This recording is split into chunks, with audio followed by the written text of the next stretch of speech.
We'll have an exciting keynote address by Professor Emeritus, Ulster University, and Adjunct Professor from Nazarbayev University, Dr. Colin Knox. He has worked in academia for almost for more than 30 years, published numerous articles in top journals, including co-authored with me. A bit of advertising here, yeah. And also, Colin has had experience working for local governments in the UK and extensive experience as an administrator of educational programs as part of his academic career. And it is a great pleasure for me to invite Colin for his presentation, lecture. Then, after your presentation, we will have a Q&A. Thank you, and let's welcome Colin.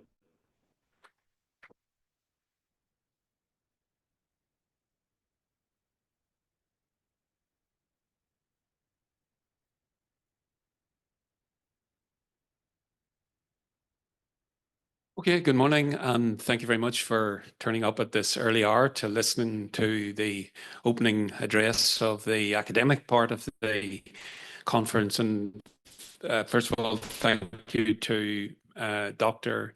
Bakhytzhan for inviting me to this forum in Central Asia and Kyrgyzstan. It's the first time I've been in Kyrgyzstan, so very nice to be here.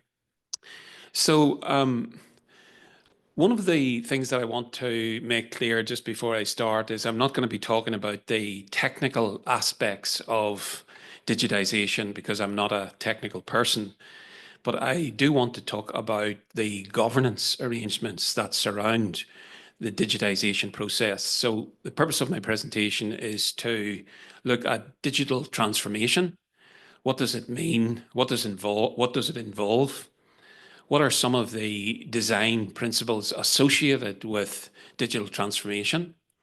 What are some of the benefits and some of the challenges associated with the digitization process? I want to share with you a couple of best practice examples. If you were here yesterday, there were some very exciting presentations from practitioners that showed how Kyrgyzstan, Kazakhstan, and other countries were progressing with the digitalization agenda. I want to show some best practice examples from other countries. I want to talk about the context, the governance of digitization. I want to talk about the context within which digitization takes place. I want to look at the institutional framework within which digitization takes place and some of the policy levers, how governments implement digital transformation. And then finally, towards the end of my presentation, I want to look at digital governance in Central Asia, some of the challenges, some of the factors that influence success of digitization in Central Asia, in my opinion, based on some research that I've done with Bakhytzhan. So that's basically the kind of key issues that I want to cover in the presentation. So being an academic, we usually start with definitions. And because we're academics, we can never arrive at a final definition of anything, but here is one. Digital transformation or digitization in the public sector encompasses a broad spectrum of initiatives aimed at leveraging new technologies to streamline processes, to enhance data sharing and decision making, and ultimately to improve public services. And I want to stress the last point, to improve public services. Again, yesterday we heard some very good examples of digitization in Kyrgyzstan, Kazakhstan, and other countries. Ultimately, these are about improving public services. I think sometimes you can get so involved in the technicalities of the digitalization process that you can kind of forget that ultimately this is about improving the quality of life of people. So that's where I want to focus on, improving public services and the governance arrangements that surround that process. So what does it actually involve? Again, yesterday you will have heard many of the technicalities associated with this. What I want to say to you today is that, and this is a definition from a chief digitization officer in the UK, and he said transformation, digital transformation means more than fixing websites. Digital design means designing the whole service, not just the digital bits. And again, this is not a criticism by any means, and I was very interested to hear those presentations yesterday. And one has to start somewhere. I think what we heard yesterday was individual ministries adopting digital processes. And one of the potential pitfalls of that is that the whole is not greater than the sum of the parts. The whole is not greater than the sum of the parts. So you're digitizing individual public services, but there's little cross-service collaboration, which means that, in a sense, the technical bits overtake the improvement of public services for citizens. So it's not just about the digital bits.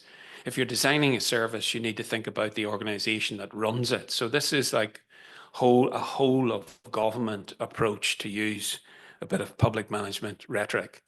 So I just want to play a little clip that kind of gives you an overview of digitization. Digital government.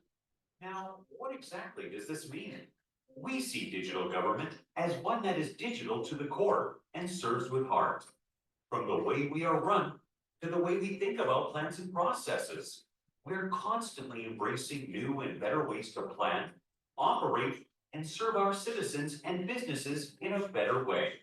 You might ask, how? Well, it's by making sure you can interact seamlessly with the government.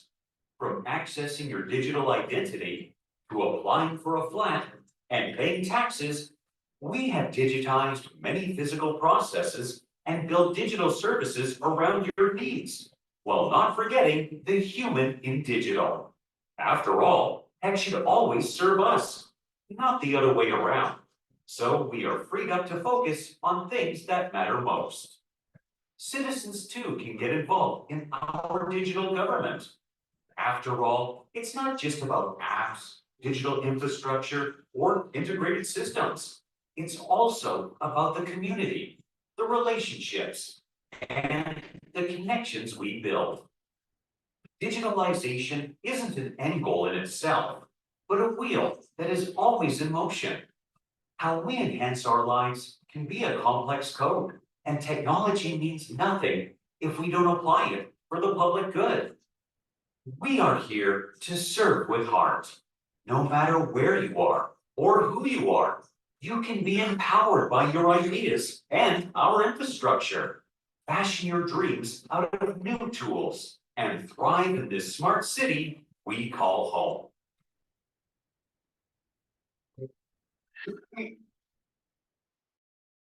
Thank you. So that was a little clip that shows the digital experience in Singapore.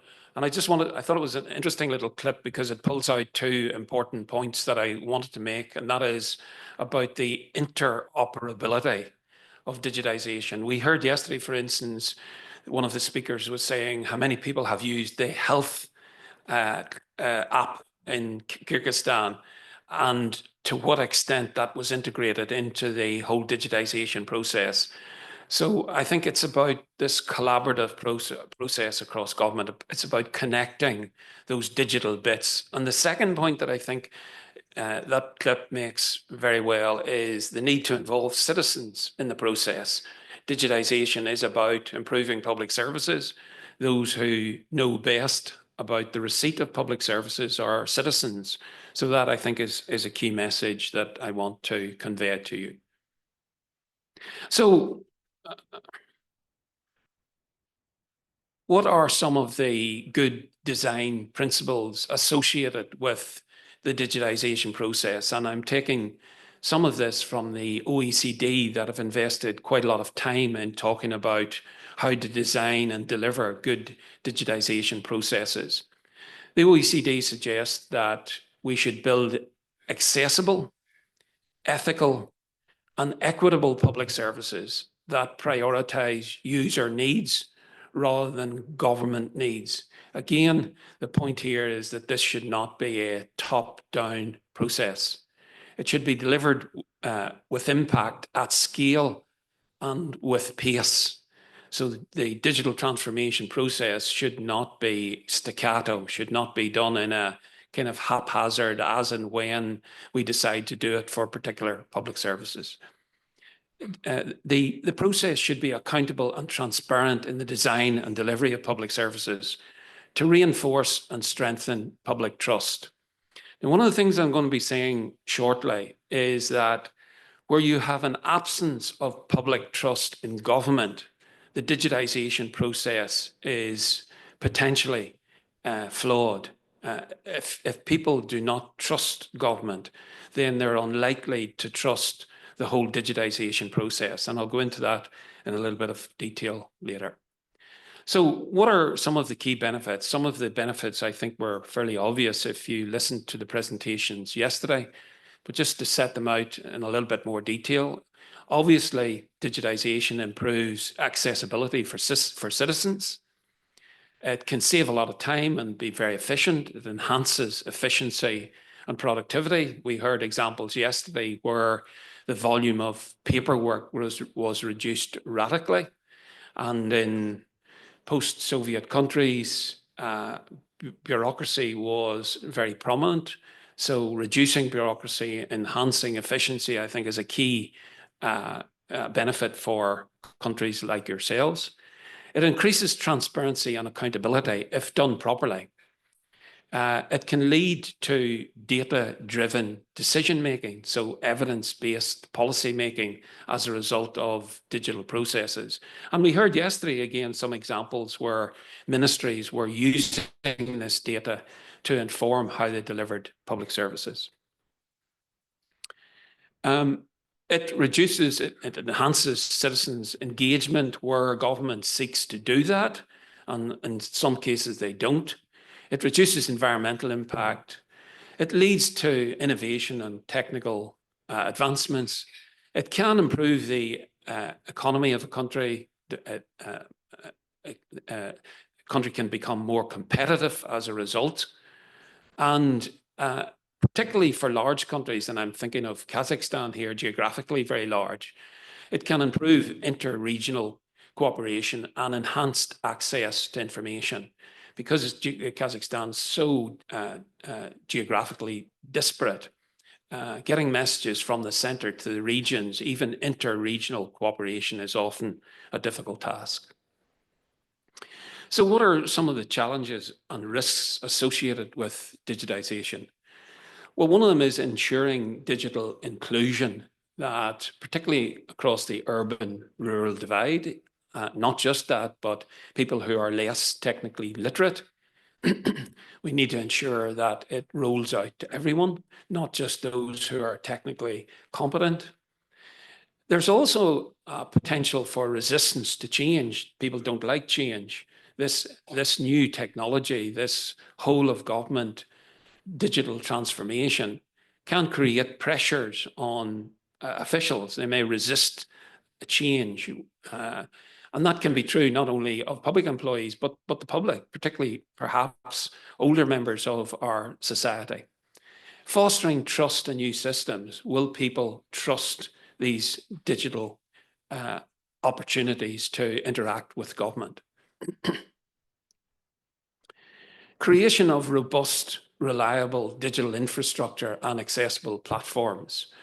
One of the speakers yesterday, when asked about how secure our health data is, basically said, please don't worry, it's secure. That didn't inspire a lot of confidence in me, just simply a pronouncement that probably your most sensitive information could be hacked into. So having a system where the security is robust and credible against cybersecurity attacks. And we've all heard of these around the world. Interoperability and standardization, both across regions and across borders.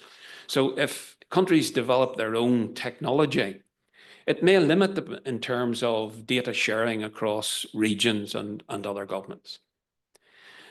Now, I think there's some additional challenges in Central Asia beyond those that I've just mentioned. The World Economic Forum has argued that developing countries are falling behind on digital transformation because of a few issues. First of all, getting access to the internet.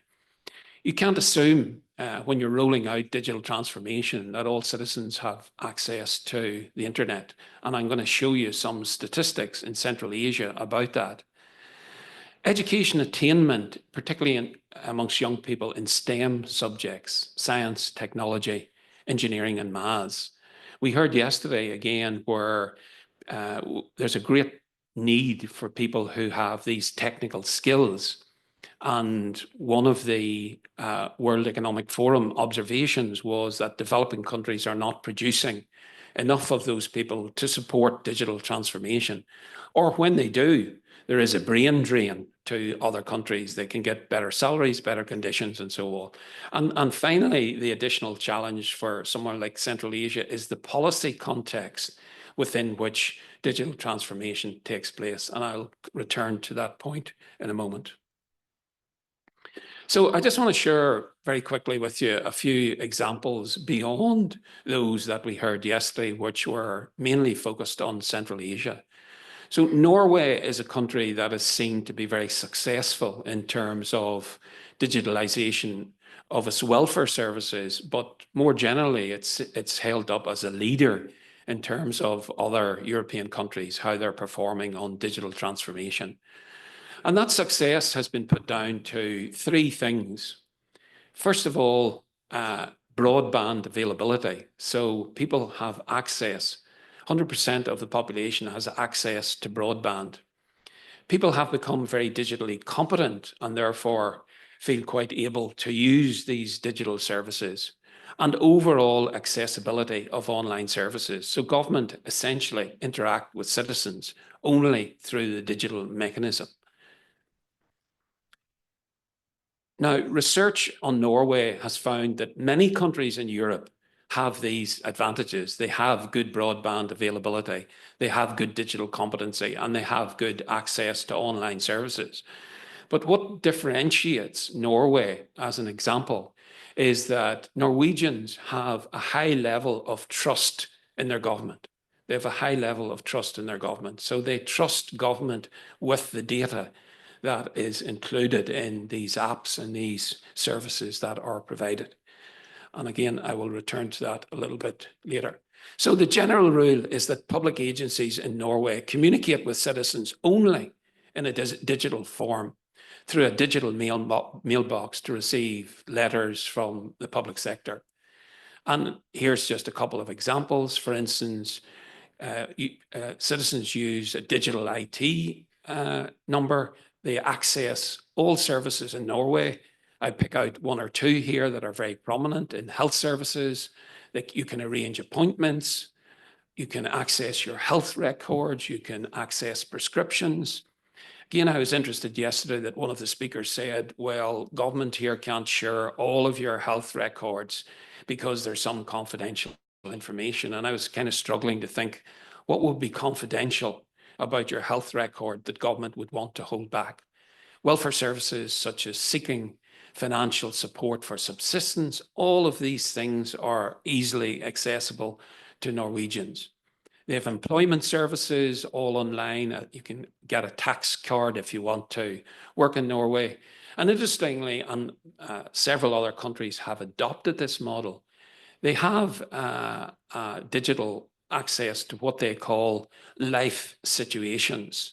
So if you're having a child, if you're getting married, if you're registering a death, if there's inheritance aspects to that, all of those services are captured in the digital process in Norway. So you simply, if you're in one of these life situations, click on the appropriate service, and they will tell you all of the government departments that you need to interact with to make that happen. Again, this is a feature on health services. Health Norway, it's an online health portal where citizens can access personal health information, communicate with healthcare providers, and manage appointments. So every single Norwegian has access to his or her own medical records, prescription management, online consultations, COVID vaccination status, and resources for preventative healthcare. Again, there's a very interesting platform in the Norwegian digital structure where parents have very good access to information about their children's education.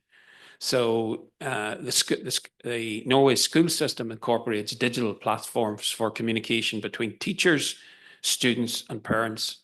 Parents and students can check their grades, receive notices, view attendance records through platforms like Schooler and Vigilio, which also facilitate communication with teachers. So there's a highly interactive platform between parent, teachers, and students. Now, I want to just give you this example from Romania, because there can be a perception that all of these things only happen very well in developed countries. And as you know, Romania is a developing country. And Romania is an example of good practice here, and I think should offer a potential exemplar for developing countries. So it has implemented a national health record system that allows healthcare providers to access their patient records digitally. So hospitals, clinics can access patient health data, and they can do this very securely. This improves the continuity of care, reducing the need for repeated tests or documentation. So these developments are not limited to developed countries. It is a very active registry of employees that allows employees to register all of their work commitments. And that feature also protects the interests of employees. They can see the contracts that they're involved in. They can see whether or not it conforms to labour rights in the country. So Romania, I think, is interesting because it is a developing country.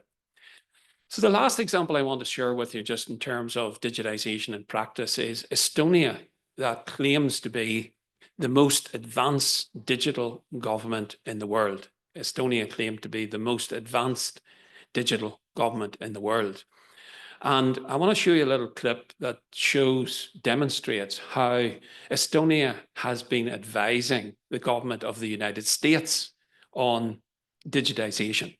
So it's quite unusual to think that, you know, a post-Soviet EU country is now seen as a leader in digitization and advising the United States. So if we could just have the video.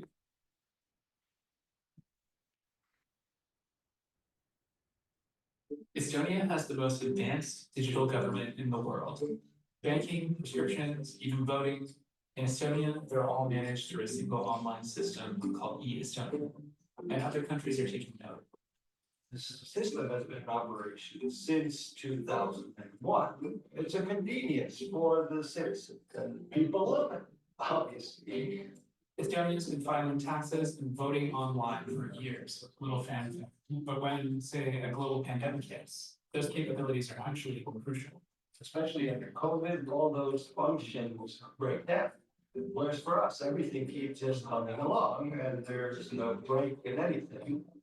Estonia has proven that digital governance actually works really well. So how can we get it up and running everywhere else? I'm Thomas Enikeeva, former president of Estonia.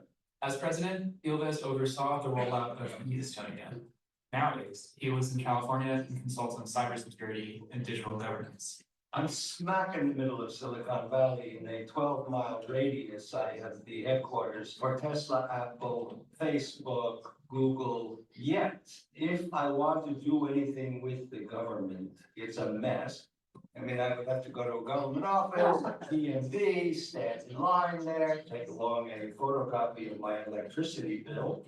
Or take taxes. If you're an American, you're probably used to paying for an online filing service or an accountant and have to take time every year doing a comprehensive review of the past year's financials. In Estonia, We file taxes with about 5 or 6 clicks, and it takes about 2 or 3 minutes.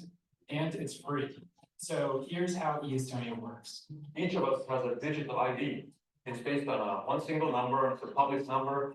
The system operates on a blockchain, meaning that records of each transaction are decentralized and can be securely, transparently verified. Your personal information stays private, and once a piece of information is entered, you never need to enter it again, whether you're applying for a loan or filling a prescription. There are only 3 transactions that cannot be done online, and that's getting married, getting divorced, and selling or buying real estate. Ilves entered Estonian government as a diplomat and then as a minister of foreign affairs, just as the country emerged from under Soviet rule. I was thinking about how to pull Estonia out of the mess it was in, which was it just become independent, was very poor. Mosaic came out of the first web browser. You had to buy it and load it into your computer from floppy disks. And I looked at that and I said, well, this is someplace where Estonia is no more backward than anyone else. By 1998, all Estonian schools were online. And by the early 2000s, the framework for e-Estonia was under construction. And slowly but surely, the public began to adapt to the new digital system. 2005 was the first election. And the first time around, 0.3% of the population voted online.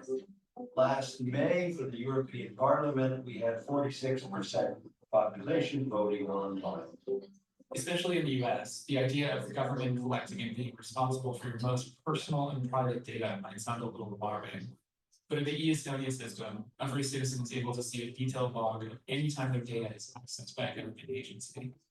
Meanwhile, in countries like the US, governments might collect large amounts of data from your everyday interactions without you even knowing. The data that is scraped from all of your digital interactions is incredibly vast, and it's all data that my government never sees.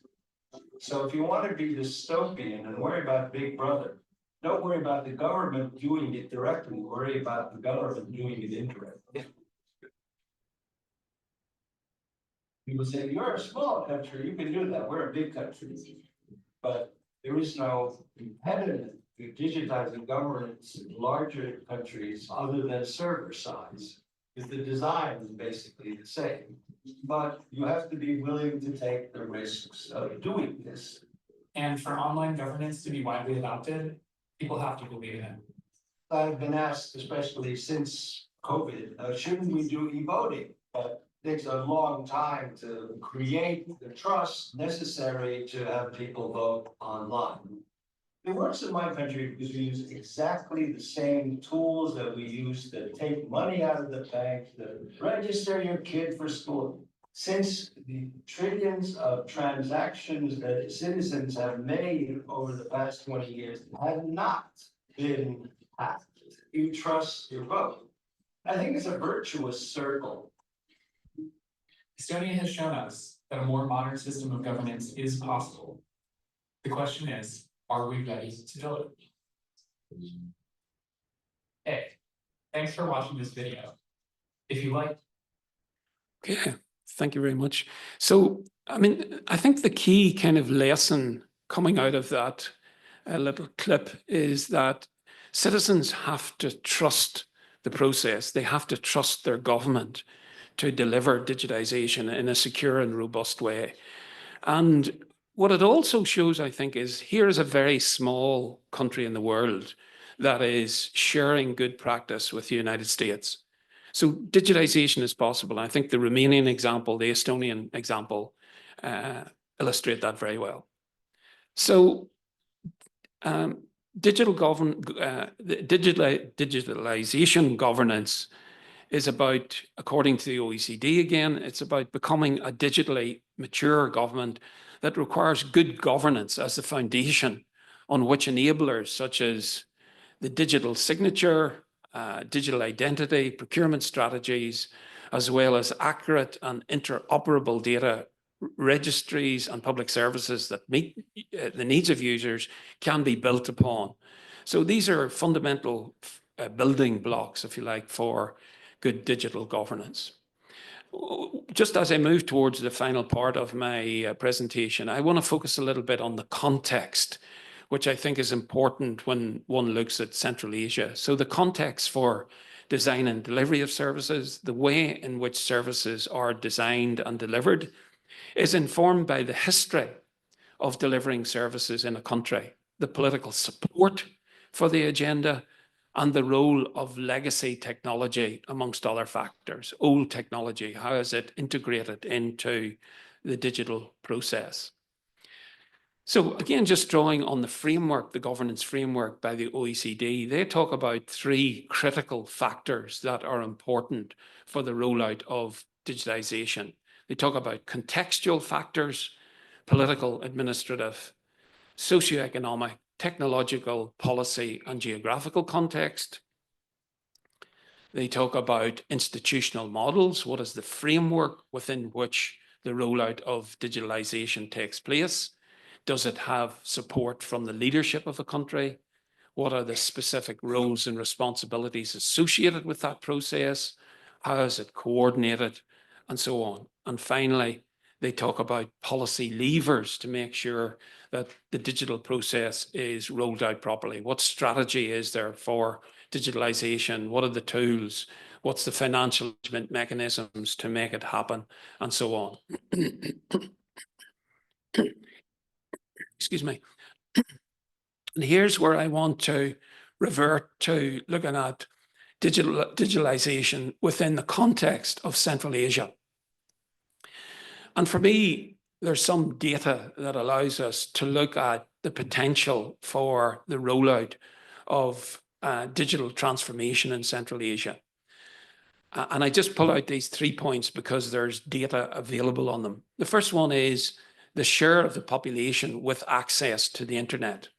So having a digitalization process is no use, complete rollout of digitalization if people don't have access to the internet. The second one is how confident are citizens that their data is secure. Again, I felt, this is not a criticism, but an observation, the whole issue of security of data was kind of glossed over a little bit yesterday. And the final issue, which I think is hugely important, and I've mentioned earlier, is do people trust government in this digitization process? And this trust can be manifest in things like the extent to which government actually shuts down the internets, the extent to which governments can be accused of disseminating false information. So if people are not confident in terms of the way in which government as a key stakeholder in all of this operates, then they will lose faith in digital transformation. So I just want to share with you quickly a few statistics. So these statistics are from World Bank data on our world in data, and they're the most recent that I have access to, which is 2024. And it shows the share of the population that have access, that are using internet in the last 3 months. And you will see that Kazakhstan, this is amongst the 5 Central Asia countries, you will see that some 92.3% of the population in Kazakhstan were using internet in the last 3 months. And if you look down those trends, you will see that Turkmenistan, perhaps not too surprisingly for you folk that know Central Asia better than I do, has actually, citizens have very limited access to internet. 21.3% of the population accessed the internet in the last 3 months. In fact, they've stopped gathering data in 2017 in Turkmenistan and Tajikistan. So those figures are slightly dated, but they're the most recent data that we have available to.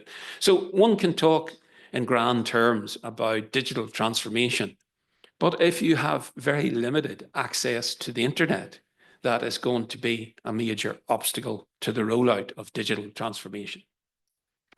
The second thing that I want to look at in terms of just the data that is available is people's trust in government. Do they feel that their data is private? Do they have private protection by law? So these are data from a digital society survey in 2024. And it shows that on a scale of 0, thank you very much. It shows that on a scale of 0 to 4, where 0 equals government have access to your private information only in exceptional circumstances, that's the best possible scenario, down to 0 on the vertical scale, where government can access any of your personal information at any time. And this shows that scale by country right up until 2023.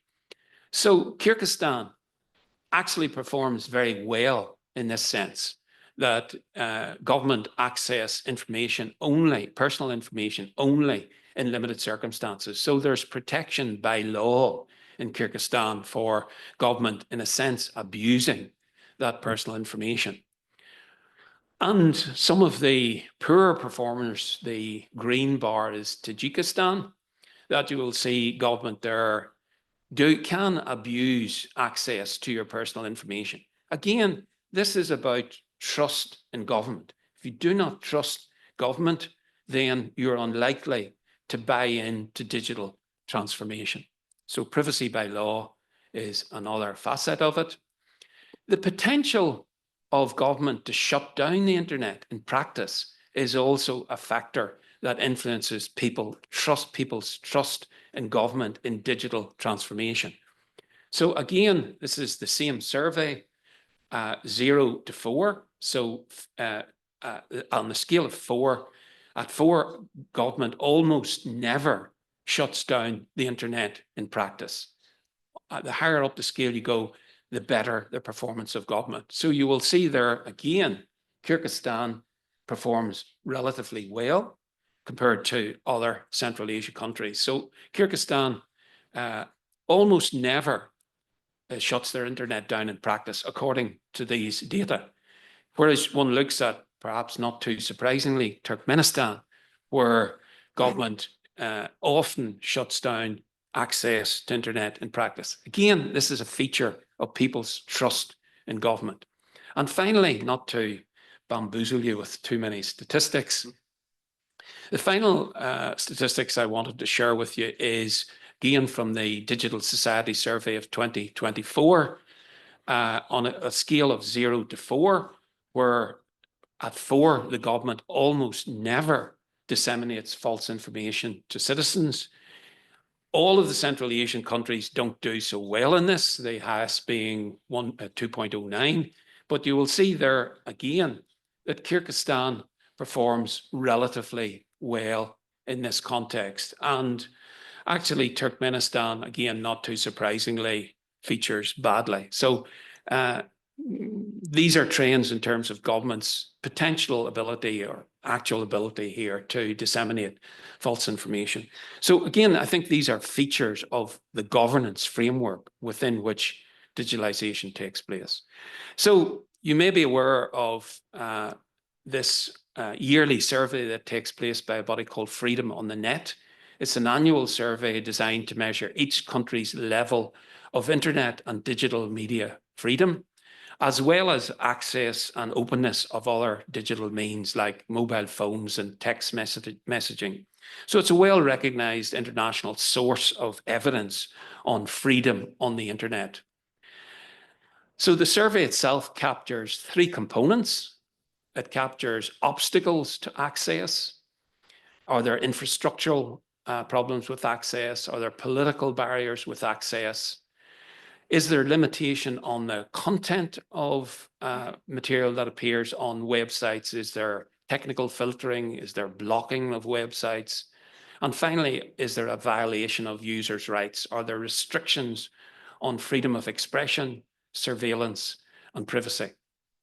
So according to Freedom on the Net, the scores for 2024 and they have been unable to gather data for Tajikistan and Turkmenistan.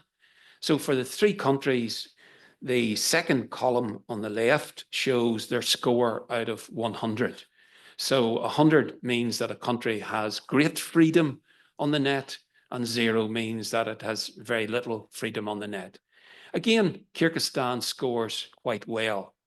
It breaks down those scores by the three components: obstacles to access, limits on content, and violation on user rights. So Kyrgyzstan scores quite well, then Kazakhstan, then Uzbekistan, and the other two countries do not participate, maybe for obvious reasons. Let me just read you, this is not propaganda, but just let me read you the international perception of freedom on the net across these three countries. So in 2024, freedom on the net observed about Kazakhstan. Internet freedom in Kazakhstan continues to face severe restrictions. The coverage period, which was the previous year, was marred by a series of cyber attacks on individual media and the arrest of individuals who criticized government online. Additionally, the government introduced new legislation that could place further restrictions on freedom of expression. So this is the international community's view on Central Asia countries. You may or may not be too worried about that, but I think the point I'm making here is this goes to the issue of citizens' trust in government and in turn, digital transformation. They say about Kyrgyzstan, internet freedom in Kyrgyzstan declined considerably during the period, that was the previous year, which was marked by a worrying escalation of the detention of journalists, activists, and individuals critical of government, the blocking of TikTok, and the broader crackdown on online media outlets. And finally, of the three countries that participated in the survey, Uzbekistan remains one of the world's worst environments for internet freedom due to arbitrary arrests of individuals who criticize the government online, routine surveillance blocking, and excessive surveillance practices. These are circumstances, these are the contextual factors that the OECD are referring to in terms of people's trust in digital governance. So let me conclude by looking at specifically at e-government. The e-government and digital transformation are used synonymously, and I just want to make a distinction between the two. So there's a paradox here after reading out those rather negative comments and some negative statistics about Central Asia countries. There's a paradox here in the sense that some Central Asia countries actually perform very well on this e-government rankings, this United Nations e-government rankings. So why are they attracting that kind of criticism more widely when they perform very well on these e-government rankings? And I think one needs to differentiate e-government from the broader framework of digitalization, digital transformation. So the e-government index of the UN captures three dimensions: the provision of online services, telecommunication connectivity, and human capacity in terms of e-government services. Now, the 5 Central Asia countries here, and this was mentioned yesterday by the Kazakhstani official, Kazakhstan is ranked 24th out of 193 countries. In e-government, in terms of e-government, those 3 criteria that I mentioned, provision of online services, telecommunication connectivity, and human capacity, Kazakhstan performs extremely well and has been climbing these rankings. And when you heard the Kazakhstani official yesterday demonstrating their e-government services, there is no doubt they are impressive. So scoring 24th out of 193 countries is an impressive record. Uzbekistan ranks 63 out of 193 countries, Kyrgyzstan 78, Tajikistan 123, and Turkmenistan 145. So how do we explain this difference between performing very well in terms of e-government and not doing very well in terms of trust in government in digital transformation? Well, I think there is a very clear difference here between e-government and digital transformation. I think there's a difference in simply providing online services and achieving comprehensive digital transformation, both in terms of its scope, its integration, and the impact of digital technologies across government functions and services. So as an example here, you can put something like tax filing or license renewal as part of an e-government process. So online services are designed to digitize specific transactions or processes, making those individual transactions more convenient. However, if you look at digital transformation, it's quite different. It's an example is a smart city initiative where citizens can use a single app to access a wide range of public services like healthcare, transportation, public safety, that are all interconnected and responsive to real-time data.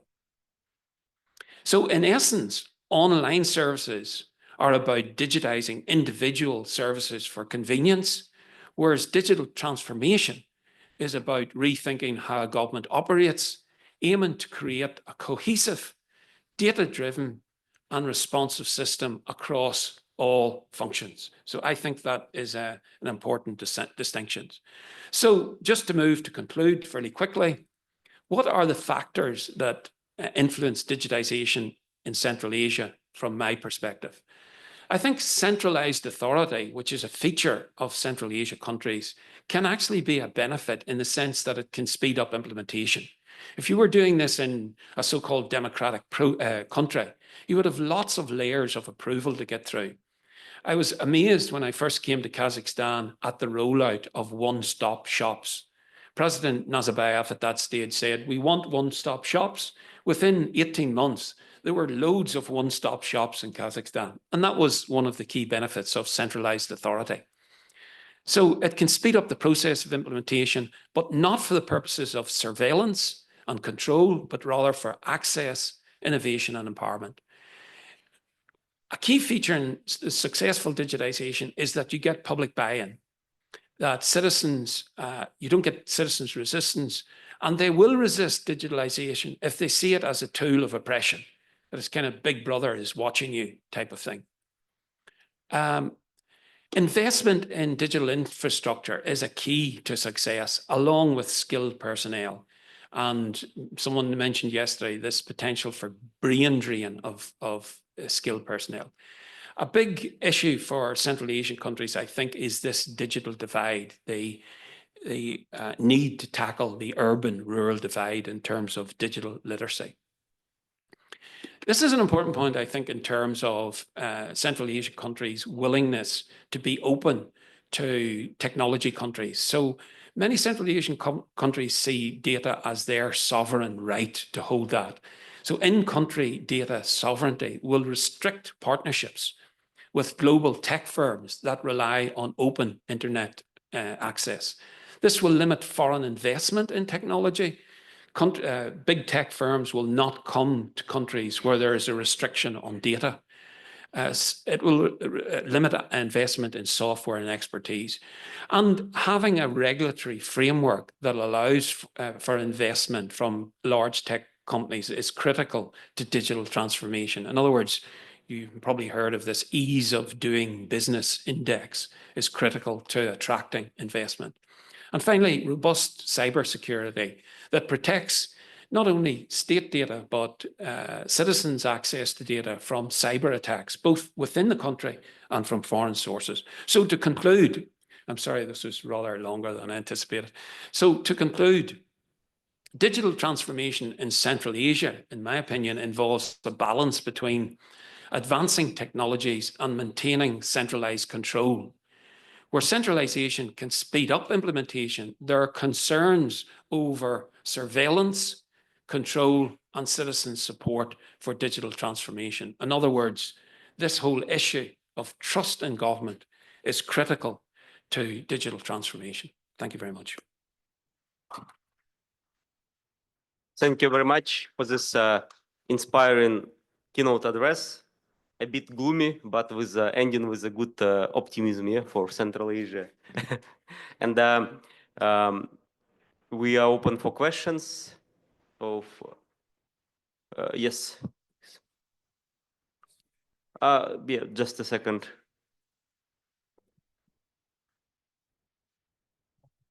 Bonjour.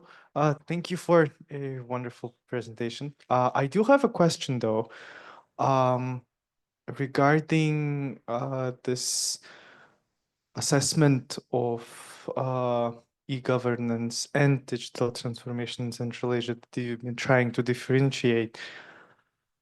Some of the research that was conducted by regional academicians in North World Economic Forum in Davos has actually came up with an idea that compared to many so-called what you used term of developed countries like Canada or France and Germany, in former Soviet countries, you have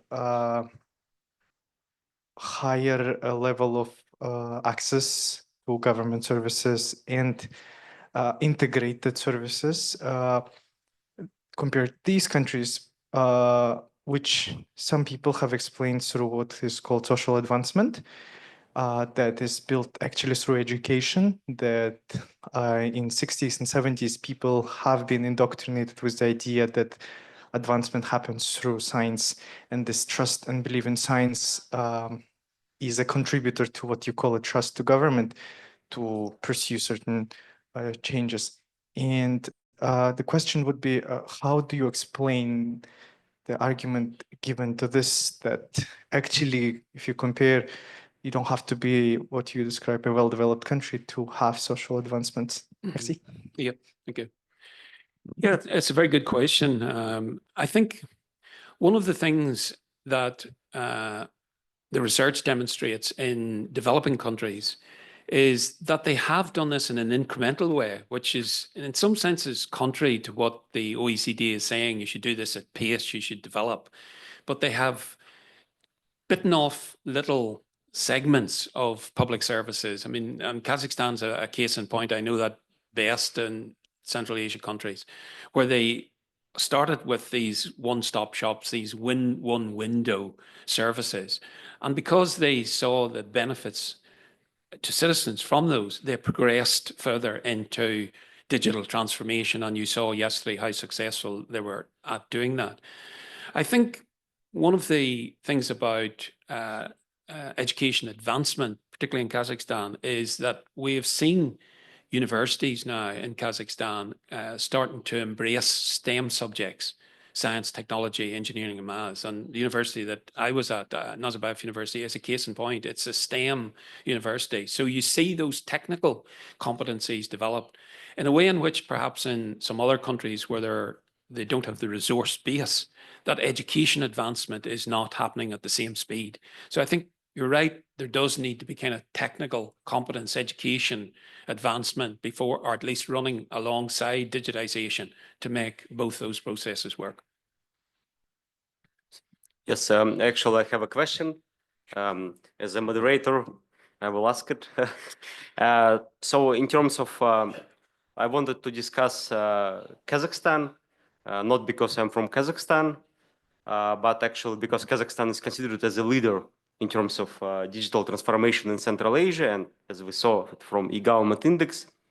So my question to you, do you think it is possible that in the foreseeable future, for instance, Kazakhstan takes 10 or 5th place in that UN e-government index, while at the same time the problems with ineffective civil society, corruption, those things still exist in the country?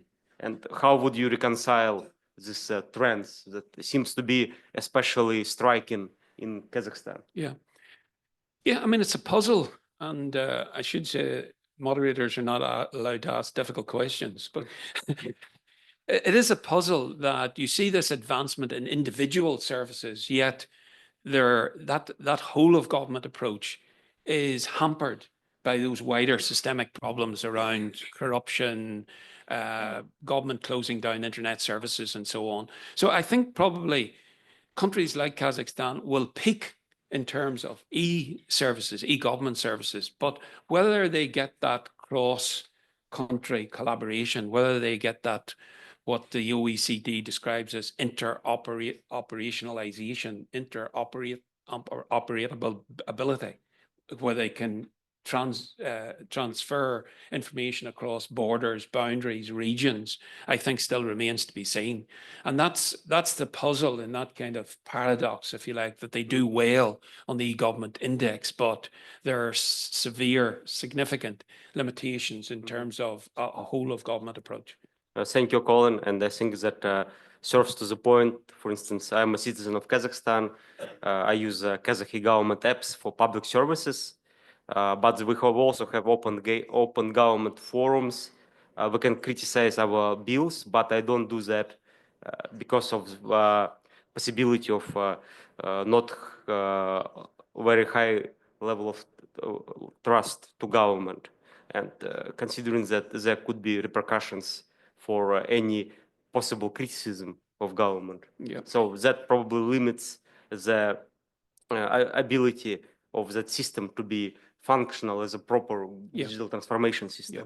No, I think that is the very point that I was attempting to make, that you will go so far with this process, but if citizens ultimately, if there's a trust deficit, then you will not get complete digital transformation. So any questions from the audience? Yes. And then over there. So. Thank you, Professor. So my question is about your statement that the good governance comes as a foundation for digital transformation in our country, in Kyrgyzstan. The government makes many statements that digitalization can be used or is used as a tool to fight corruption and to increase citizens' trust. So in the world, are there cases when the government succeeded in increasing trust using digitalization? Yeah, again, that's a good question. And I don't know if you're here for the hackathon presentation yesterday, where students were saying that they could actually use apps to identify people who were involved in corruption trends. And it was almost like a kind of a whistle blowing tool. So I think there is a possibility for digital tools to be used in that way. And we've seen, again, sorry, I'm drawing on Kazakhstan here because it's the country I know most, but we've seen here for traffic violations in Kazakhstan that digital technology is used to improve citizens' behavior. So I think they can work hand in hand to I mean, one of the things in Kazakhstan where they had this open government initiative was that they put in place ethics commissioners, and these commissioners were there to report on corrupt behavior of officials. And I'm not sure it was that successful, but there are ways, and I think maybe technology can enhance those ways of reducing some of those systemic problems, like corruption. Yeah, I think, yeah, somebody was raising hand. Thank you, Dr. Knox, for the presentation. So I gather that Kazakhstan is definitely the leader in Central Asia. No bias coming from you two. But I want to shift gears a little bit and also talk about some of the other countries, right? Like Turkmenistan, as we saw, Tajikistan, with countries like these that don't necessarily have the same kind of economy. What do we have any idea of, through kind of the underdeveloped context, where the entry points might be? Because I would suspect that it's probably difficult to have a one-stop shop right from the beginning approach, potentially, or maybe it is possible when it comes to these other economies. So yeah, my question is essentially, what might be the entry points we could think about when it comes to starting this process for those countries? Yeah, no, thank you. Actually, I'm a UK citizen, so I have no Kazakh bias. No, your point is well made in terms of trying to encourage countries which are maybe less well developed, maybe their governance system is not as robust. But I think there are entry points that don't require a lot of resource commitment. And you used the example of one-stop shops. That does not require a huge investment of resources. It merely requires government to rethink some of the processes that they're doing. In other words, to complete a transaction for a citizen, you don't need to go to 4, 5, 6 ministries. That you can say, okay, we're going to open these information centres, these citizen centres, these one-stop shops, call it what you will, and make them a point of access to address the fragmentation of services and the bureaucracy associated with that. So, you know, your example of one-stop shop, I think, is a good access point that would not require a lot of effort. It's really about reorganizing somewhat bureaucratic processes that underpin the lives of citizens who are doing relatively simple transactions with government. Thank you. And we'll take one last question because we need to move to a session. I think Kligen was raising his hand first. Yeah, sorry. Yeah, thank you. After your presentation, I once again convinced myself that it's not only data, which is a new oil, as one of the speakers told yesterday, but also trust. So yesterday I was talking about this agile governance model for AI, which in its one of the pillar has the element of engaging communities and individuals into the policy making. And despite its very, collaborative and democratic participatory nature, it's now been implemented even in some authoritarian contexts like Singapore or Arab Emirates. And my question is, do you think that this kind of approach with a more, participatory character can be viable in Central Asia, or maybe we are a little bit far from that? Yeah, I mean, in a sense, it goes to a wider agenda of citizen involvement in decision-making processes in government beyond digital transformation. Although I think digital transformation is a good example of that, where that process could benefit from greater citizen participation. Unfortunately, and just to demonstrate I don't have a bias in Kazakhstan, unfortunately in Kazakhstan, whilst they have these initiatives about citizens' engagement, open fora, all of these things, they're pretty tokenistic, citizens, and again, maybe there's a mutual kind of reciprocal thing here. Citizens don't trust government to take these things seriously, and government only want to do this in a tokenistic fashion. So I think until some of these participatory processes are able to demonstrate effective impact, then citizens are going to be skeptical of their involvement, and government are going to, so it's a very crude generalization, try to use that process to their own advantage and say, oh, we do participatory budgeting, for example, as an example, or we engage our citizens in the lawmaking process and so on. But they have a lot to learn, I think, in terms of incorporating true citizen engagement in this process. And digitalization is one aspect of governance that could benefit from that. Well, thank you for that question. And before we close, I just want to add one point that as a moderator, that there is some hope, at least in Kazakhstan, in terms of genuine citizen participation, because recently there was a case when government wanted to introduce a ban on LGBT propaganda, and then there was a public forum in Astana, and actual citizen activists came to that forum where they actively oppose that initiative, and the government is currently not proceeding with that proposal. So yes, in a sense that maybe in the recent in the spirit of the recent transformations after January 2022, there is more prospect for that. Yeah. So anyways, thank you for your questions, and let's all say thank you to Colin. Okay, it's keynote address, and let's all proceed to the next session. Thank you all.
Sorry.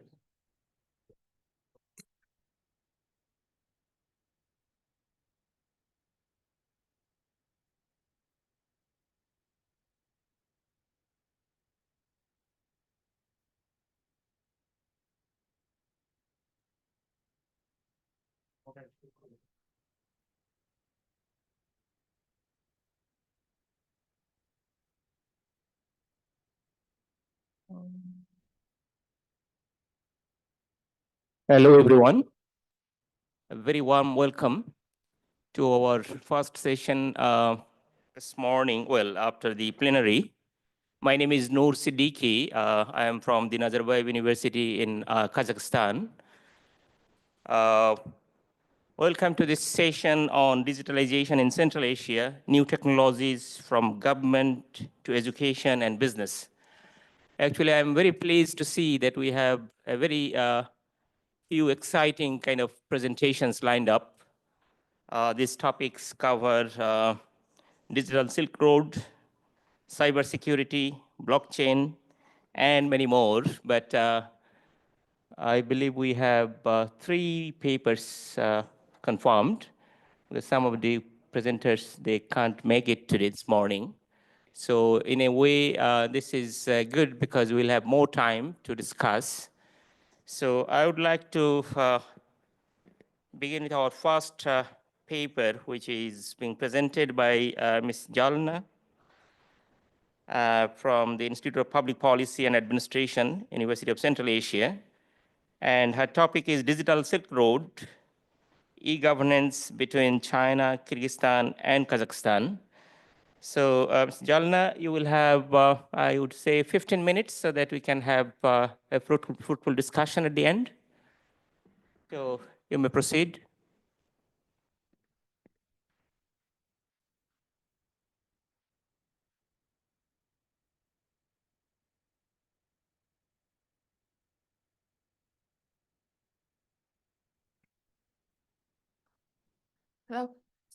Hello everyone. I would like to welcome you at our session dedicated to discussion of various topics. And my name is Zalina Enikeeva. I'm a research fellow at the Institute of Public Policy and Administration. And I would like to present my research results of the study that is part of my fellowship at the Karak Institute. And I'm happy to share my first results with you. So you are the first audience with whom I am going to discuss these findings. So, but first of all, what is why Digital Silk Road? Digital Silk Road is part of China's Belt and Road Initiative, and it focuses on expanding digital infrastructure, complementing the BRI's physical projects like railways and ports. At the same time, the Digital Silk Road invests in telecommunications, data centers, and e-commerce platforms to enhance cross-border trade and cooperation. So this digital backbone supports efficient logistics and connectivity, benefiting regions like Central Asia, including Kyrgyzstan and Kazakhstan, by boosting digital access and economic integration. So, my initial research was focused on the analysis of trade between Xinjiang region, which is officially called Xinjiang Uyghur Autonomous Region, and Kyrgyzstan and Kazakhstan. Why? Because according to the numerous articles and news that appeared for the last years, Xinjiang became the main province that trades with Kyrgyzstan and Kazakhstan. And this partnership continues to grow. Then I decided to analyze what kind of commodities are imported from Xinjiang. Is it because of the growth of e-commerce in the region? What are the drivers of trade between Xinjiang and Central Asian countries?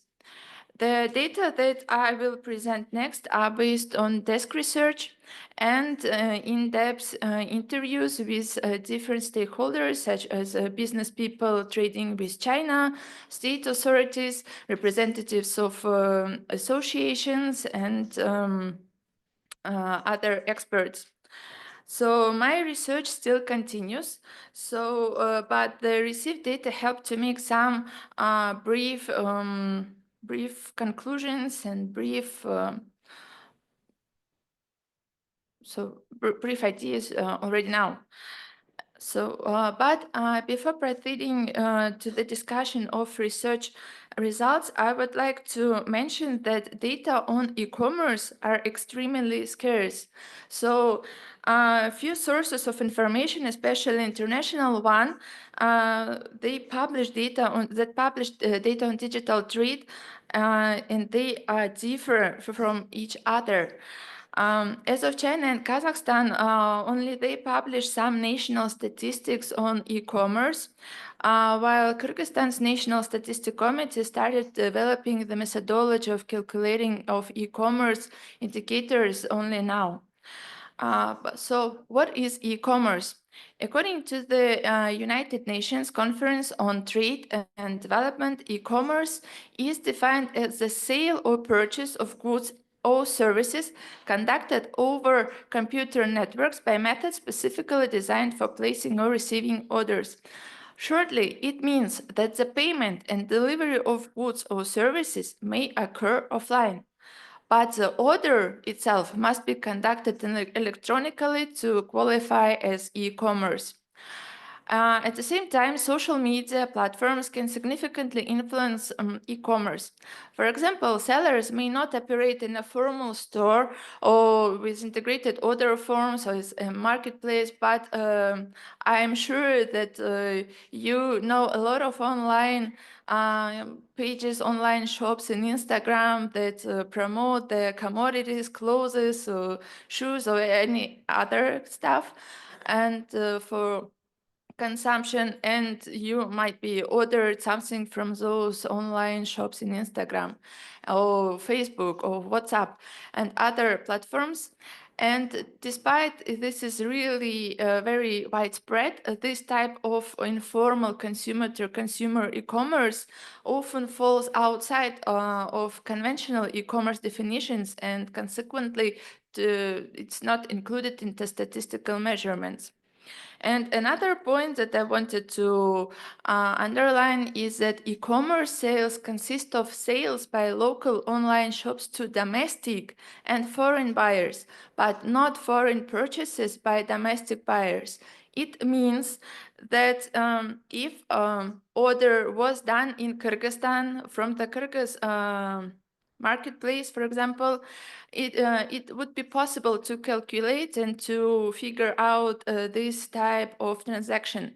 But if a Kyrgyz citizen orders something from Alibaba or Wildberries or any other marketplace abroad, Kyrgyzstan's authorities, they will not be able to identify this unless Alibaba or Wildberries or any other marketplace report this. So it means that we need more, like our state authorities, they need to work more with other marketplaces with regarding taking data, taking some information that might be useful for e-commerce calculations from other marketplaces. So if these marketplaces would like to share their data, their information, then it would be easier for us to understand the trends in e-commerce. So now let's proceed to some statistics. I'm going to cover this brief, and according to one source, which is written here, e-commerce CDB, China is the largest market for e-commerce. The second place takes United States. And according to this source, fashion is one of the most tradable commodity, which is purchased using e-commerce instruments, platforms. And Kazakhstan ranks as the 65th market for e-commerce, and hobby and leisure are the largest sectors. Markets, and Kyrgyzstan is the 96th market for e-commerce, and all these numbers are taken, like the ranking is out of 196 countries. So, and this data, this graphic is the comparison of the UNCTAD B2C e-commerce index. And this index measures an economy preparedness to support online shopping. The index consists of 4 indicators that are highly related to online shopping and for which there is wide country coverage. These are it consists of share of individuals using the internet, share of individuals with an account, as well as secure internet servers, and universal postal union, postal reliability score. This UPU index is used to evaluate and compare the services that are postal services that are provided by national operators. And for that, for the efficiency of delivery, the ability to deliver on time, and other things. So as you can see, Kyrgyzstan's ranking score is 44, while Chinese and Kazakhstan's, they are quite close to each other. So now let's discuss more in details partnership between Kazakhstan and China. So according to KazPost, the national postal operator in Kazakhstan, in the first 10 months of 2024, the inbound parcel volume from China has increased by 67% year on year, rising from 2.7 million to 4.5 million parcels. And the planned large Central Asian logistics hub in the Almaty region, developed by KazPost in partnership with the Chinese Express Group, aims to enhance regional trade and streamline the movement of goods, supporting efficient cross-border e-commerce and international logistics. And all this happens thanks to Temu, according to KazPost data. The Temu is a marketplace which was created in 2022 in the United States and became popular there. Then it became very popular in Europe. Now Temu ranks as the most downloaded shopping application in Kazakhstan's App Store. It is more user-friendly. As well, it supports Russian and English languages interfaces, and it is possible to buy from Temu using our usual like bank accounts, and so there is no need to have WeChat, WeChat Pay, or Alipay for that to order things from those marketplaces.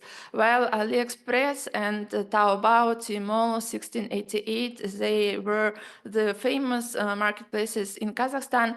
Now Temu is becoming like the leader of this, and because of this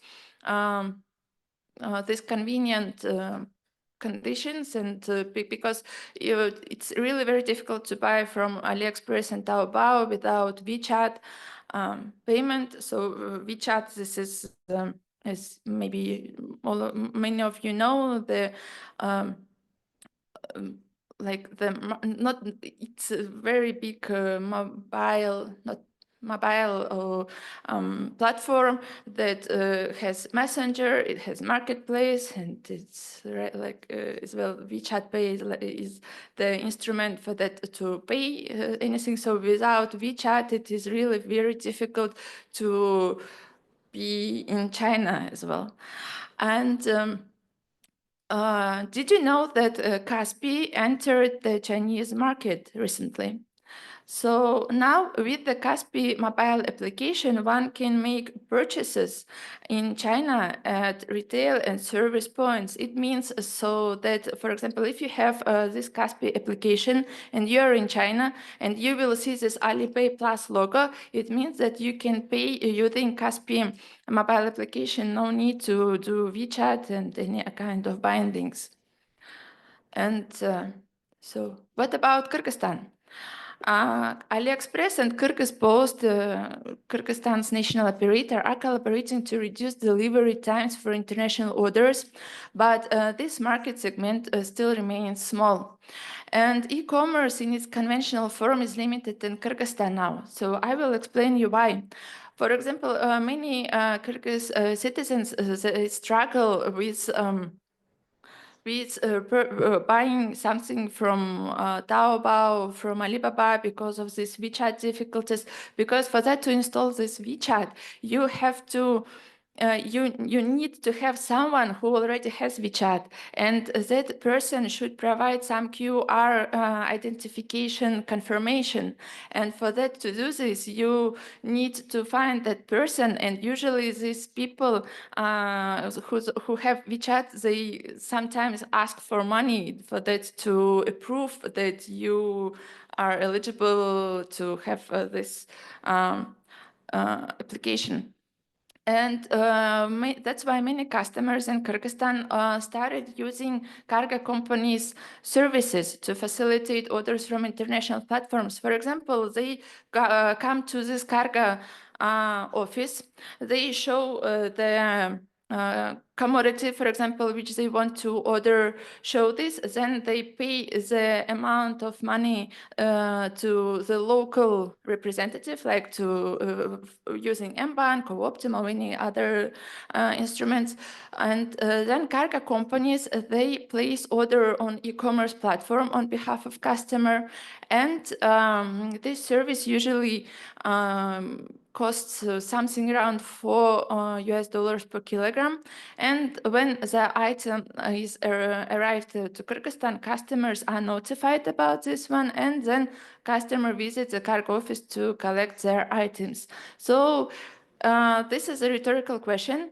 Can we qualify this as e-commerce transaction or not? Thank you. So, okay, I will go faster. So,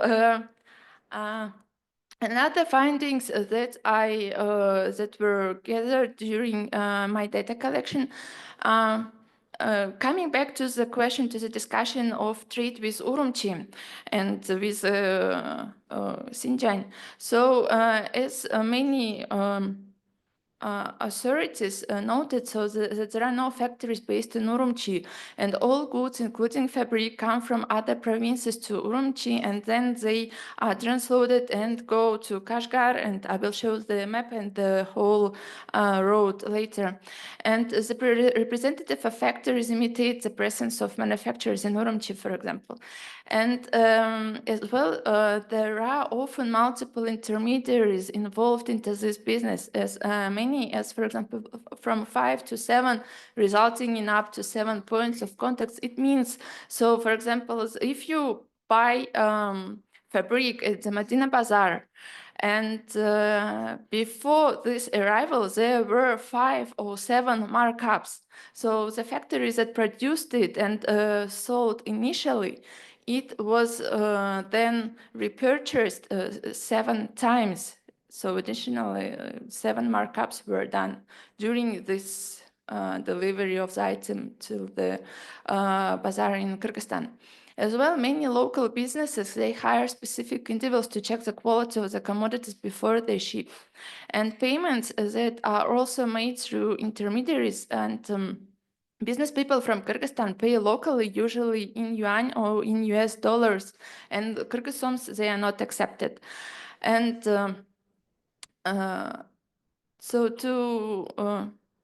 it usually, it shows that several respondents, they told that it shows that this is like the money laundering process. So because there are no direct payments done between the customer here and the seller in China. So, and Urumqi serves as the entry point for those looking to start small-scale businesses, and those who want to have more experience in the business or want to make the large-scale business. They usually go directly to the factories that produce commodities, that produce things, and they work with them directly, eliminating Urumqi. And what does it mean? It means, so for example, I took this as an example. If commodities, they come from Guangzhou, they go directly by railroad until Urumqi. And in Urumqi, there are transloads from the cargo to the trucks. And after this transloading, the trucks, they go to Kashgar. For example, if the commodity is for Kyrgyzstan's the citizens, and after Kashgar, it goes to either Irkishtam or Torgard. And if the commodity go to Kazakhstan, then from Urumqi, there are still some transbound and uploading, and then it goes by railroad directly to Khargos. So as a conclusion, so there is absence of e-commerce trade between Xinjiang and Kyrgyzstan and Kazakhstan, but and as well, it means that Xinjiang serves as a transit hub. And in the nearest years, there will be the growth of these trade volumes, because Xinjiang was declared as a free economic zone recently, and Narin has free economic zone as well. And taking into account all the last dynamics in the e-commerce, in Temu and other applications, we will hear more about growth of cooperation between all these three regions. Thank you very much. Oh. If you have any questions, thank you, Ms. Zalina, for a very detailed presentation about the challenges of e-commerce, especially in the context of Kyrgyzstan. For the sake of efficient time management, I decided to take all the questions at the end.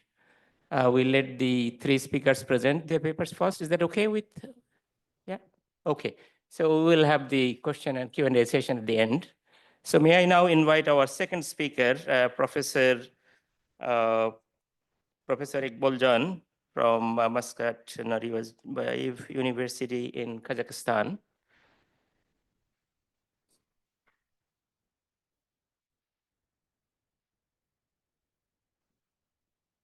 Okay, good morning, dear colleagues, dear friends.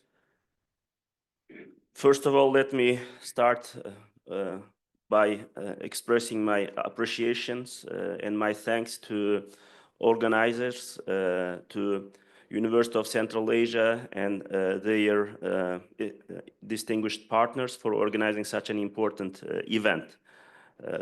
And also the audience who are here for 2 days and engaging in very insightful discussions.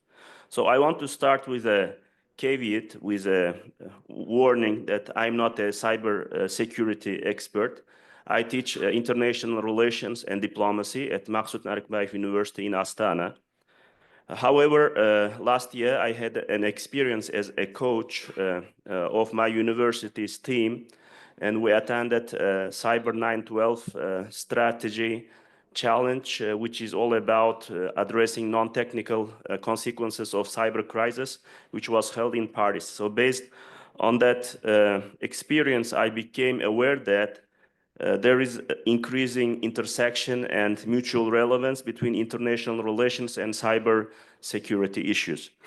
Our graduates, whether they pursue in the future careers in policy, business, or international organizations, they will increasingly encounter the impact of cyber challenges on their professional lives. On the other hand, addressing cybersecurity issues, they require the involvement and insights of professionals with skills in international relations. Today, almost every cybersecurity issue brings with it significant non-technical, socio-political, and economic repercussions that go beyond the immediate technical response. So please keep this perspective and caveat in mind. So, like I said today, the problems, especially related to information, to weaponization of information, yes, is on the agenda of actors on different levels, like non-state actors, state actors, but also on global level. Here is just a quote from 2022 report by the United Nations high-level panel on countering disinformation. Just the like mentioned by Antonio Guterres, yes, countering disinformation requires lasting investment in building societal resilience and media and information literacy. So one of the emerging aspects of this weaponization of information now today is framed in terms of foreign digital interference. And so let's talk a little bit about foreign digital interference in an age of uncertainty, anxiety, and rising geopolitical tensions. Because in today's world, foreign digital interference is an increasing threat used strategically by state actors to weaponize information, influence public opinion, and exploit different interdependencies. Cyberspace has become a new arena where nations push their agendas, sometimes by subtly shaping social and political processes in other countries to serve their own strategic interests. So while Western nations have led the charge in raising awareness and shaping responses to these threats, it's important to recognize that the finger pointing is broad. Yeah. So though Russia and China are often named as major perpetrators of information manipulation by Western countries, this kind of digital interference spans many regions and countries. Just I would like to give an example of ongoing tensions between France and Azerbaijan. So France, for example, recently blamed Azerbaijan for instigating unrest in New Caledonia. Yeah, while like just 2 days ago, during the opening session World Leaders Summit at COP29, Azerbaijan's President Ilham Aliyev also blamed France for spreading misinformation about Azerbaijan. So like you see now, like it's not just one group of countries, like all countries, they resort to this in their strategic interactions. And so one of the main challenges in tackling digital interference is that much of it, in fact, borders with legality. Because these actors, they often rely on manipulating existing public anxieties and amplifying them.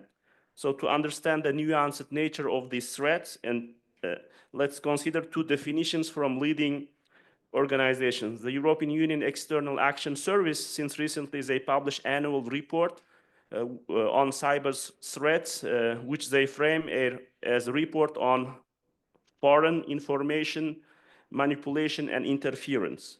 And they define this FIMI as behavior that, while often technically illegal, aims to disrupt values, processes, and political systems.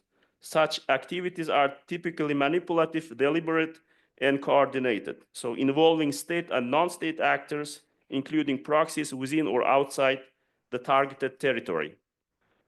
Similarly, Wigenium, and this is a unique and the first entity of its kind in the world, it is an agency to counter foreign digital interference created by France as a separate governmental agency. So they also use specific criteria to detect such interference. So Wigenium looks whether the information targets the fundamental interest of the nation, whether it is misleading, if there is inauthentic amplification such as bot activities, and whether there is an implication of foreign involvement, even if it is indirect. And so governments are adopting varied responses to these challenges, for example, Russia, on broader sense, yeah. So they, for example, use legislation like legislation on foreign agents, yeah, to kind of fight against foreign interference in their public sphere. While there are also countries like France, yes, through the creation of this Virginium agency, they take transparency-based approaches. So, based on these different developments, we can say that to fight against the perpetrators of this kind of information manipulations, it's important to do it publicly on transparent basis and setting standards, yes? So that's why governments are now thinking in terms of infrastructure, early detection mechanisms, and response protocols. We see this approach in EU sanctions policy, where EU sanctions are based on open source intelligence data. So now foreign interference in information sphere is becoming ubiquitous, yeah? And we have to think about this challenge in terms of broader consequences of this phenomenon, because this phenomenon has very broad and often unsettling consequences, reaching deeply into the political, social, and economic layers of the target country. So by exploiting existing anxieties and divisions, foreign actors, both state and non-state, can amplify public doubts, sow confusion, and even shape public preferences. And this manipulation aims to exert pressure on societies and ultimately to influence state decision-making. And like we said, one of the challenging aspects of this phenomenon is it is kind of conducted sometimes through like formally legal means, yeah? So which make which makes difficult for governments to deal, especially in information societies, in democratic societies, to deal with these kind of challenges. And another challenging aspect is their hybrid nature. More and more, this kind of large-scale information operations are conducted as a cooperation between state and non-state actors, and even beyond that, because when various actors from government entities to independent legal or illegal groups, criminal entities, but also influencers, they intertwine their agendas, the problems amplify. So for example, today, large social media platforms with billions of users can rapidly spread misinformation and polarizing content. And so the rise of both mega and mini influencers further extends this reach and makes it difficult to contain and to retract this misinformation. Yeah, and importantly, yeah, these consequences are exaggerated and made worse by polarization within target societies, especially in the West. A divided society often means that some factions within the country may welcome or even align with foreign narratives, undermining public responses to interference. So this dynamic forces policymakers to make difficult strategic trade-offs. And addressing interference risks further alienating segments of their own population, as seen with the divisive Trump phenomenon in the United States, yeah, where external narratives, they found very fertile ground in already polarized American political space. And so that's why we need a holistic understanding of both the nature of these cyber challenges, but also their broader consequences, yeah, on politics, society, and culture. Which means, so we need also to train, yeah, our students to be able to be part of the teams working to address this kind of challenges in the future. So that's let's now talk a little bit about my experience with a global cyber strategy competition, which is called Cyber 912 Strategy Challenge, which is held for more than 12 years by the Atlantic Council in Washington, D.C. So it is them who launched it, but now they organize both American but also global rounds of this competition, including in different European or Asian countries. In Paris, one of our university's partners, Paris 8 University, organizes it for now 5 years now. And I heard they also did once in Tashkent. Yeah, so it's an annual global competition that brings together students from various academic disciplines to tackle a fictional cyber crisis. And through realistic crisis simulations, students, they analyze threats to national and international interests and recommend actions to policymakers to mitigate the crisis and weigh complex trade-offs in policy and strategy. And the format of the competition is made up of 3 rounds. So you have a qualifying round where you analyze an intelligence that you receive before the offline round, an initial cyber incident scenario, and present a 10-minute policy briefing, which you will present before the jury and get criticism, but also very useful feedback from the judges.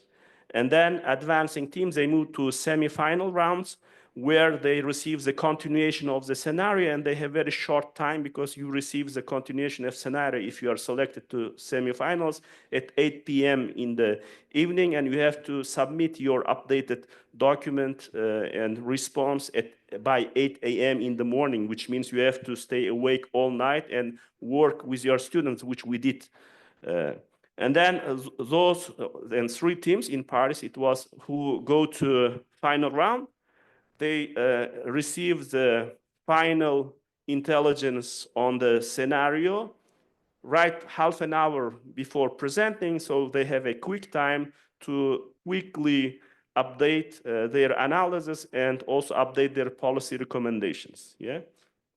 So like I said, we were lucky to attend this competition in Paris in April 24, where there were 14 teams, 8 French, 5 American, and 1 like Kazakh Central Asian team. And there were top universities like Stanford University, Tufts University, but also Sciences Po Paris, who were represented. And it was our very first fresh experience, but I think we did well because we were able to make into semifinals. And our team also got the best written policy note award.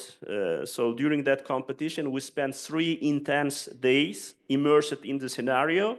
And the scenario, in fact, combined seemingly separate crises across environmental, political, and cybersecurity domains, each manifesting through distinct but interconnected events, and also incidents. For example, in the scenario, they included hacking, they included criminal arsons in the forest, and also misinformation campaigns across social media platforms, and it was orchestrated by criminal groups, both like illegal economic criminal groups, but also criminal hacking groups, and also state actors aiming to destabilize target country. Yeah, so this experience was very invaluable for us because it highlighted the importance of interdisciplinary collaboration, real-world crisis management, and the resilience needed to handle cyber policy challenges. In fact, because the jury was also composed of people working in that, like there were people from Viginium, these first agencies, there were people from the Ministry of Defense, but also there were people from universities, there were people from private companies. So it was very interesting experience. So based on all this feedback from the jury and things, so this I'm already, I will 2 minutes, 2-3 minutes. So what are the core skills, yes, for future cyber leaders? Yeah, not like cybersecurity experts, but people, yeah, who would be guiding and assisting policymakers to make decisions. Yeah. So, of course, first of all, you need technical cybersecurity proficiency. Yeah, they need a strong technical foundation from threat detection to understanding specific attack vectors. But based on that, and the idea of this challenge is also that you need a team composed of people with skills beyond this technical proficiency. Yeah, so you need skills, interdisciplinary knowledge, because addressing cyber issues often requires knowledge beyond technical fields, incorporating social sciences, international law, and risk management. So, for example, during the career panel on the sidelines of the competition, they were saying that they were looking for professionals who understand the intersections between the technology and social, political, and economic factors, to fit in roles in cybersecurity jobs. And then, of course, you also need strategic and forward-looking thinking, because it's an evolving scenario, so you have to predict and also connect the dots which are seemingly have no relation with each other. And that's why these cyber challenges demand not only immediate responses, but also the ability to anticipate future implications. Yeah, for example, during the Q&A session, jury was recommending our team that even if this, like, our analysis were good, but we should also temporize, different policy solution between short-term, medium-term, and long-term policy solutions.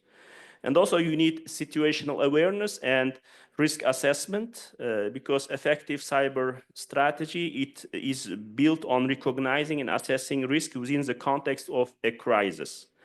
But also, which is very important, and where these IR graduates, political science and diplomacy graduates can contribute, you have a need for diplomatic and cultural sensitivity, because often these cyber incidents, there are state actors, and then there are strategic, interests involved. So that's why these incidents, they have geopolitical ramifications that require careful diplomatic handling. So in the challenge, for example, judges advise teams to consider softer approaches with certain actors, underscoring the need for diplomatic sensitivity and awareness of cultural context in policy recommendations. Even if you detect one state actor involved, you can't go publicly and blame them. First you have to try this background diplomacy. And then strategic communication and public messaging is very important, because, like we said, these foreign information manipulations and interferences, they target your population, and they try to use and abuse existing anxieties, which sometimes can be built on quite legitimate concerns, of the society about inequality, democracy, etc., etc. And so that's why, while on one hand you have to take steps to counter these actors, but you also have to keep communication with your own people, with your own population. That's why the cyber crisis, they require clear, targeted messaging to maintain public trust and communicate effectively with stakeholders. And of course, like, flexibility, adaptability is important, because usually, like we said, these cyber crises, they are evolving, and sometimes they can then get intertwined with different kind of, like, criminal and other crises. And so you have to always adapt and adjust your approaches. And it's very important to train our students to have these collaborative and network building skills, because it was a point of that challenge that cyber security and cyber strategy often involves collaboration across diverse teams and agencies throughout the challenge. The emphasis on teamwork and coordination, and which was also part of grading criteria, demonstrated how vital collaboration is to create cohesive and effective responses. And also, very importantly, ethics and integrity is very important, because they are essential for maintaining public trust and navigating complex legal environments. So based on that, what would be, like, the role of universities? Very brief, I would just read out this without explanations. We should instill awareness, of non-technical aspects of cyber challenges and train people for addressing these challenges. And so in order to do so, we have to provide interdisciplinary education programs, and we have to prepare our students for team-based comprehensive cyber responses. And in order to do so, we have to offer them during their studies practical scenario-based learning opportunities. And also we have, in order to be able to do so, because it helps, it needs, both financial means, but also in order to build really real life scenarios, you need input when you are building your scenario from people who are directly involved, yes, across different sectors. And so that's why we have to foster collaboration between academia, industry, and the government. And of course, it's more fundamentally, because this is a long term, and it would be kind of the more and more of that in the future. So we have to promote research and innovation in cybersecurity policy and strategy. So thank you very much for your attention. Thank you. Thank you, Professor Ikboljon. Undoubtedly, this cybersecurity is one of the pressing issues that we are facing. And there is a kind of an urgent need in terms of not only preparing the graduate students, but also to take a broader kind of perspective, not just cybersecurity issues, but policy and governance issues. You have rightly highlighted that. Thank you. May I now invite our next speaker, Dr. Saikal Anvar. Thank you. First of all, I would like to express my gratitude to Zalina and USA University for inviting me to present my research on blockchain technologies. So today I want to raise the issues of what is blockchain in general, very briefly, and then present the literature review, how blockchain can be used in public administration, and then present the case of Kazakhstan, that they are using successfully blockchain technology in their e-government, and also present the situation in Kyrgyzstan, what challenges we face with implementing this technology. Blockchain is a distributed ledger that records and stores information on publicly or on numerous computers without, and it's not possible, almost not possible, to alter this information without changing the previous blocks, like all the subsequent blocks. And therefore, blockchain technology is considered to be highly secure and immutable. This is the technical definition of blockchain. However, there is some poetical definition of blockchain that says that blockchain is the internet of money or the internet of value. So according to researchers, blockchain technology allows us to exchange values in any form. So it can be money, it can be some information. So any value freely and at almost no cost, like we do exchange information, exchange files on internet. So therefore, blockchain, because it doesn't have this centralized agent who is controlling this exchange of values, so it allows us to have this peer-to-peer interaction. So therefore, they call it as the Internet of Money. And the key features of blockchain technology are security. It's almost impossible to break blockchain if it's a public blockchain and there are enough participants, more than 51% of which are acting in the best interest of the network. So it's transparent, it's completely transparent. You can see all the information, all the transactions on a public ledger. You can see who sent to whom, what amount. So therefore, it brings a lot of transparency, which is crucial for public administration. Decentralization, I highlighted this word because in blockchain, in public blockchain, there is no central authority who will authorize your transactions. And therefore, it's just on a peer level. So you send, you receive, you interact with the other agents without having any interference from the third party. It's immutable, so it's not possible to, almost not possible, so this is very important. So far, it's not possible to reverse transactions, and it can be programmable. So therefore, these features, they make blockchain technologies highly attractive, and many researchers say that the blockchain can transform the modern society, and it's already transforming the society and our economy. And its main characteristics could change activities that are related to public politics and services as well. So all of you know that Bitcoin, cryptocurrency, which is the indispensable part of the blockchain technology. However, besides this, monetary transactions, that it can be also used for public politics.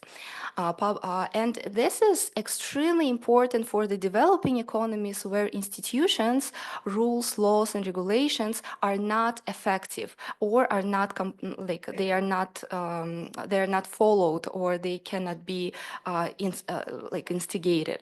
So therefore, with the help of blockchain technologies, because there is no need for intermediaries, there is no need for central government, we can have for example, smart contracts help automate the terms of the transactions and eliminate any misuse of funds.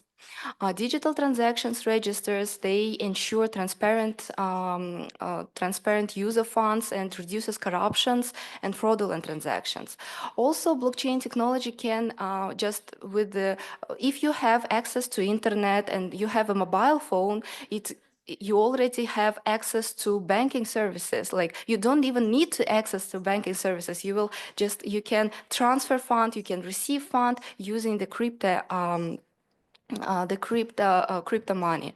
And registration of property rights via blockchain also can be done, so we can tokenize tangible, intangible assets, store them on blockchain, which will guarantee secure storage of data. So therefore, for the developing economies where institutions are not effective for many reasons, blockchain provides this unique advantage. For the developed world, where institutions, where the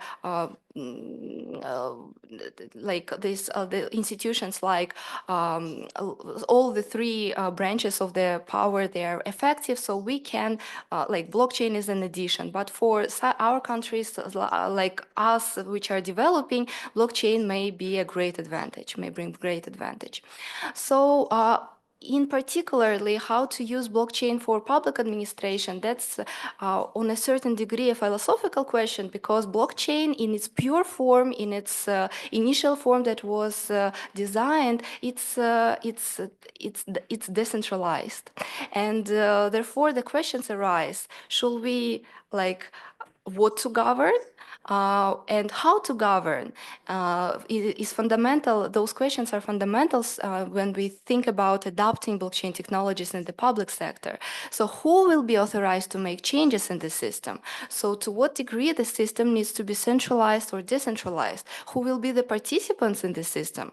And what are the rules and procedures to follow in the change of the system? So before assessing each project in terms of blockchain in public administration, we need to ask these questions and understand to what degree we are, as a government, we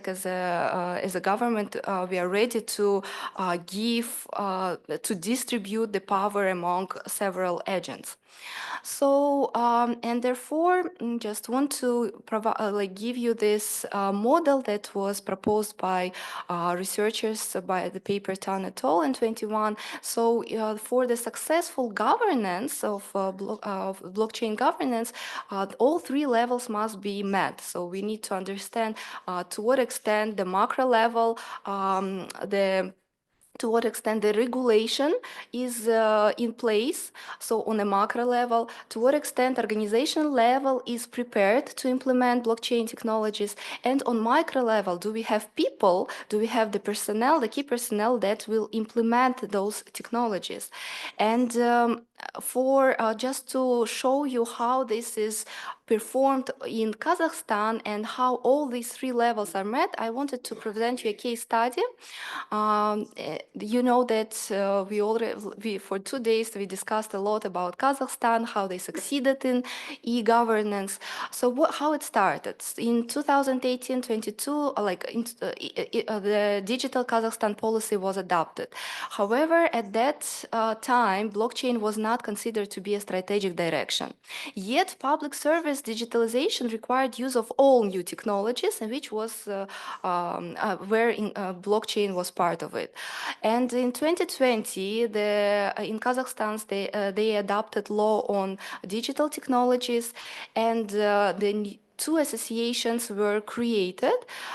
First association is the National Association of Blockchain and Data Centers in Kazakhstan, which was created with the support of the Ministry of Digital Development of Kazakhstan. And what they did, what they are doing, they developed the startup support for projects, they develop the blockchain infrastructure and implement blockchain technology in public administration system.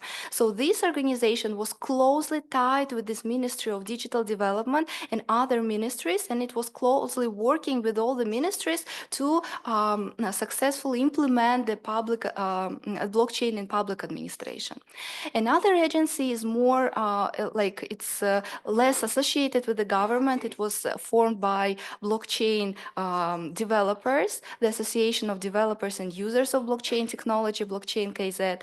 So they help to develop Tamir which is a decentralized application for business and the state.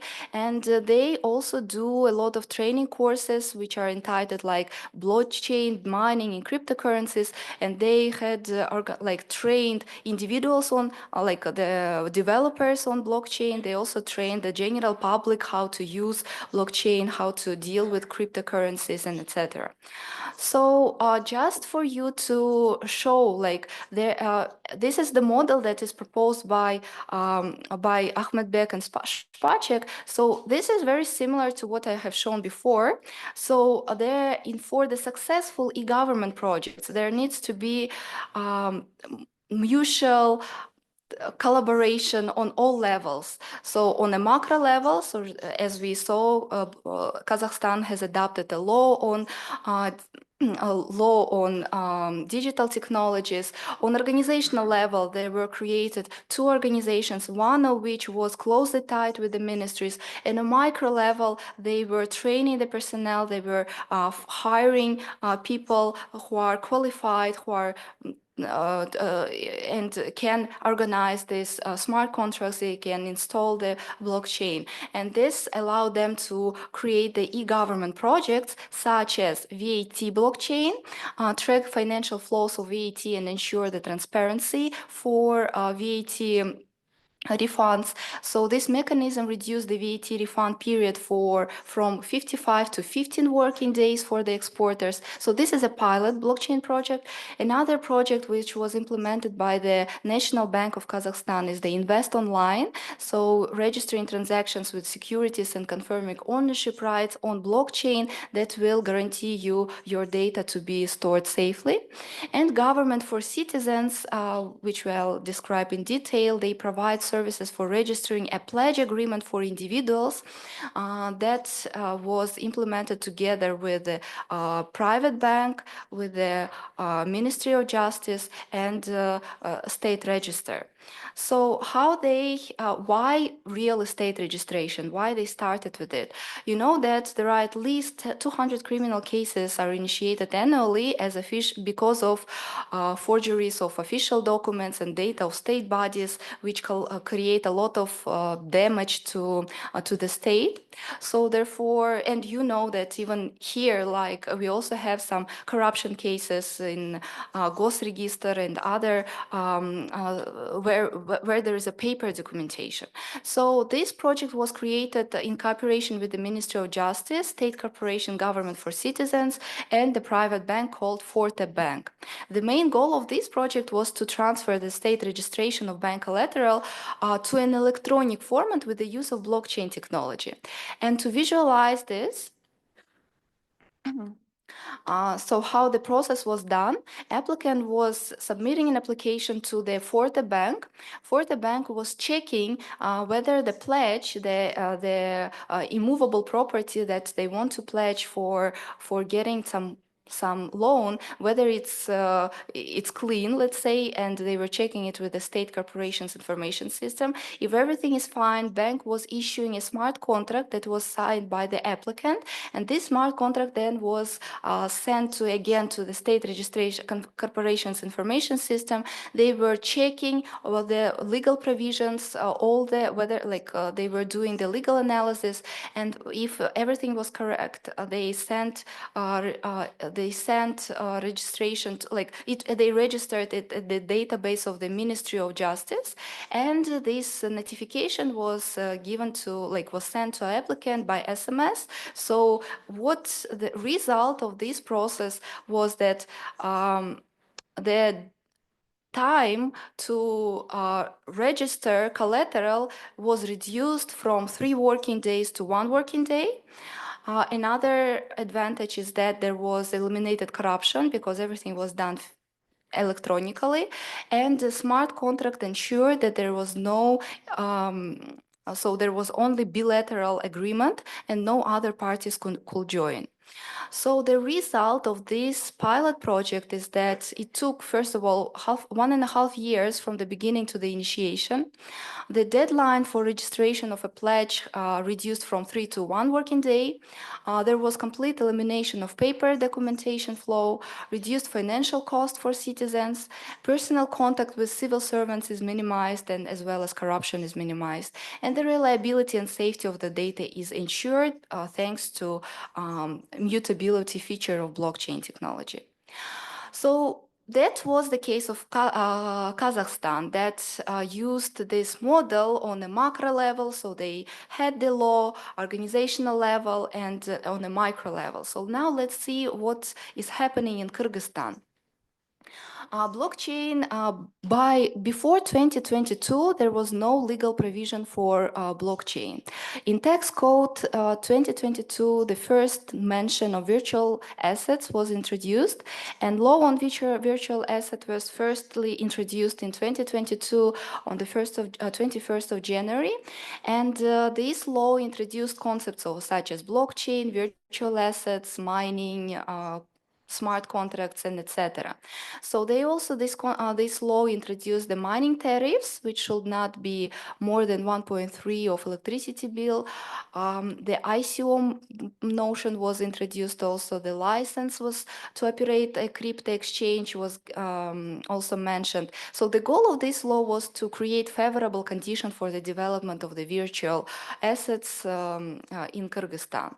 However, so far we don't have, like, so far we have macro level, we have identified that they designed the law, so it is in effect now. However, on organizational level, unfortunately, we don't have any organization that is closely working, that is not. We have one organization, KABI, Kyrgyz Association for Blockchain Initiatives, but this was a private organization that created by blockchain developers. However, and they are working not with the Ministry of Digital Development, they are working with National Bank and Gosfinadzor. So there is no organization on organizational level that is part of the Ministry of Digital Development that could instigate the changes initiate the e-government projects on blockchain databases. And therefore, and also we are lacking key personnel, people who know what is blockchain.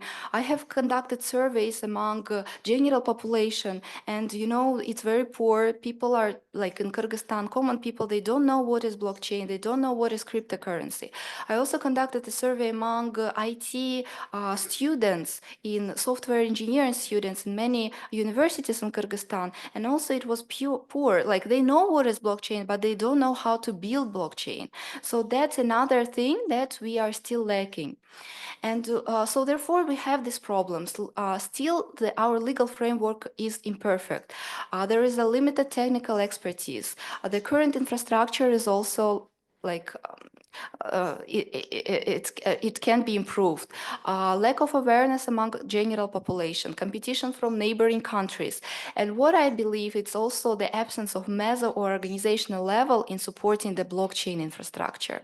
And how to improve, how to develop blockchain technologies in Kyrgyzstan. So I believe we should start with filling the organizational void, create blockchain private-public partnership or organization under the Ministry of Digital Development, first of all. Also, improve the regulatory framework. Sorry, Saikal, if you could just sum up very quickly. Yeah, sure. So, my suggestion is to fill in the organizational void so we can move further, so fill this meso or organizational level absence in order to improve the blockchain technologies in Kyrgyzstan. So these are my references. That's it. Thank you very much. Thank you. Thank you so much. So we have really 15, 20 minutes for Q&A. Anyone would like to ask? I'm sure you are still keeping your questions in mind to any of the speakers.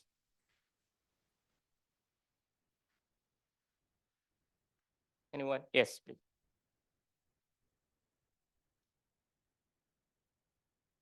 Добрый день, большое вам всем спасибо. Я очень благодарен, что позвали всех наших студентов, благодарен, что позвали коллег. И эта информация в целом форум очень полезна для информации в Кыргызстане и развития всего Кыргызстана. Я бы хотел задать вопрос госпоже Сайкал.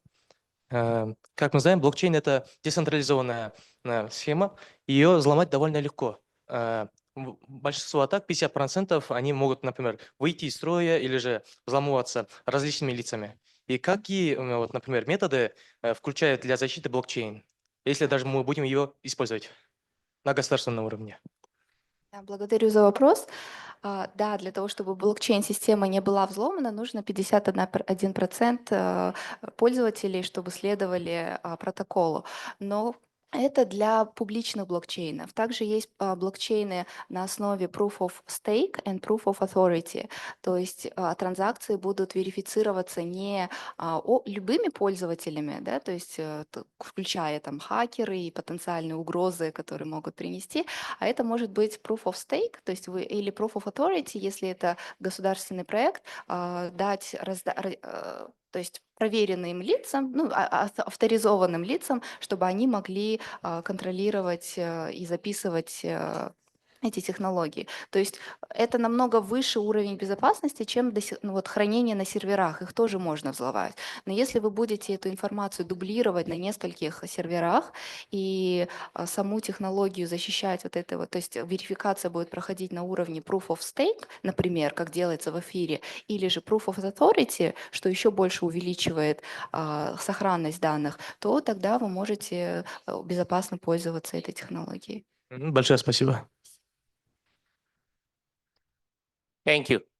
The next question, please. Comments, questions? E-commerce, cybersecurity, or anything? Yes, we have one. So I will ask a question to the first speaker about e-commerce. As you have mentioned, China is the largest e-commerce country in the world. And in our case, you mentioned if we buy some fabric from Medina Bazaar, it means that from the factory, there are around 5 to 7 intermediaries in between. So do you know, or can you suggest some ways our government can do something to decrease this number of intermediaries so that we can track e-commerce in its conventional form? Thank you very much for your interesting question. Actually, I think government has nothing to do with this because this is still market, and so unless there is demand on such kind of things, and if market buys things according to this price, there is.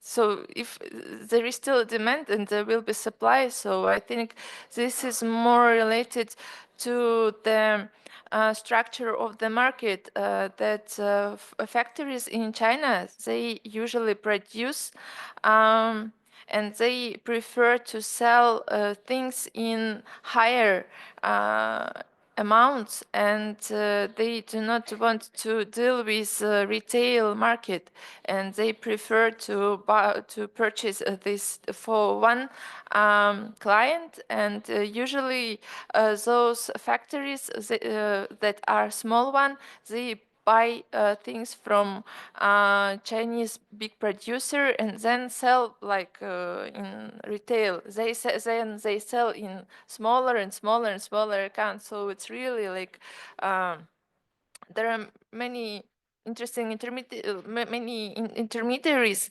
and usually markup is not so big and at every stage, but it still shows so the whole value chain of coming commodities from Chinese factories to Kyrgyz market, and I think government will not be able to do anything with this. Thank you. May I allow Colin first, and then Colin. Next question from Colin, Professor Colin Knox.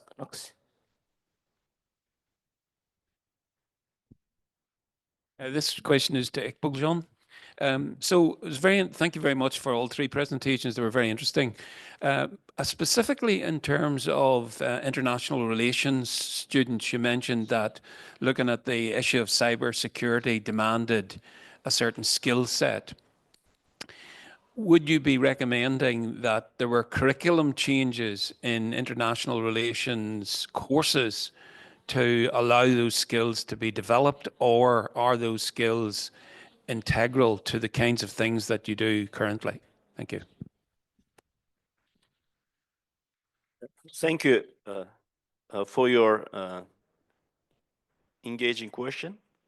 In fact, yes, some especially soft skills, yeah, that you know, like standard and well-performing IR graduate will already hold, were already there. Yeah, soft skills, which means, you know, ability to think strategically, ability to link seemingly separate issues together, but also the readiness to work, you know, under stress, under crisis.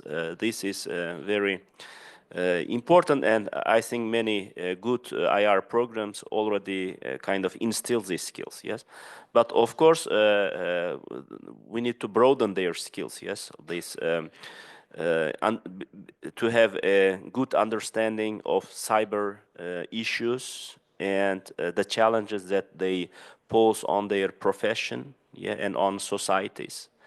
But also this, you know, this the intersection between diplomacy, law enforcement, but also, you know, the societal reactions. Yes, this is very important, and also this collaboration, yeah, networking. Teamwork, it's very important, because sometimes kind of some IR curriculum can be kind of more research driven, yes, and which kind of sometimes real research is done, you know, individually, kind of some isolation, etc. But where there you have to be more proactive and more to act as part of, yeah, the team. So how this can be added to skill box of students, yeah.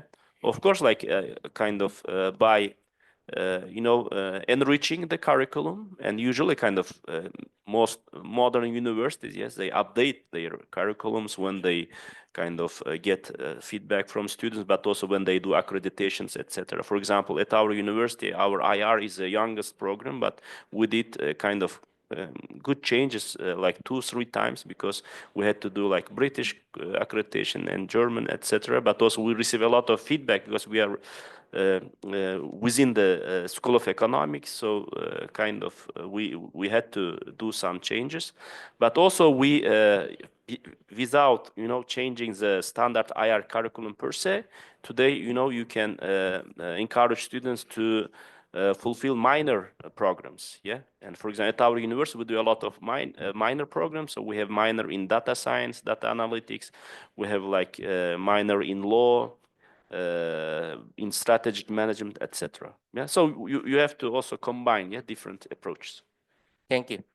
I can see there are a couple of questions. Maybe I will allow 3 questions, and then we will allow these speakers to respond. Professor Bakhytzhan first. Thank you. So thank you all for your presentations. I have a question to Zalina. From your presentation, I sensed narratives that there is an increased trade between China and Central Asia in the commerce direction. However, I recall that Nazarbayev, president of Kazakhstan, once said that if we all traded in Central Asia and lived with in collaboration and cooperation, we would have a great economy of 80 million people and something. And I was wondering, does this e-commerce between China and Central Asia contradict regional cooperation within Central Asia, specifically economic collaboration? And because there are also trends, like for instance, Uzbekistan and Kazakhstan, they recently agreed on economic and political alliance, and there are also increased trends for this regional cooperation. So is this exclusive? Like, should countries in Central Asia choose either China or regional cooperation, or it can be done complementarily? Thank you. I could see someone on the back. You want to ask your question? Yeah, please go ahead.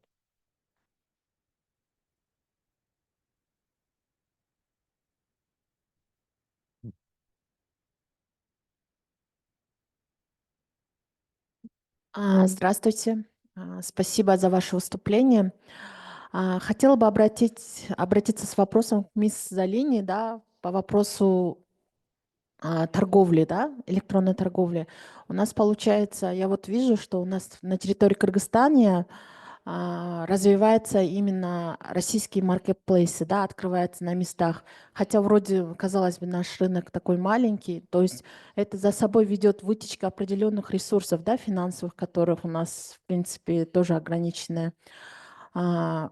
Первый вопрос, с чем это связано? То есть как бы мы географически расположены очень близко с Китаем, и тот же товар из Китая, получается, сначала она пересекает Россию, а потом из России обратно возвращается нам.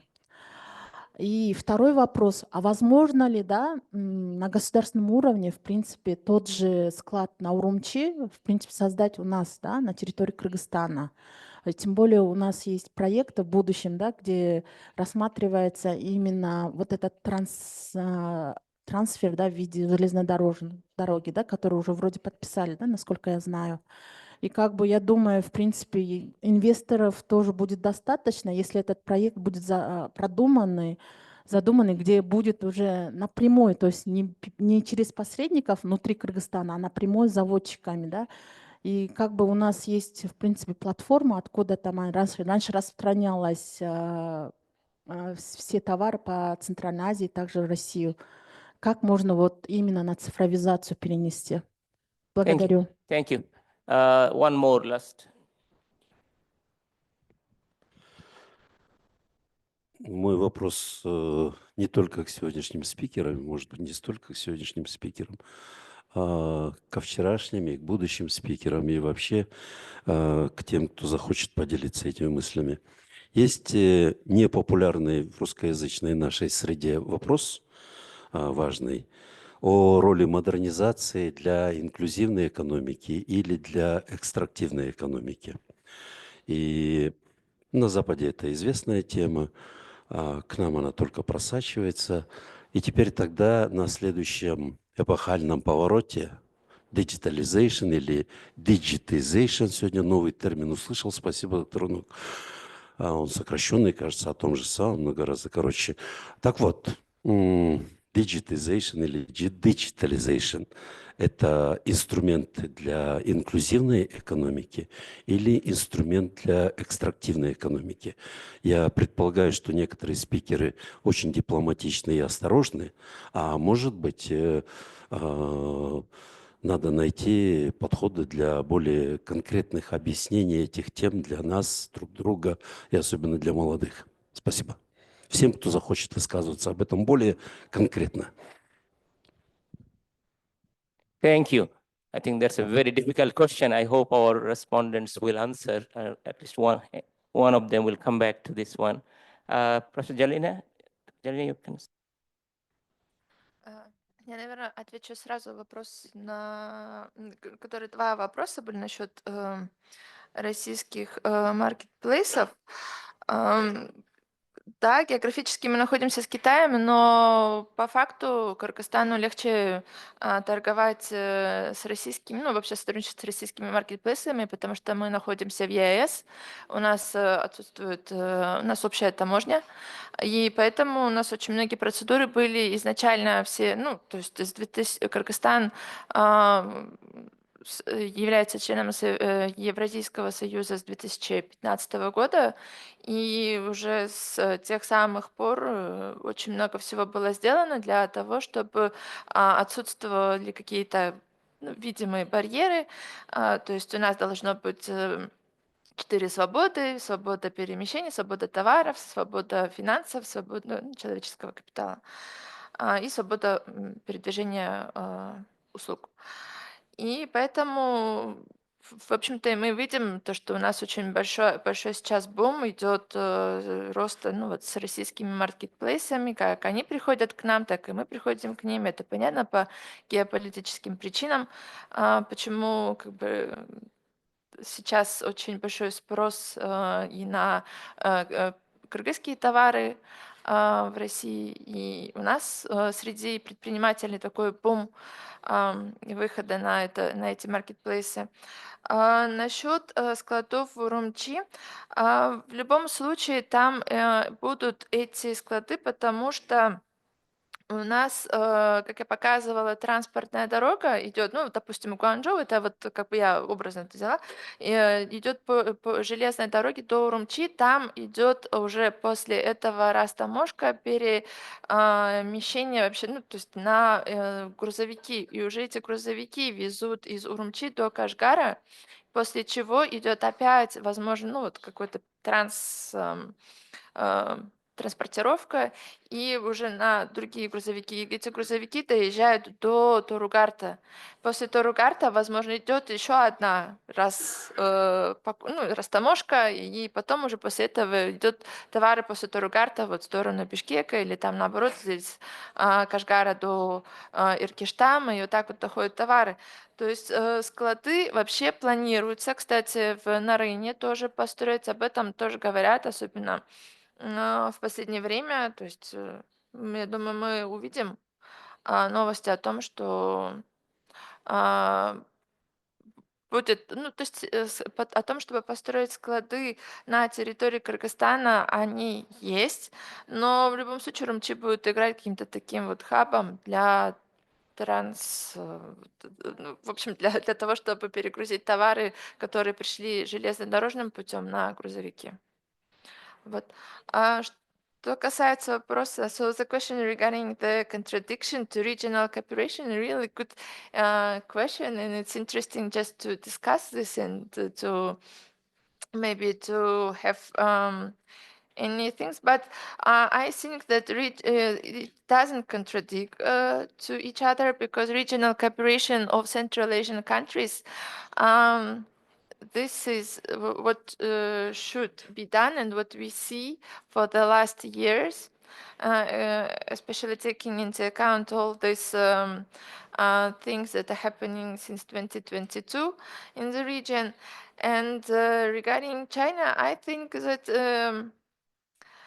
each country will try to enter the Chinese market, but it's really very difficult to enter this market. Even that there are words that Kaspi entered the Chinese market, so it was so Kaspi is really very, very huge, and still it took a lot of effort for that to enter the market, but they do not present physically there. They still have there is possibility to pay with Kaspi mobile application, but there are still many restrictions. Maybe we will see like the boom and the growth of presence of Central Asian companies in China as well. The last year, there were more than 300 companies from with Central Asian originality. They were registered on Chinese marketplaces, and most of them, they are from Kazakhstan, and we see that Chinese and Kazakhstan's relationship, they are growing more in the region. more than in other with any kind of Central Asian country. Thank you. Thank you, Zalina. Dr. Saikal, any comments to the last two questions? Anyone?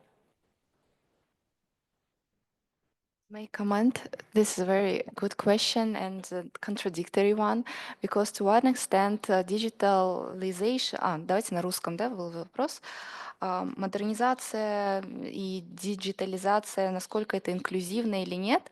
Просто на своем примере недавно ходила обновлять паспорт в наш ЦОН, зарегистрировалась через Тундук, там очередь электронная. Прихожу, 100 человек без зарегистрации, то есть пришли, ждут 3 часа, чтобы получить просто там, свои услуги.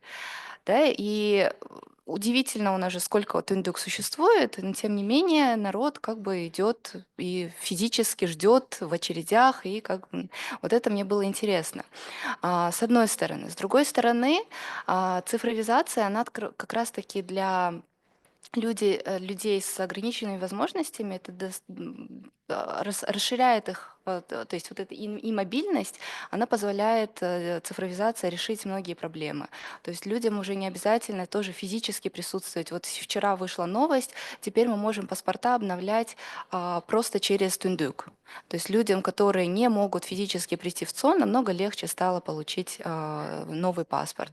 То есть это как бы с другой стороны, да, тоже, когда мы обсуждаем блокчейн, многие спрашивают, вот как, например, применение блокчейн в госпиталях для того, чтобы эти все карточки перевести на цифровой лад и хранение на блокчейне. Вот, например, бабушки наши, как они будут регистрировать, там, пользоваться этими услугами, это же невозможно для них. А с другой стороны, люди, которые не могут прийти, да, то есть, то есть это очень сложный вопрос, но мне кажется, мы не должны отменять цифровизацию, потому что для одних групп это сложно, и это тяжело, и даже невозможно понять, а для других групп это, наоборот, открывает двери к инклюзивности. Поэтому, мне кажется, должно на данный момент быть предоставлены как и физические, такие, да, вот традиционные методы, как и цифровые. И постепенно мы будем переходить уже к более цифровым методам. Ну, не знаю, это мое видение, возможно, кто-то имеет ваше мнение. Да, я тоже так думаю, что это да, абсолютно то же самое.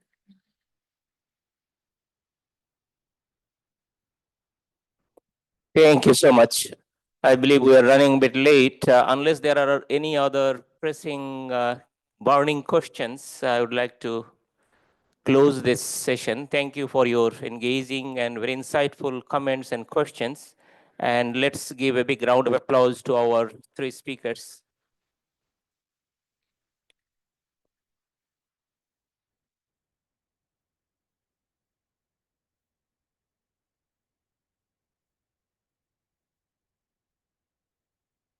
So now everyone can go and have lunch. So please have good lunch time.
Good afternoon, dear friends, dear colleagues. Welcome back to the next session of our digital forum. I'm very honored today to moderate this panel, which deals with very important actual topic on women's empowerment and digitalization. As we witness rapid advancements in technology and the ever-growing impact of cyberspace, the role of digital tools in empowering women has never been more crucial. In an era where AI, edutech, and digital solutions are reshaping education and professional landscapes, these innovations offer powerful avenues for enhancing women's participation and success in various fields. So today we'll explore the intersection of digitalization and women's empowerment through insightful presentations on AI in education, the edutech revolution, and the role of digital tools in creating self-service success stories. So before presenting our speakers, I have to just inform there has been a slight change in the list of our speakers. Miss Indira Sharshenova, because she got sick, so we wish her quick recovery. She couldn't attend the panel, which means we'll have two speakers. And each speaker will speak for about 15-20 minutes. And like we did in the previous panel, it would be better, if you have questions, just keep them. And then we'll have a Q&A session after the end of both speakers' presentations. And so now I'm pleased to introduce our distinguished speakers, Dr. Nivin Güler from University of Central Asia, who will discuss the transformative potential of AI in smart classrooms. Dr. Güler, please, the floor is yours.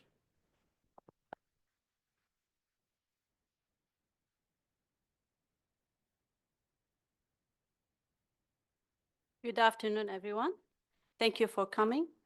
First, I would like to thank the organizers, the University of Central Asia, for such an important event that brings together all the professionals in the field of education, in the field of technology.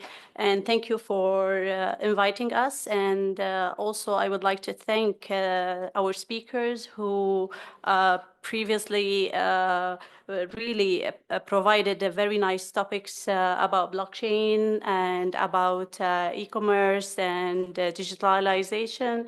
So let's start today. I would like to introduce for you what's behind smart classrooms. So mainly my topic is about AI in education. So this is as we say, as a slang, we say like it's inspiring the next wave in digital learning, AI. So before I start, I would like to briefly explain that the University of Central Asia is committed for providing high quality in education and to sustain the goal SDG 4, which is Sustainable Development Goal 4, related to quality in education, and it ensures inclusive and equal education for everybody. AI as artificial intelligence, it aligns with the mission of the university to promote inclusive and quality education in Central Asia, and which fosters academic excellence and empowers communities across the Central Asia. So my agenda is related to smart classrooms and the role of AI in smart classrooms, benefit and challenges of AI in education, the future trends, and the conclusion. Starting with smart classrooms, first, we know that the traditional way of education, if you go back to your elementary school days, you will remember your teachers standing on a blackboard or green board holding the chalk, right? And writing, erasing, sneezing a lot, okay? At the end of the day, the clothes are white according to the chalk color. So this is the traditional way of teaching previously. Now, with the revolution of technology, not only in data centers and in vehicles or in any special type of field, even in the education. So technology have evolved in education as well. So starting with artificial intelligence, it is like we say, it boosts the learning experience of the students and the educators. At the same time, it helps the educators assess the students fairly, correctly, and have enough time to focus on how to, let's say, focus on the weaknesses of each student or challenges that each student is a struggle. Previously, it was only based on paper, like we do the exams, the teacher collect the exams, and we got the grade. This is previously. But the teacher only knows, let's say, which part or which topic we did not understand. But this is not enough because the teacher didn't bring all the topics in the exams, some topics in the exams. So nowadays, with the revolution of artificial intelligence, we have a very updated platforms that the schools are integrating them into their educational system, where the teachers can, let's say, assess each student, follow up, monitor the progress of each student. And guess what? Not only this, even the families, they have at the end of the day or at the end of each semester a list of reports telling the parents the progress of each student. So in this way, the teacher focuses more on monitoring, focuses more on making the learning more interesting for the student, instead of wasting time on, let's say, preparing more questions, grading and putting the grades on the system and blah, blah, blah. Everything takes time for the teacher.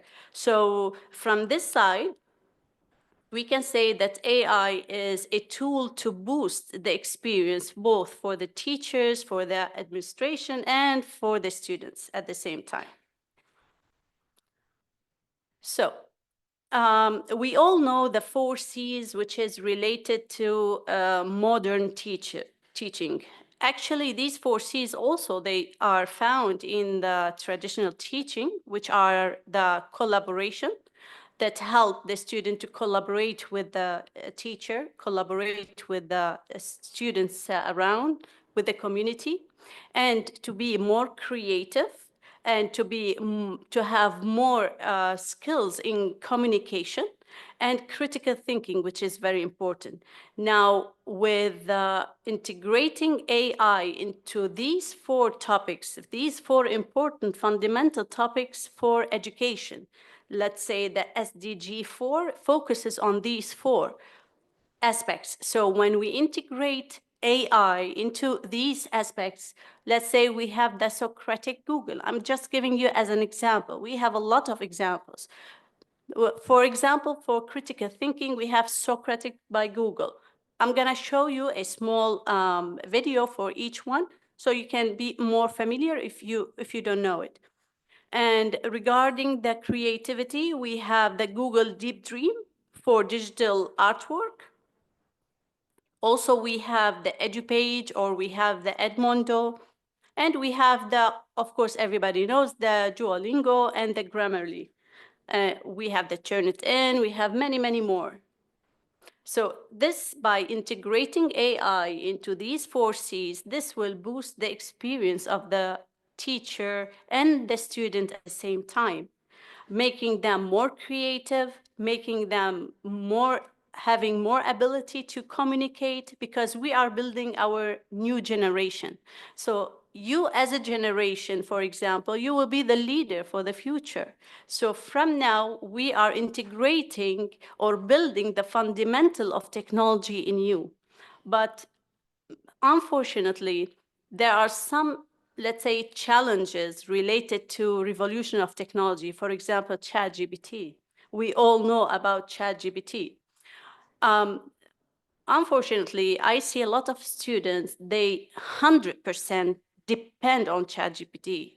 Like, even if they want to write a simple paragraph, you know, a simple paragraph, they write it on ChatGPT, copy paste. Okay, guess what? What if something happened to the internet?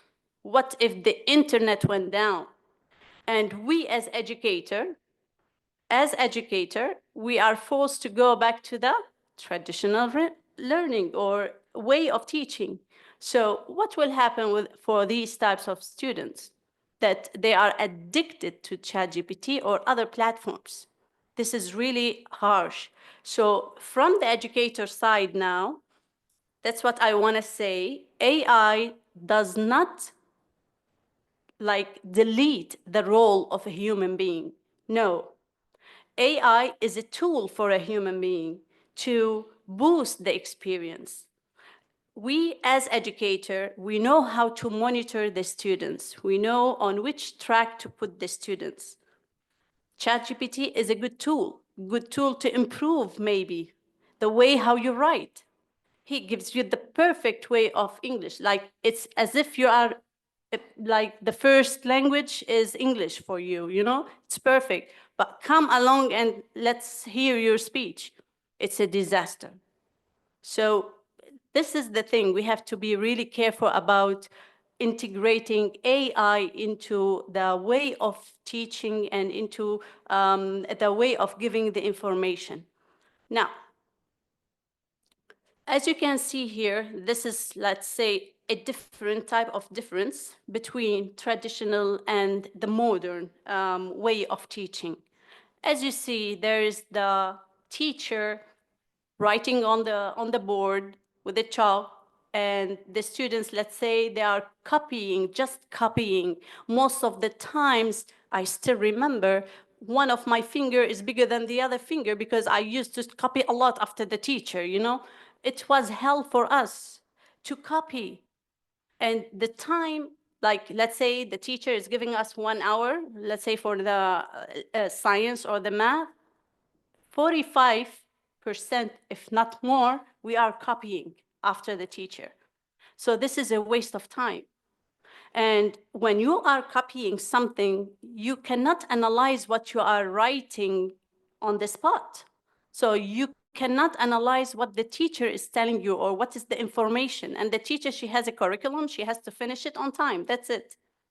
However, with the integrating now new technology into teaching, it is more fun, more interesting for the students. We will see how. And by the way, this figure is made by AI, for your knowledge. So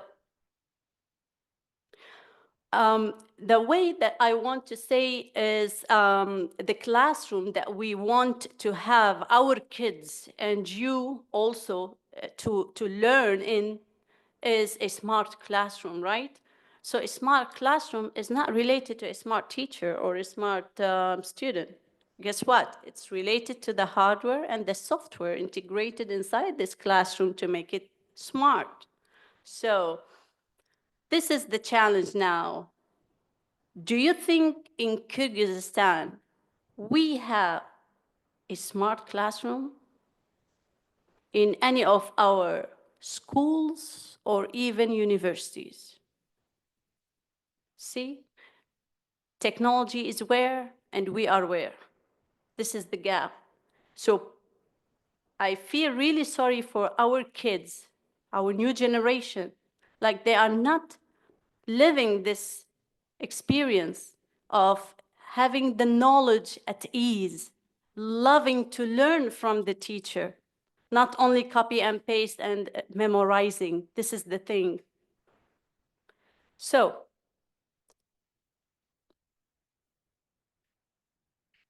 as I said, the smart classroom, it integrates the collaboration between the student and the teacher. How? The student is able to, let's say, figure out the topic like in a virtual reality.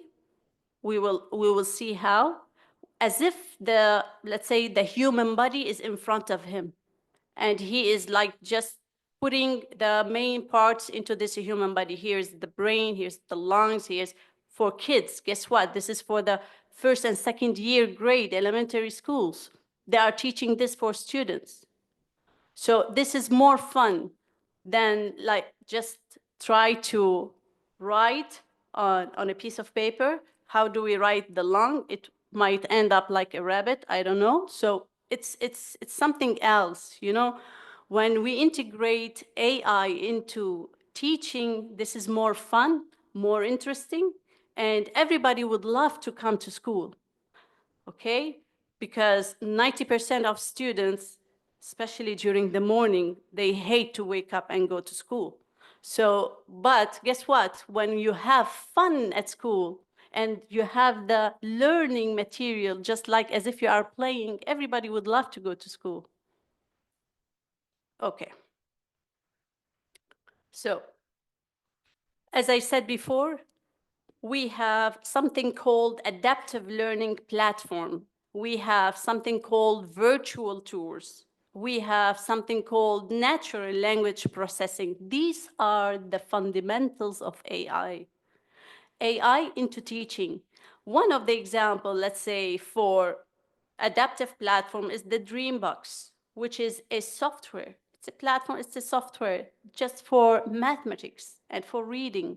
Helps students about learning how to solve an integral equation or an exponential equation and so forth. We have the virtual tour like Socratic by Google. We have the natural language processing like Grammarly. Like me, I'm one of the person who is using Grammarly to help me if there is any mistake, by mistake, maybe when I'm writing, I'm just downloading it into the Chrome. So once you write, it will show you if there is anything, any mistake. Okay, so this is very important, especially for the grammar side, okay? So, for example, this is a Socratic by Google. You can download it, okay? It's free. As you can see here,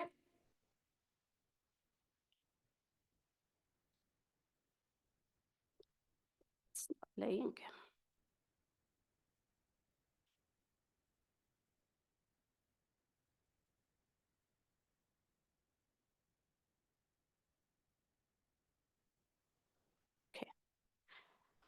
So here it is the Socratic by Google.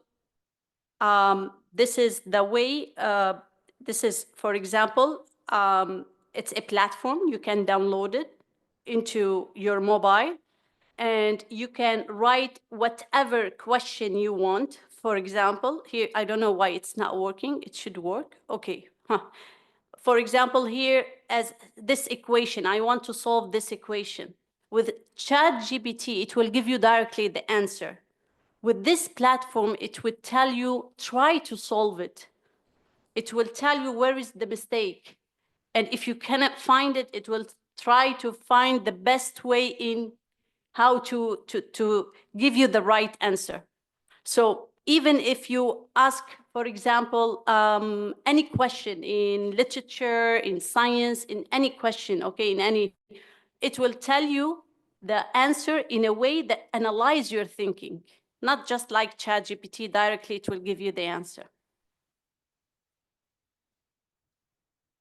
Okay, for the immersive learning, this is what I was going to tell you. It's related to engaging the students, how to engage the student by the virtual reality. We say VR, virtual reality. It's not real reality, it's virtual. So it's a simulation model. When you put it on your eyes, you see the model in front of you as a 3D. In gaming, in teaching, anything. This is, I think you are familiar with the gaming virtual reality games, right? So this is the same for teaching, but the thing is that these are somehow expensive. That most of the schools or the management are not able to bring how many students you have. For each one, you will have one. So it's really expensive for them. So once the student, let's say, learn through this virtual reality, okay, what will happen? So the student have the complete figure of what the teacher is going to teach him. So the educator or the teacher will just focus on the main points, okay, for the main topic. And then instead of reading, instead of hearing, the student, instead of reading and hearing, he just have this to put the virtual reality on. And in this way, the educator, we say, transport the teaching topic in an interesting way, in an immersive way. This is called immersive learning, meaning integrating virtual reality or augmented reality, or even both of them, mixed reality. We say MR, mixed reality. Guess what? Not only the normal students, also special needs students can benefit from AI. You know, like if you have a student like struggling in the language, like let's say speech to text, text to speech, okay, we have such a platform. Also, like to personalize the lesson plans for students who have disabilities. What kind of a disability? Any kind of a disability, it will help the educator to make the lesson more easy on these students, these special needs students. In addition to language customization, like definitely multiple languages, like to translate from a language to the other. So I want to go through the personalized learning and data-driven insight with AI. First, the first thing is that analyzing the student data, like the student is applying or is doing this on this platform, let's say AI platform. So the AI system, what it does, it tracks, it gathers the data of what? Of the student progress on each topic, on every step, so that the educator will know exactly where is the gap, and not only the educator, even his parents, they will receive a report. Okay, so everything is monitored. So let us see this small video, please.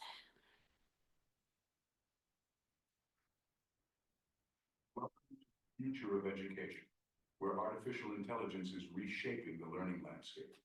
Personalized learning, tailored to the unique needs of each student, is taking center stage, and it's AI that's leading the charge. AI is no stranger to us, seeping into various sectors, and education is no exception. The conventional one-size-fits-all teaching methods are making way for AI-enabled personalized learning approaches. The benefits are immense, with increased student engagement, improved learning outcomes, and the flexibility to learn at one's own pace. Picture this: adaptive learning platforms that adjust content difficulty based on student performance. Tools like Duolingo for language mastery, Khan Academy's personalized learning paths, and AI tutors like Carnegie Learning. These tools gather data on student performance, continually adapting to personalize the learning experience, but with great power comes great responsibility. Ethical considerations such as privacy concerns related to data collection, potential for algorithmic bias, and ensuring equitable access to AI-enhanced learning resources are critical. Implementing AI technologies also brings challenges, including the need for infrastructure, teacher training, and the risk of over-reliance. So here we stand, at the intersection of AI and education, ready to embrace the future of personalized learning. Stay tuned for more insights into the world of AI-powered education.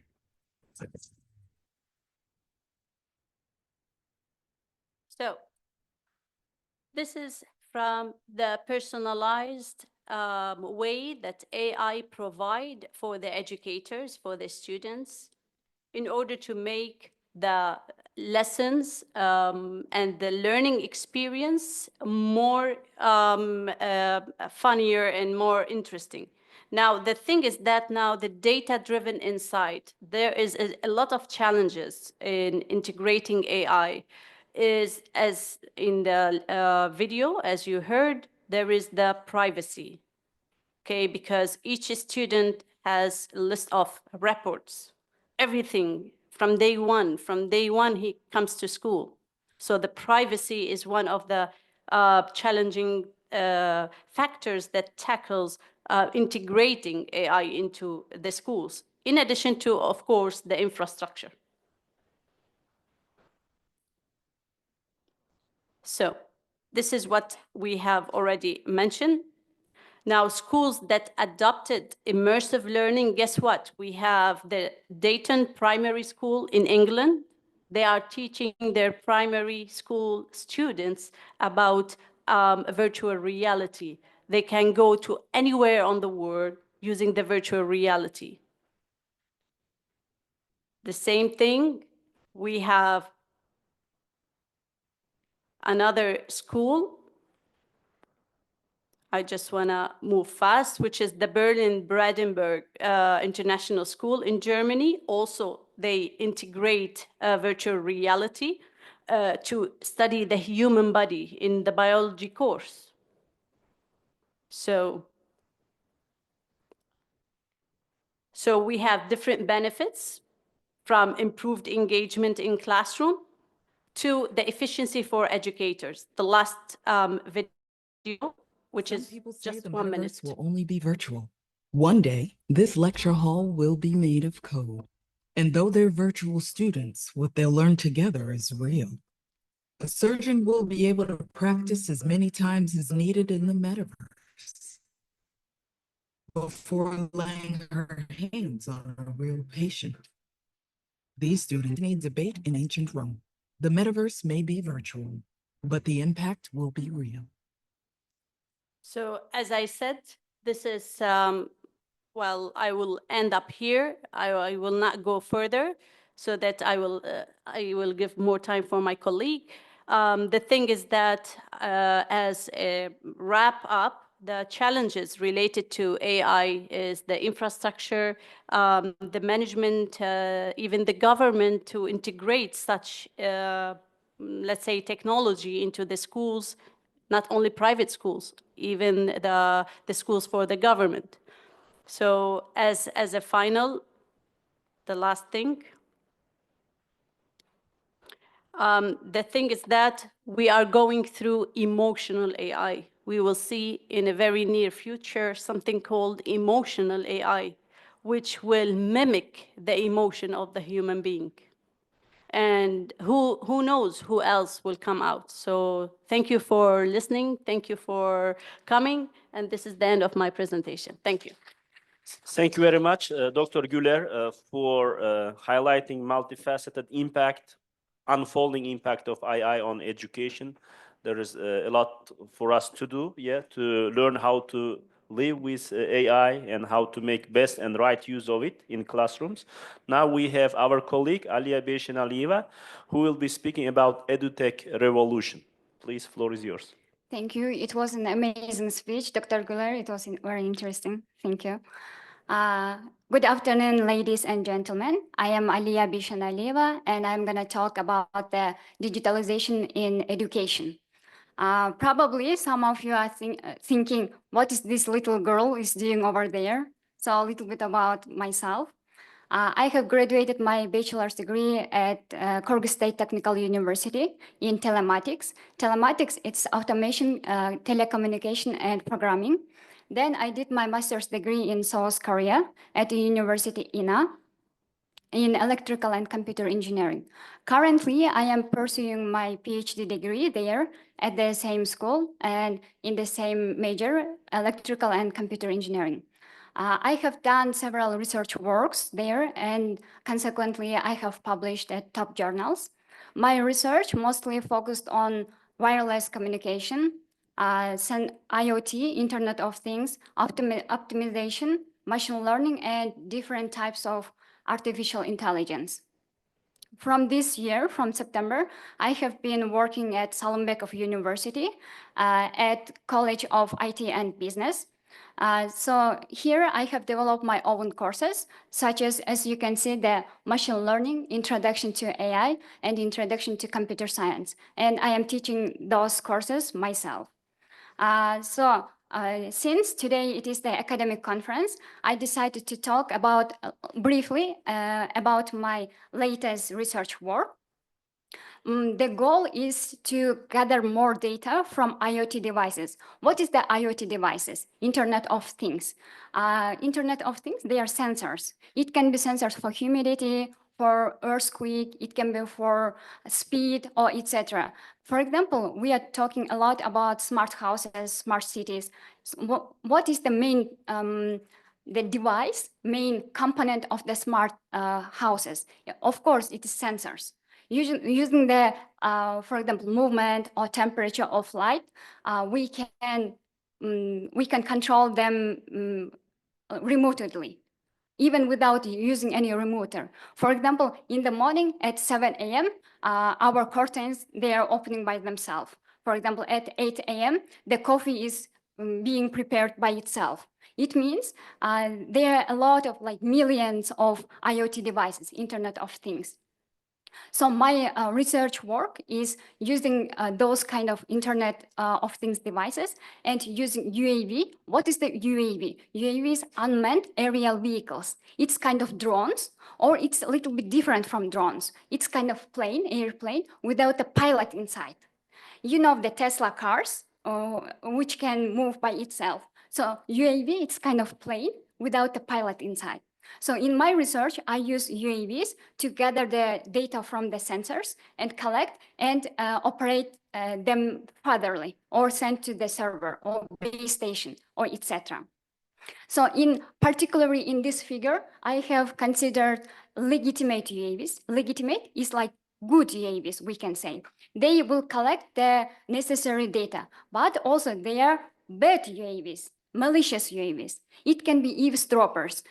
What does it mean? For example, currently we are gathering data, but there is a bad UAV coming and overhearing the information.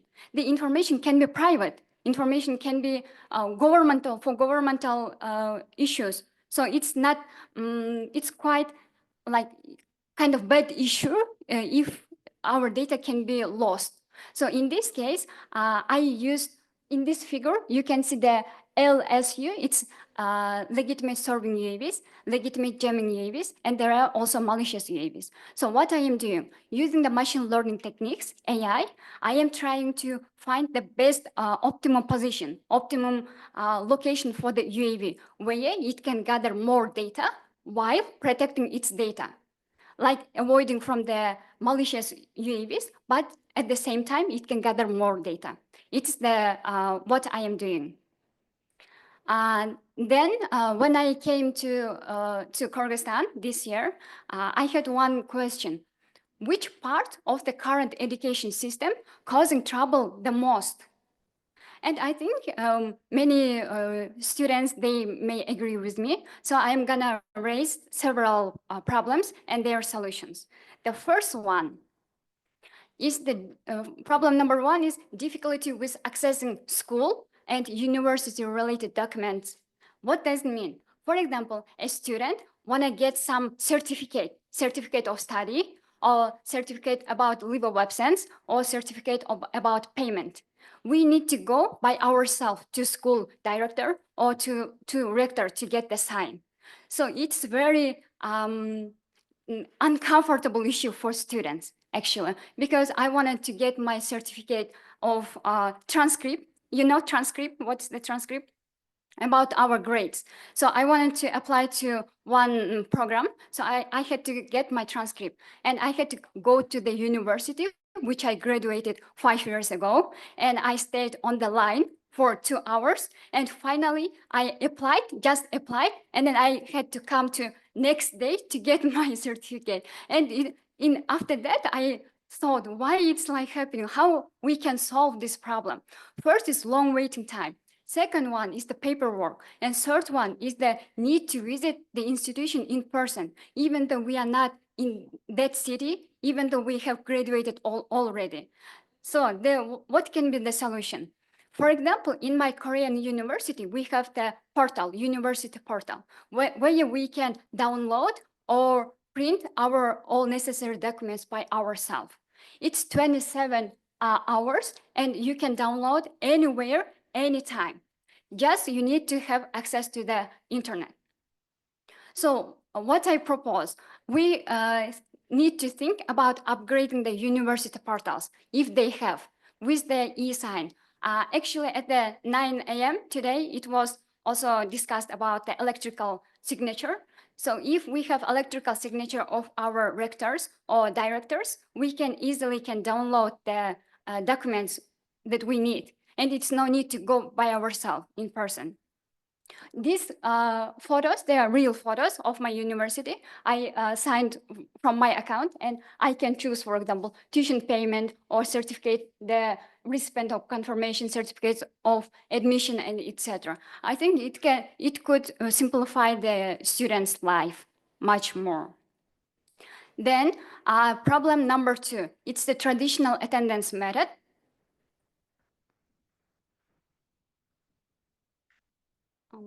Just a second. Even though our education is being improved a lot in terms of the new methods or even AI applications, softwares, or even hardwares, even like smart desks, etc. But the traditional attendance method, as I noticed, it remains still for some reasons. We still use this kind of papers, the journals, to check the attendance and to put our grades in terms of the teachers and also for the school students. And I think it is not useful anymore. If we have a sort of also portal or some kind of website, we could insert all necessary data in one server. I think it could also solve many uncomfortable cases in the schools, also for students, also for teachers as well. For example, what kind of problems it's giving to us? First of all, it's time consuming. Second of all, is error prone and difficult to track students' overall attendance. So what's my solution? I propose to have kind of one structured server. For example, student 1 is taking 3 kind of courses. It's math, history, and art. Each teacher, they can give the grade online. For example, what does it mean? We have sort of program or kind of portal. And each class, the teacher give, for example, okay, there are 5 students and she is clicking the attendance and it will go directly to one server. And it's no need to ask about one student from each teachers. For example, as I am an administrator of the school, I have question about specific one student. And to know how is his progress, I need to ask from each teachers. Okay, from math teacher, how is this student is, how is his progress? And then I need to ask from the history teacher, well, how is his progress, etc. But if we have this kind of one structured server, I am as an administrator can have access about the progress from about all students. And I think it also could solve like the micromanagement cases. And the final problem number 3, I named it's kind of Soviet libraries to these days. Actually, mostly in rural areas, it's difficult to find books. We still have this problem. If there are books, they are old books or outdated books. And if a student is having like old book, the motivation to read that book is very low. And second of all, even first of all, the problems of finding. Second of all, its quality. And third of all, even we buy a new book, it's only for single use case. For example, as I am a student of 5th grade, I will buy a math book for this year, but I will not use it next year. And I don't have any relatives to give it. And it's kind of environmental waste also. And how we can solve these issues. I would suggest the boost e-libraries. Yes, I agree. We still have e-libraries and they are developing very slowly, but we can still improve and pay attention more for digitalization of books, the existing books, and use them in e-format. Of course, some people say they prefer to read the hard copy, but if we have the e-books, they can use it anywhere with phones, with laptops, or with PC, and etc. For our rural areas, it can be impossible for now, but we can start from the schools of the big cities, kind of metropolitan. And yes, it's my suggestion to digitalize the libraries and increase the number of e-books. Thank you for your attention. It was Aliya Beshanaliyeva, and let's get connected on LinkedIn. Thank you very much, Aliya Beshanaliyeva, for highlighting your own very impressive success, but also different digital solutions to our problems. I just want to come back briefly to the title of the panel, which is written here on the program, Women's Empowerment and Digitalization, and listening to our colleagues. So I wanted to adjust the title to Smart and Successful Women Empowering Us All in an Increasingly Digitalized World. It should be, I think, that would be the correct title of the panel. Thank you very much to both speakers. Very important insights on this pressing issue. Now I open the floor for the Q&A. You can have like 10 to 15 minutes of Q&A, please.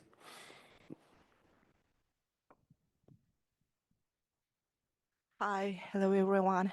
Thank you for that amazing presentation. And my question is like, so the other day with my colleague, we discussed about how to get students to do their task, that individual task. I'm teacher and my colleague is also teacher of English. So we discussed about how to get students to do the individual task on their own. And so let's say that I give them the task like fill out the sentences with the words from the box. So they're smart, they are smart enough students, they're clever, but anyway, they turn to AI platform to do this task. I know they can't do it on their own, but anyway, they try to do, I don't know why, but they try to do it with the help of AI. And how to get them know that if someday, if there is collapse with internet, they may become that people of Stone Age because they can't think on their own, because they can't think by themselves. So that's my question. How detect and how define that they did, whether they did this task on their own or by themselves or with the help of AI platform? Yeah, thank you for your question. Actually, as an educator, let them use AI, but with a wise way. We are building a generation of new technology.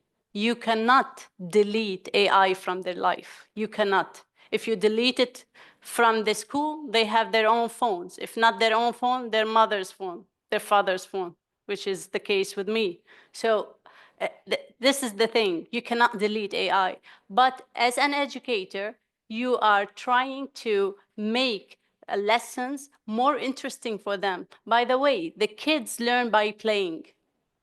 The kids, they cannot learn by sitting, repeat after me, do after me. Maybe the first 5 minutes, he will do it. When he go outside, come back, he will forget. No, because there is no engagement. I'm sorry, I'll interrupt you. They're not they're students, not kids. But okay, like even for the university students, okay, like for the freshmen, probably you're talking about the freshman students. Okay, so freshman students, these students, the new generation now you're talking about is dealing with phones every day. they are used to have their fingers every day doing something. Like if you take away the phone from them for 2, 3, 5 minutes, they feel lost. They feel lost. So if they are trying to use AI, okay, that is fine, but not all the time, especially in a very simple task. Okay, so once they do the task, let's see AI how it will give us. Let's see how it will format or rephrase what you have said. Okay, so by engaging the students now, because these students, they are freshman students, they are not going like elementary students, like to play over the board and so forth, learn by playing, okay? So you should have another way, smart way of making them more engaged. And by the way, once they love really the teacher, they will love the topic, even if the topic is tough, you know? I know this because we are all a human being. Once you like somebody, whatever she's giving you, math, physics, science, whatever, you feel like at ease when you are studying it. So in all cases, see, AI cannot replicate the emotions of a human being, although they are talking about emotional AI, but still it is not existing. But who knows later on what will happen? I don't know. So yeah, this is for the first question. For the second one, which when the internet is out, it's a disaster for all of us, not only for them. You know, it's even if a technical issue happens, not only in educational side, worldwide, the airports, everything like will be shut down. Okay, because everything depends on the cloud, which is the internet. So when you say like if the internet is away from their life, they do not know how to write a sentence or do something, because there should be a practical way of using AI, not only using AI 100%. So thank you. Okay, thank you very much. I answered.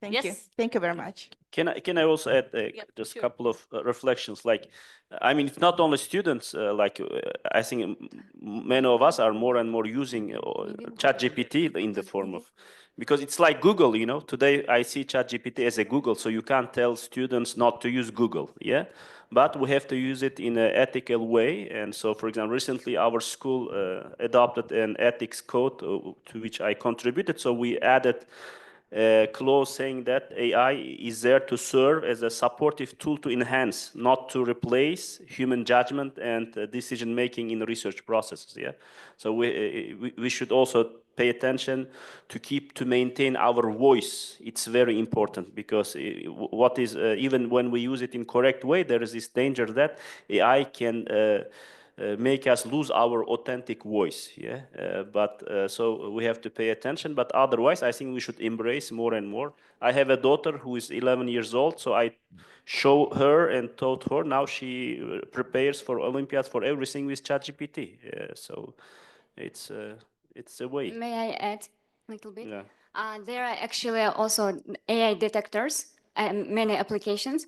And we also can say, if I detect more than 90% of your AI detector, then you will lose your points. Yes, and then they will learn like day after day. And like at 10th one, they will use less and less, I think. Yes, there are many websites and apps as well, AI detectors. So you can use that one. Thank you for adding this. By the way, there is something called humanized AI. So even if you find the students are so smart that they go to the humanized AI and they do it as a human being writing the sentence, and you cannot find if really this is AI or not. And this is what I'm struggling nowadays. Humanize AI. Thank you.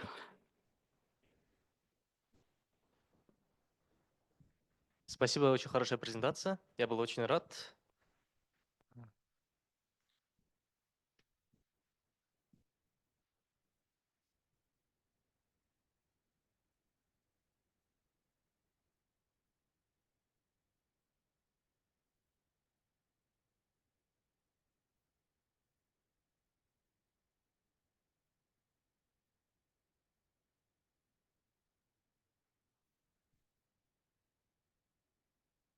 Спасибо. Презентация была сама очень прекрасная. Я был очень рад, удивлен, приятно удивлен. Ваша презентация, доктор Гулер, была очень хорошая. Как раз затрогала искусственный интеллект, новые вот темы. Например, что сейчас искусственный интеллект все развивается, и постепенно уже становится частью нашей жизни. И у меня задается такой вопрос: если такими темпами искусственный интеллект будет развиваться, вот вы сказали, эмоции уже появляются у некоторых вот технологий, инфраструктур. И как я могу сказать, может ли это как-нибудь повлиять на человека? Вот человек может быть зависим, или же некоторые люди могут, например, лишиться работы. Например, учителя в то же время. Сейчас искусственный интеллект настолько хорошо развит, что иногда даже сам пугаюсь. Вот он объясняет тоже как хорошо, у него там информации много, у него ресурсов много. Человеческий ресурс, он, конечно, ограничен, но он как человек, он может ошибаться. А вот искусственный интеллект, он более развит, у него все задатки есть. И я иногда пугаюсь, вот действительно, если вот сейчас доставки есть, различные роботы, есть даже вот дроны, есть военных даже в целях. Операции даже сейчас искусственный интеллект делает, как я знаю. А сейчас иногда вот пугает, если искусственный интеллект будет развиваться, может ли она повлиять на человека? Может ли человек уже лишиться своих работ и просто остаться без работы? Вот это меня пугает. Хотел вам задать вопрос. Thank you so much for this interesting question. Again, I need to highlight something. AI does not delete the role of the human being. Now, let's go back in time when somebody who is going to study, let's say, medicine, okay? For the 5th or 6th year, he shall start doing the stage, which is inside the hospital. He has to go and figure out everything in real life, okay? So guess what?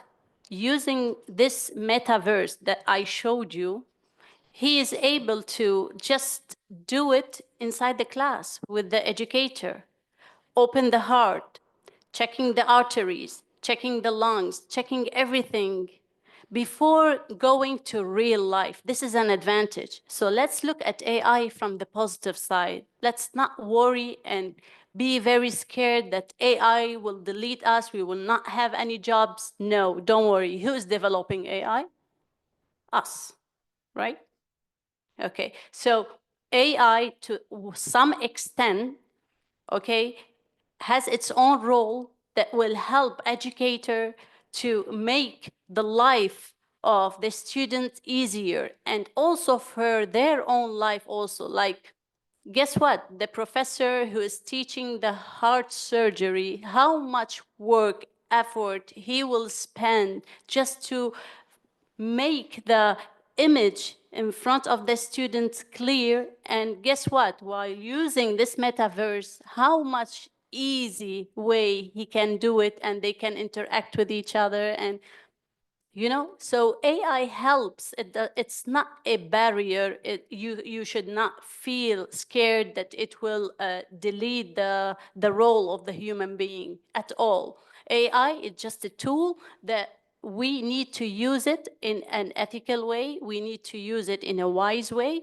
And definitely that's what we are preparing our generation. Do not depend 100% on AI because we want smart generation, not fool ones. So if the internet is off, we don't want to have fool students. We want to have smart students, right? So using AI in a specific way, in a very smart way. There are many platforms. I am using one of the platforms for my daughter to teach her the multiplication table, by the way. The multiplication table on my own era, you know, back, okay, to 1870. So the multiplication table was like a hell for me, you know, and my mom used to, okay, now 7 times 8, no, wrong, go back from the beginning. 1 times 1, 2 times, okay, so it was hell to memorize. But nowadays, there are lots of platforms, very interesting, and it help like build the interest and empower the student with a passion to learn more and more. A lot of play games using AI. So be assured and rest assured that AI will not delete the role of the human being. No. Thank you.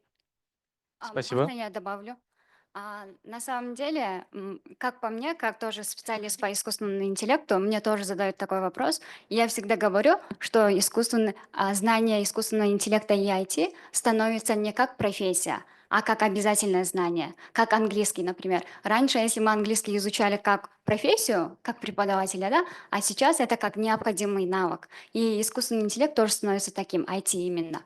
А то, что многие люди потеряют работу, это будет, да, они потеряют, но в то же время появляется очень много специальностей. Например, data scientist, data analysis. Сейчас, например, инженер machine learning, они становятся все больше и больше. И мне кажется, можно адаптироваться. Вот, если будем изучать, что в тренде, тогда можно уже усвоиться к новому, как по мне. Спасибо.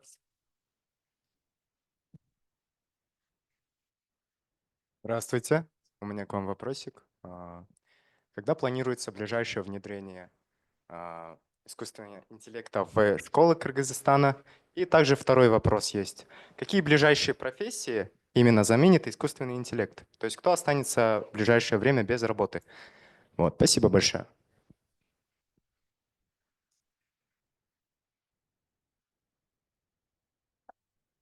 Okay, let me answer his question.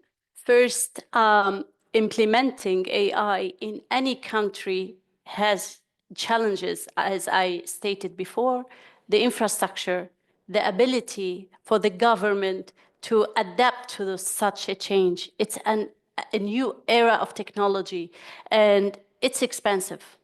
It's not free, it's expensive. So guess what? If you want to integrate virtual reality or augmented reality, okay, into the schools, into the universities, it will cost a lot. Not everybody is able to integrate such technology, okay, with such an economic crisis countries, okay, not only in Kyrgyzstan, and all over the world, okay, where the countries suffer from economical issue, a lot of problems comes out.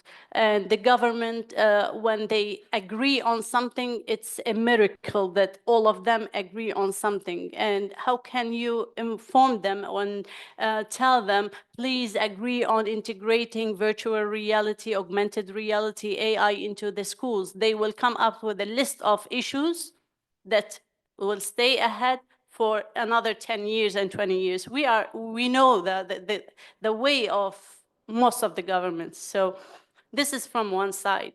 The other question is that who will remain jobless, you mean? Like, who is the one who will remain jobless? Listen, the most important thing is to keep yourself up to date, gaining the skills. So the thing is that when you integrate AI, let's say, into the schools, into the universities, the people should be skilled well on using such technologies. Because if they do not know how to use AI, they are way behind. They cannot cope with the new technology, and they cannot lead the students and help them. This is why we need always to be up to date, catch up with the technology. So with being skilled enough, like when you write on your CV, you are well skilled in machine learning, artificial intelligence, building platforms and so forth. Okay, so the companies who are in need for this will contact you. Okay, but what if you only know AI, but you haven't applied any code platform or something related to AI? You did not practice yourself, you did not empower yourself, enriched your knowledge with AI basics. So you always have to be skilled, catch up with the technology in order to stay full, not jobless. Thank you. Я тоже добавлю. Мне кажется, вопрос, когда в школах начнут внедрять, это, мне кажется, не к нам, потому что это же на государственном уровне, во-первых. А во-вторых, полностью в AI превратиться, мне кажется, почти таких нету, мне кажется. Все равно останутся некоторые моменты как традиционное обучение, а некоторые моменты искусственный интеллект. И даже вот использование интерактивных досок может тоже считаться как уже начало интеграции в искусственный интеллект. Даже использование вот ChatGPT может казаться как уже начало интеграции в искусственный интеллект. Так что мне кажется, даже наши школы по чуть-чуть уже начинают внедрять это. А второй вопрос насчет, кто может потерять работу. Как я уже сказала, если человек хорошо усвоил искусственный интеллект, допустим, есть экономист, и есть экономист, который знает искусственный интеллект. Это уже будет новая профессия. То есть тот человек, который был экономистом, он не потеряет работу, получается. Он придумает что-то новое, использующее искусственный интеллект. Плюс объединяя. Знать одно – это одно, а знать еще плюс искусственный интеллект – это уже новая профессия, получается. Вот, спасибо.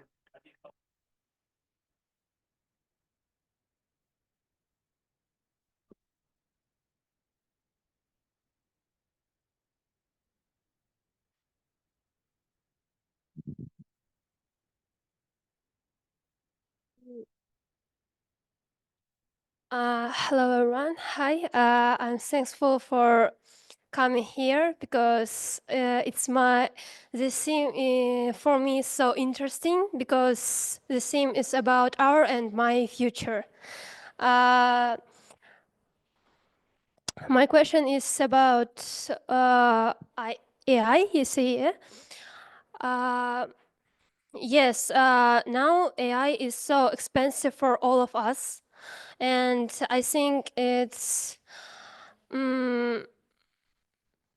some people can use this, but a few years later, all of us can use AI. And my question about you don't afraid about people who are busy in a technica or mobile. Can I use in Russian? Thank you. Имеется в виду то, что вы не боитесь ли за людей, которые и так пропадают в телефонах, и если будут использовать AI, то они вообще не выйдут из этой реальности. И, как бы сказать, мы потеряем живое общение, и вот такое. You got it. Okay, go ahead. Thank you for your question.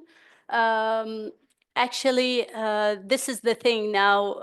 If you see young kids nowadays, they are most of the time on tablets and on the phones, and they lack the childhood way of growing.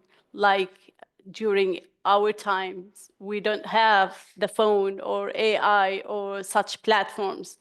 Now, it is again based on the mentor. Who is the mentor of this guy or this lady or this kid? The family. So AI is a tool.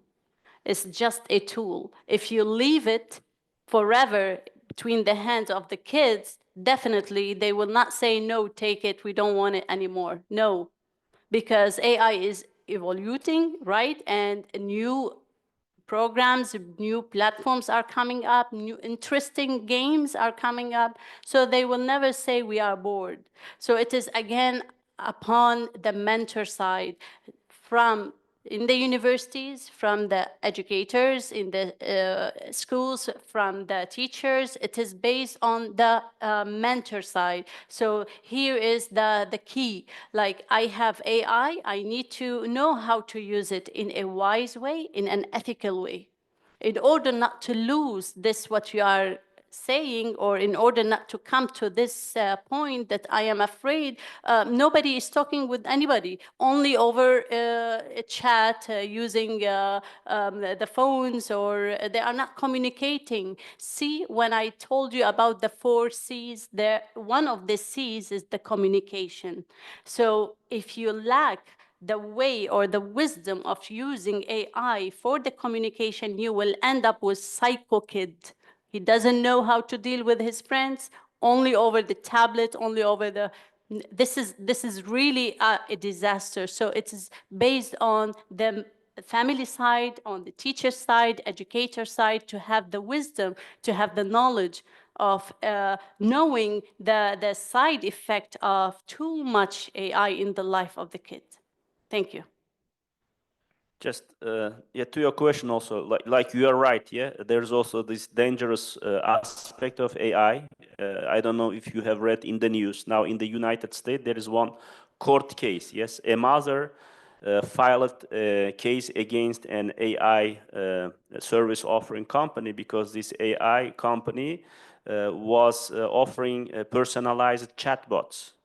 And so a teenager, 14 years old, had his own chatbot called Daenerys, and always chatting with that chatbot. And when that teenager had sharing all his even negative thoughts with chatbot, including that maybe he wants to do a suicide, and then chatbot said, yeah, go ahead. And then he killed himself, he's dead. And now mother is filing. And I think these kind of cases will increase, which will lead to regulatory, responses, which means it's responsible of parents, teachers, individual responsibility. But these companies, they are too powerful, which means we also need societal, but also regulatory, responses to tame them, to limit them, and to push them to change their algorithms. Yeah, but this is a very important aspect that we should engage and reflect. And also ethics is also very important. We should also enhance our reflections on ethical aspects of AI. I think we have had a, maybe we can, just go ahead and then we'll finish. Yeah.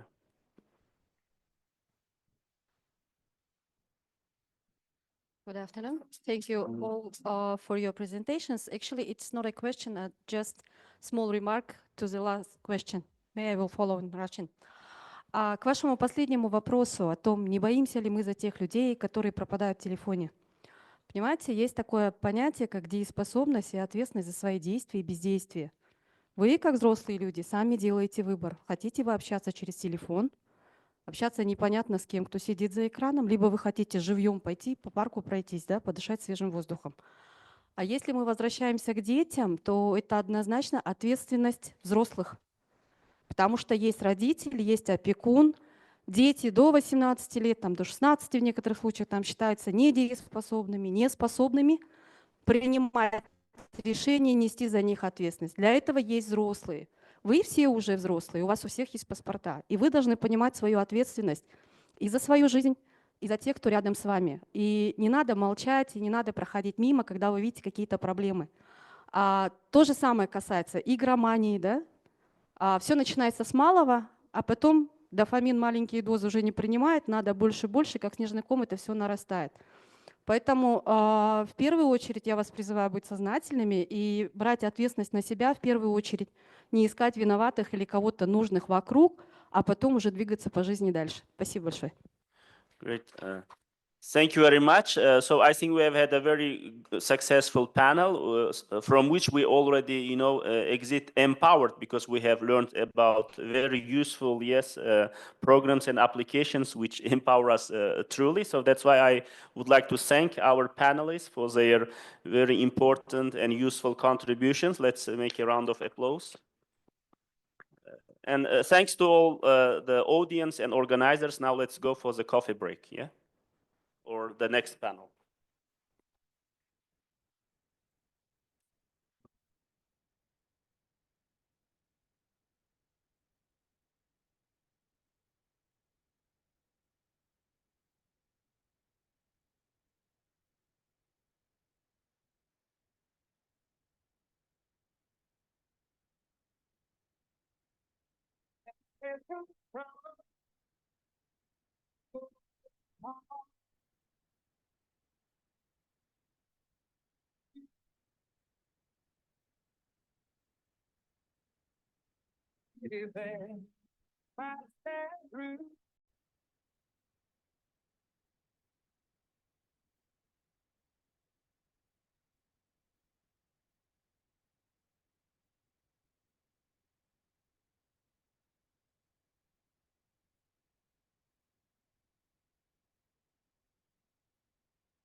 Okay, welcome everyone to the final session of the Digital Forum. We always keep the best speakers to the last. So we have a very good panel of three real-time speakers and one speaker online. So the title of the panel is Quality of Life / Smart Cities. And we're going to try and keep very much on time. I'm a ruthless chair. So we will allocate 15 minutes maximum to each speaker, and then we will collect questions at the end of the presentations for student audiences, for the student audience. So first of all, we have Kasyat Ismanova from the Central Asia Barometer. And Kasyat's going to talk to us about using public opinion poll data for the development of modern cities. So thank you, Kasyat, and the floor is yours. Thank you, Colin. Hello, everyone. Nice to meet you and happy to see many young faces, students, I guess. My name is Kasyat. I am a qualitative and quantitative researcher. I'm more of a practitioner. I will pursue my PhD somewhere soon, but not now. I'm also director at CAP. It's a regional public opinion monitoring institution. From 2017, we conduct twice a year our biennial CAP survey, which has similar questionnaire across countries and across waves, and we open access this data on our website. We also conduct other types of surveys and qualitative studies. All of this data can be found on our website too. CAP is part of this barometer network. I think students, depending on what grade you are studying right now, at some point you will have to write your thesis and then you will need some data. I hope you will remember this presentation and use CAP's data in your research. Today I will be talking mainly about this topic, monitoring public opinion as an instrument of dialogue between city residents and city authorities. So our organization is all about public opinion and about continuous, systematic, regular public opinion monitoring. And today I'm going to speak about this topic in connection to the cities and cities' population opinions and the dialogue between the city residents and the authorities. So this is a very short agenda.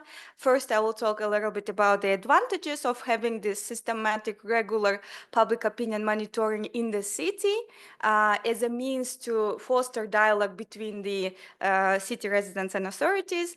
I will also talk about current trends, practices that we have in Central Asian cities like Tashkent, Almaty, and Bishkek regarding surveys and public opinion research.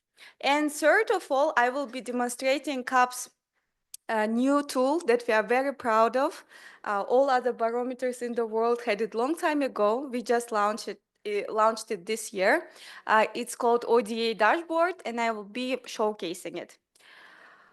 So when it comes to the advantages of systematic public opinion monitoring, why it is good to ask opinions of city residents on a systematic manner. And of course, using a probability-based sampling, right? Using rigorous methodological toolkit. So it's good in comparison to some retrospective dialogue forms. For example, something happens in the city, something bad happens in the city, there is a backlash in social media, everyone is complaining about it, there are videos, etc. The city authorities, they try to act quickly and they post, I don't know, some response on social media, but it's all a retrospective situation, right? And the same goes with the direct appeals, so, which is also a form of dialogue between city residents and city authorities, when a city resident appeals to city authorities saying, for example, this garbage can next to my house never gets cleaned up, please do something about it, which is also a retrospective thing, and it is also ad hoc and only provide solution to this one or two cases. It's not systematic. What about the systematic public opinion monitoring? It's when you conduct a survey with a similar questionnaire, different topics, and ask it at least once a month using a probability-based sample in the city. What you get early warning of threats, of issues. For example, you can see which parts of the city have what kind of problems do they have, what things are emerging, and you can act early to prevent some catastrophes. We all had in Central Asia situations like in Tashkent when they had a huge heating problem. Many people froze in their houses in the winter. Or in Kazakhstan, Ekibastus, I remember it was a horrific story when people also froze in their houses. In Bishkek, the same.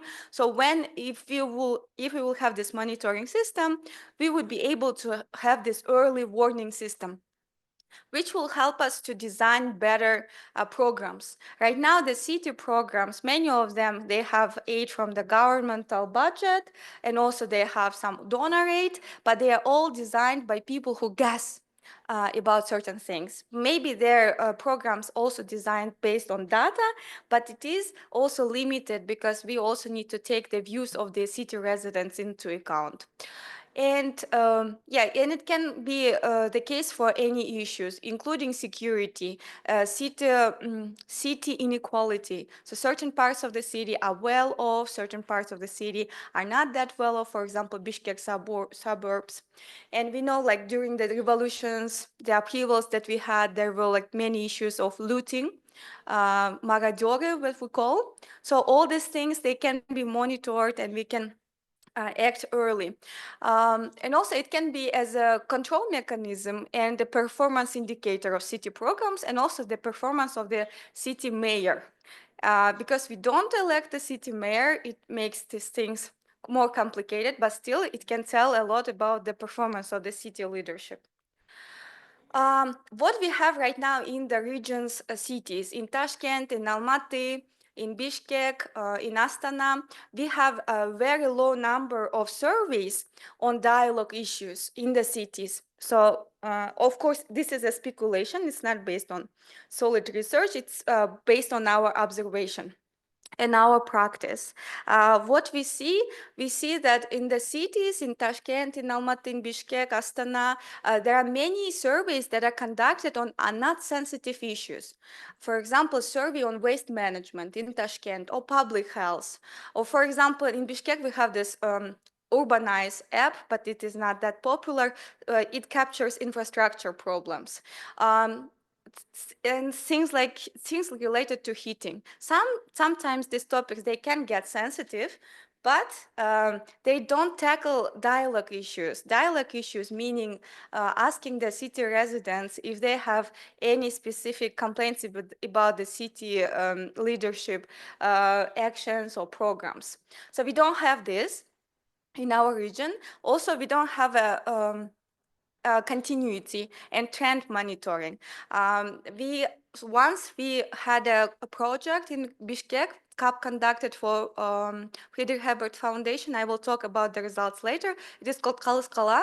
It tackles different types of issues for city residents, but it was a one-time survey. It would be great to have it on a long-term basis so that we can observe the trends. Also, there is a study, a qualitative study. It's called Atageny do Ploshidi in Almaty. So it's a great book. It's open access. I also listed the sources here. You can get the access to PPT and can read this book yourself too. Atageny do Ploshidi, it's a qualitative study and a book where a group of researchers in Almaty tried to understand what happened during contact in Kazakhstan in January 22. So it's also something that is about dialogue between the city leadership, about the city issues, political issues, and stuff like that. And also there are national survey projects, for example, Life in Kyrgyzstan, Central Asia Barometer Survey, the listening to series of World Bank. There are these national surveys they run on a regular basis, but they don't have a city focus. So in order to get granular insights on certain districts of the city, you need to conduct more interviews in the city, not like 200 or 300 that we conduct for national surveys. So this should be a city-based surveys that give us granular insights. So we don't have these two. And also these projects that are conducted, like survey projects in the cities, are not initiated usually by the municipalities, and they don't have their support. Usually these are civil society organizations, donor organizations, international organizations, which actually shows that they lack ownership and decision-making power. So they just recommend, and also we are not sure about will they continue doing this or not, because it's not our money, we cannot control it. So it's better to have it done by the municipality or by independent agency who does this for the municipality. There are a list of sources about to just prove something about the speculations I just made, but in general it's based on the observation in the field. And also I wanted to talk about the survey that we conducted in Bishkek. It's on the dialogue issues. It's a city-based study, but it was also just an ad hoc project. It was conducted in 2022 in the autumn, so it doesn't correspond to today's opinions of Bishkek residents. It was conducted face-to-face. We used stratified random sample. 400 people were surveyed, and this is the sampling error. What kind of main insights did we get in 2022? More than half of the respondents, they said that the city authorities do not consider their opinions, which is obvious because nobody collects their opinions anyway. And also they believe that the district administration was close to dialogue with them. The majority of people who ever made an appeal were not happy about the outcome. We also had an infrastructure section.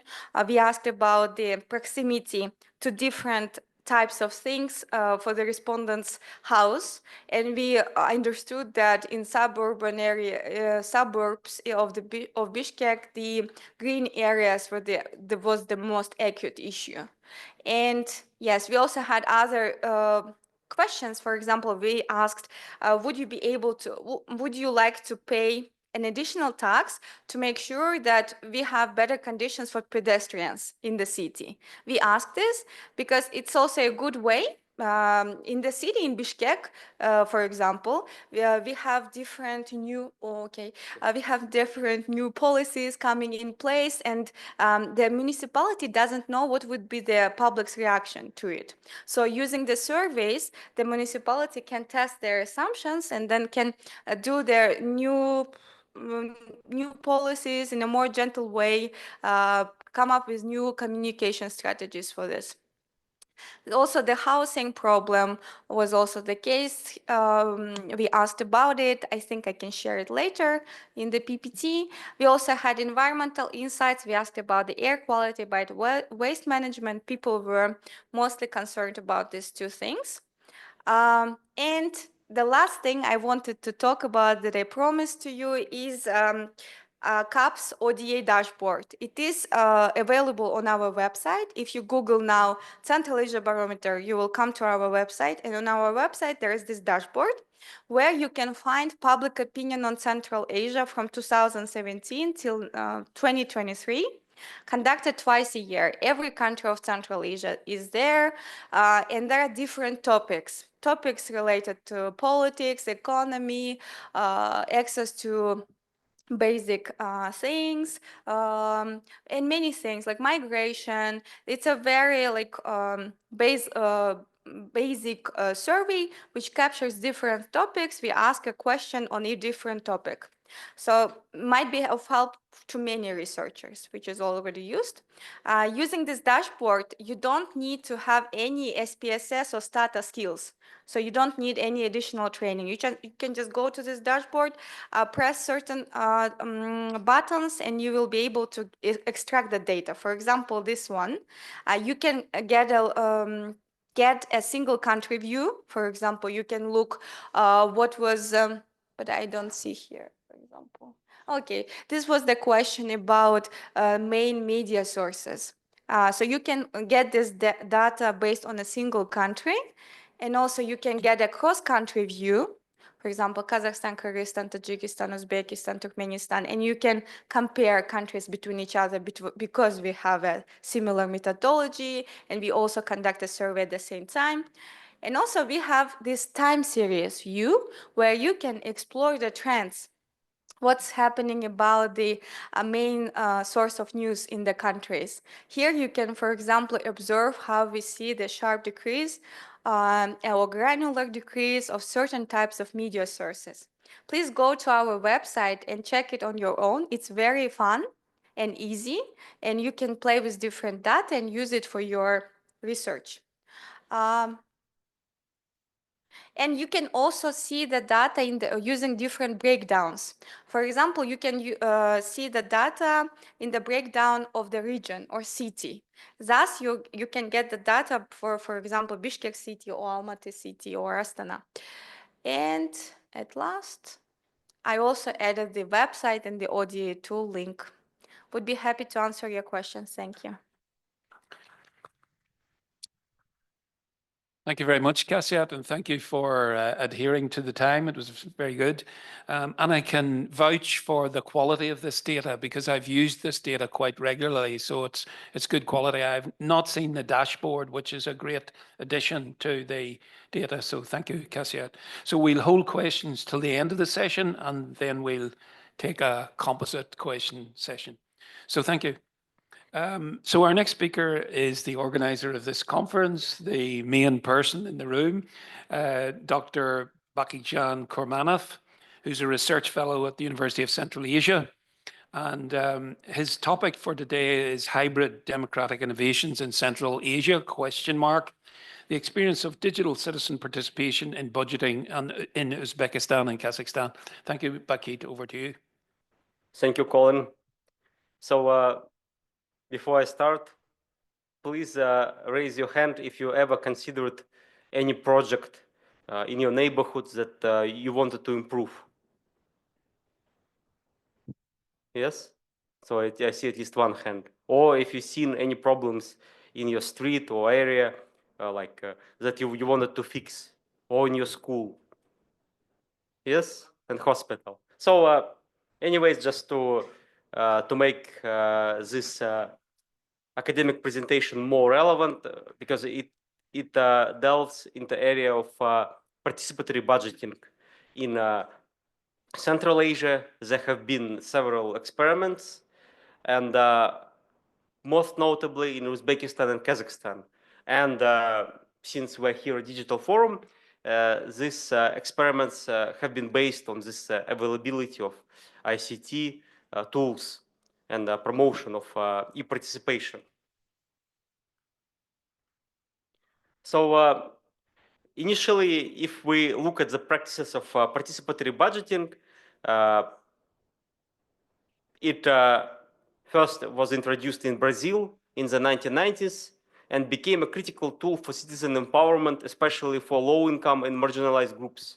So the story was that in Brazil, there is a high level of inequality, poverty, people live in favelas, and they realized that you can actually gather people who live in those favelas, and they would come, deliberate, discuss, and choose projects to invest in their neighborhoods so that improve their quality of life.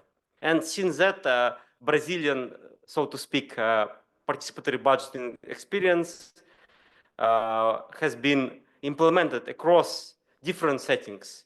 And some of you would be surprised to learn that especially in China, participatory budgeting has been implemented in a great variety of hence, in the literature, they discuss different tools of participatory budgeting. And since I present today in Kyrgyzstan, for instance, in Kyrgyzstan, some form of participatory budgeting was introduced in the 1990s when city councils in Osh and Bishkek discussed budgets.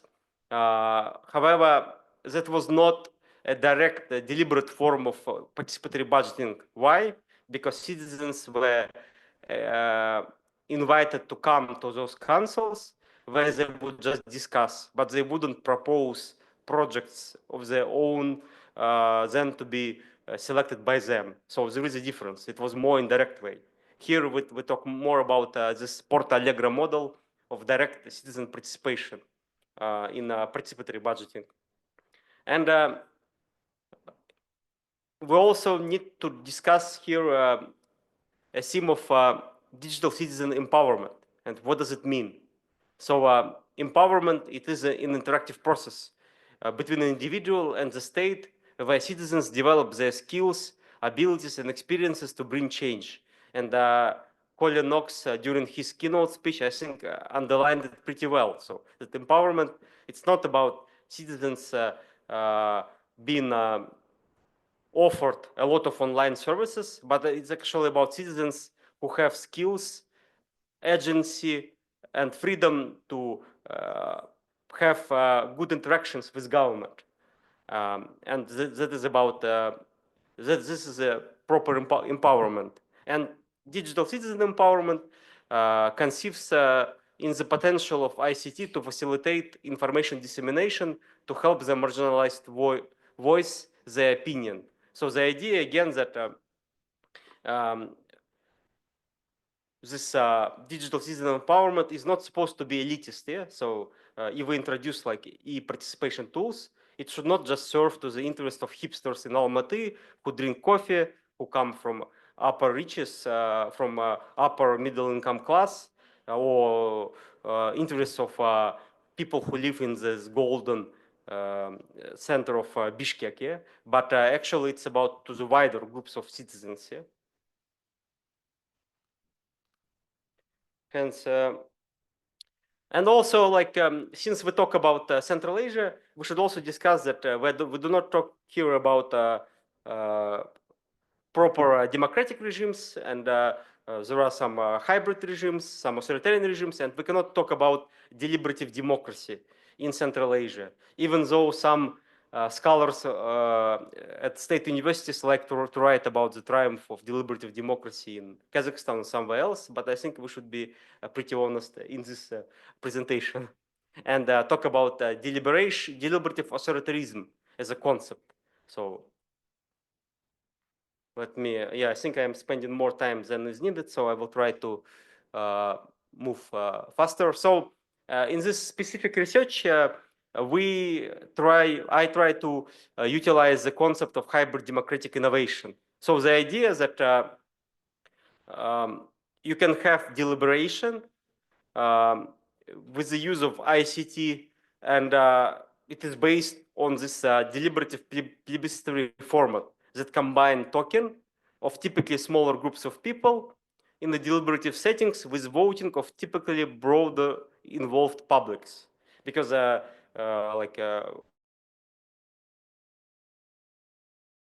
currently, like in all our major cities and towns, it is not feasible to invite all 500,000 residents of Bishkek to come and vote and suggest their projects. So it means that some groups of citizens are more activists and active citizens, others are less active, but they are still able to engage in the process. And there are three important criteria in terms of hybrid democratic innovation. One is inclusion, second, deliberation, and third is impact. And I will discuss it a bit later. So in terms of the studies that I'm presenting to you today, I ask a question, why do government-imposed participatory initiatives fail to promote citizen empowerment? Can government-imposed participatory practices lead to digital citizen empowerment? And I look at two countries in Central Asia, Uzbekistan and Kazakhstan. So just to provide a brief background, in 2020, Tokayev initiated a people participation budget in Kazakhstan. It's called Бюджет народного участия. And just 1 year later, Mirziyoyev in Uzbekistan launched the initiative budget, Tashabbusli budget, which was centralized by the Ministry of Economy and Finance of Uzbekistan. And yesterday we had a presentation by a representative of the Ministry of Economy and Finance. So you have two countries that experience political transition, that promote these reforms and image of democracy, listening, building new Kazakhstan, new Uzbekistan, new everything. And then you have these two experiments here, which is interesting to study.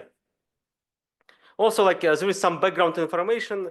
I think I don't have that much time to concentrate it, but just to show to you that in various indexes, Kazakhstan and Uzbekistan, they usually in the top in Central Asia, and then Kyrgyzstan in the middle. Yeah, if we look at Digital Citizen Engagement Index or Digital Public Service Delivery Index. Again, these indexes are from Government Tech Maturity Index, and it is more, it is closer to UN e-government participation index than others that focus more on freedoms of citizens. Yeah? The ones that were presented by Colin, it is a bit different. But anyways, it shows that both Kazakhstan and Uzbekistan, they're sort of like in the avant-garde, in the forefront of these digital innovations.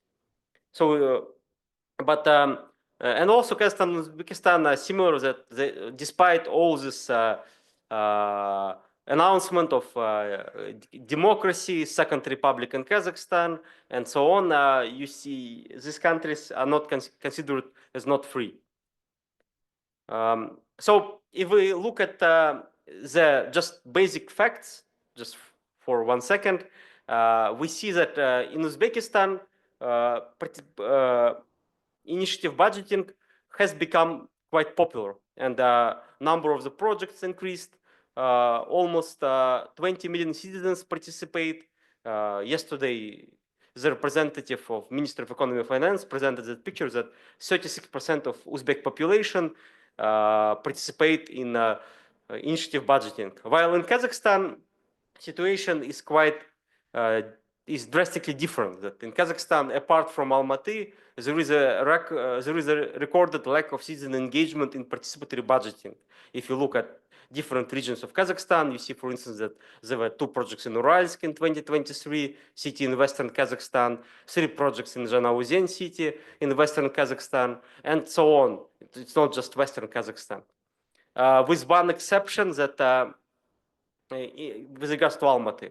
So this is just some brief information on that I did that research based on conducting interviews with consultants in international organizations and government state officials involved in participatory budgeting projects, and civil society activists and independent experts who were also involved in that project.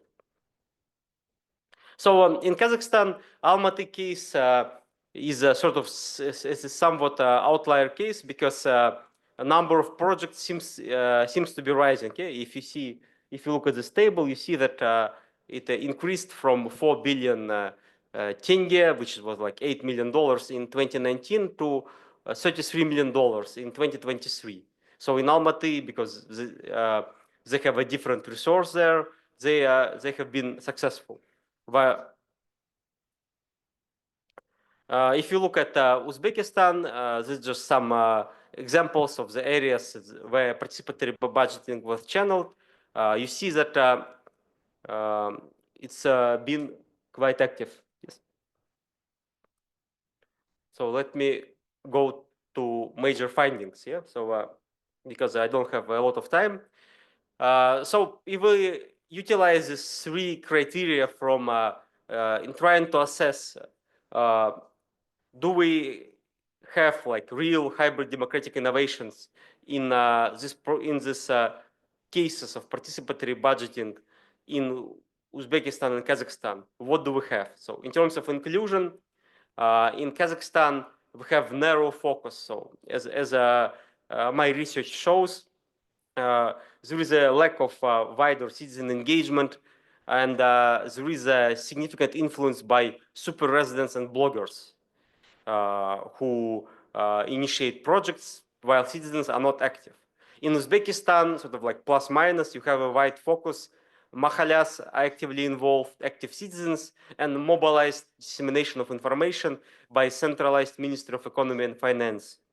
In terms of deliberation, in Kazakhstan, it's plus minus because when citizens come to akimats, local authorities, like with the ideas, usually they are being pushed by akimats with standard projects, because akimat, local authority in Kazakhstan, they do not want to spend time creating this financial estimation of the projects, project maps, and so on. So it's easier for them just to dump standard projects. Thus, it destroys this idea of deliberation, where citizens are supposed to come up with something that helps their neighborhoods and their communities.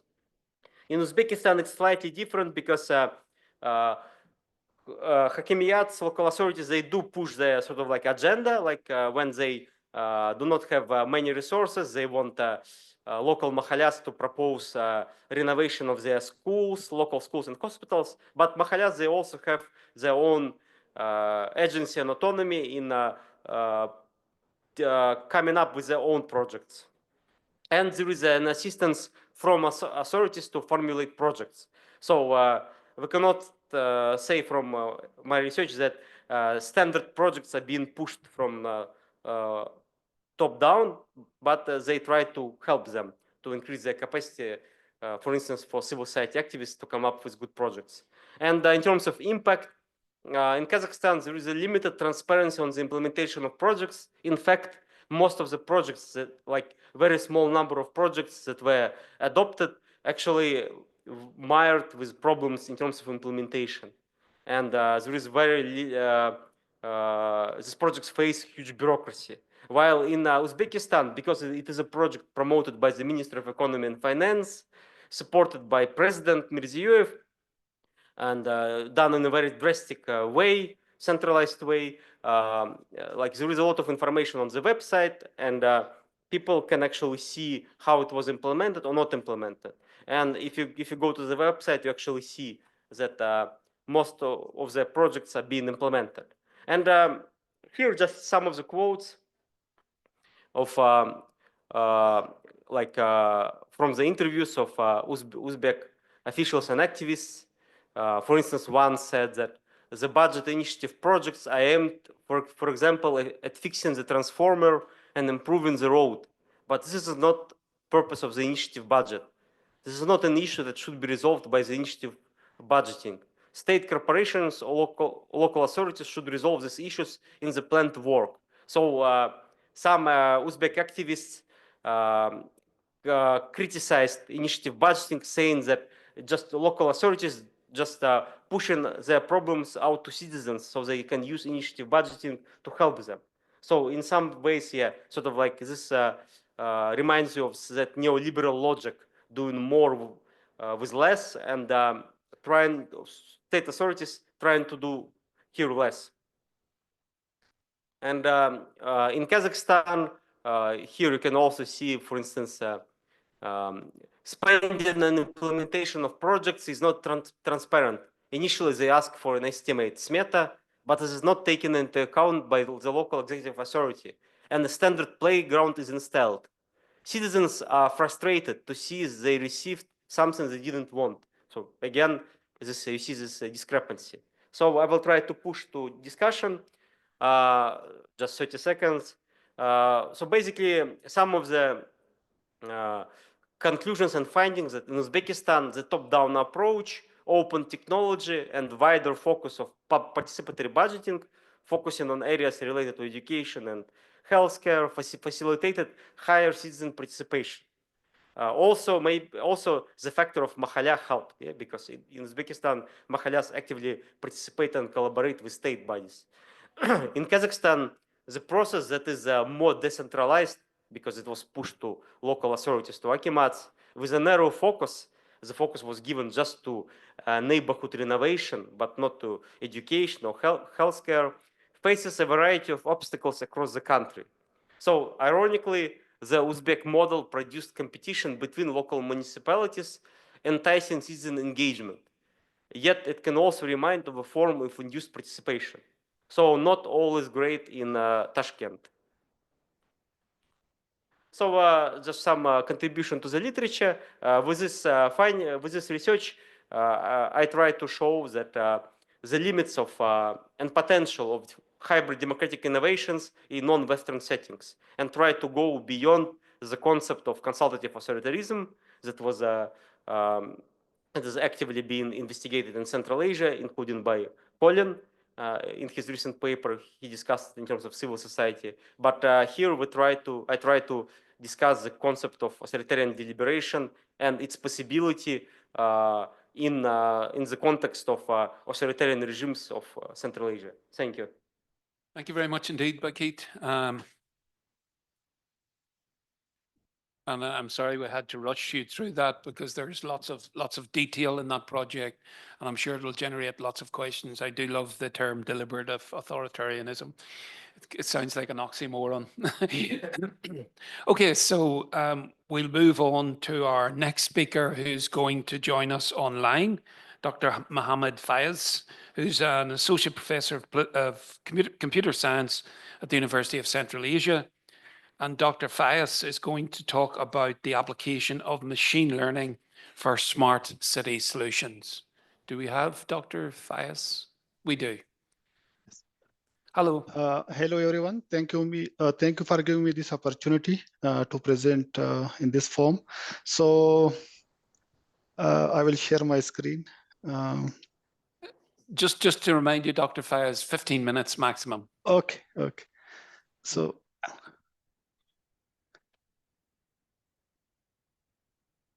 okay. So can you see this screen? Yes, we can. Yeah. Okay. So my name is Mohammed Fayez, and I'm working here in Department of Computer Science in University of Central Asia and in Narayan campus. So today my topic is about application of machine learning for smart city solutions. And so first, I will briefly introduce the components of machine learning and AI and deep learning. So basically, artificial intelligence is the science of creating machine or system that can perform intelligently. And so, like, for example, human can solve problems. So artificial intelligence can also solve some problem. And human understand languages, so artificial intelligence also understand languages. And human can recognize objects, so artificial intelligence can also recognize objects. Now we have machine learning. So basically, machine learning is the sub part of AI. So machine learning is basically working on data. So we have algorithm in machine learnings, and normally we train the machine learning algorithms, and then it perform tasks just like pattern recognition and decision making. So there are some fast activities, and we normally collect data about those activities, and then we feed to the machine learning algorithms, and the machine learning algorithm then perform certain tasks for us. And then we have another component of this AI that's called deep learning. And deep learning is the sub part of machine learning. So it is normally designed to solve some complex task as compared to simple machine learning algorithms. So I will not go just like technical detail of these algorithms. Basically, these are used for speech recognition and image recognition or object recognition, and for these purposes we can use, especially for images and languages, we can use these deep learning algorithms.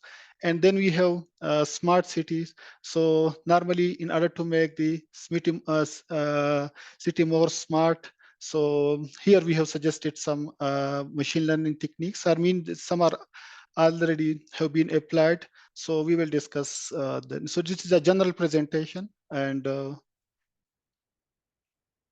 so now we have type of machine learnings. So just like, and these are some application of machine learning, just general application of machine learning.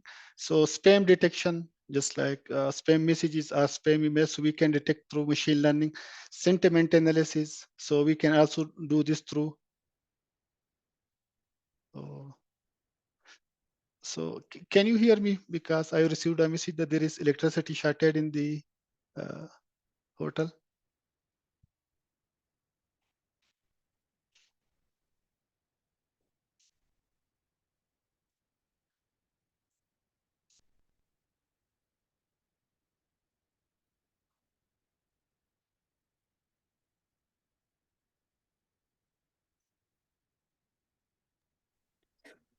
That's a punishment for talking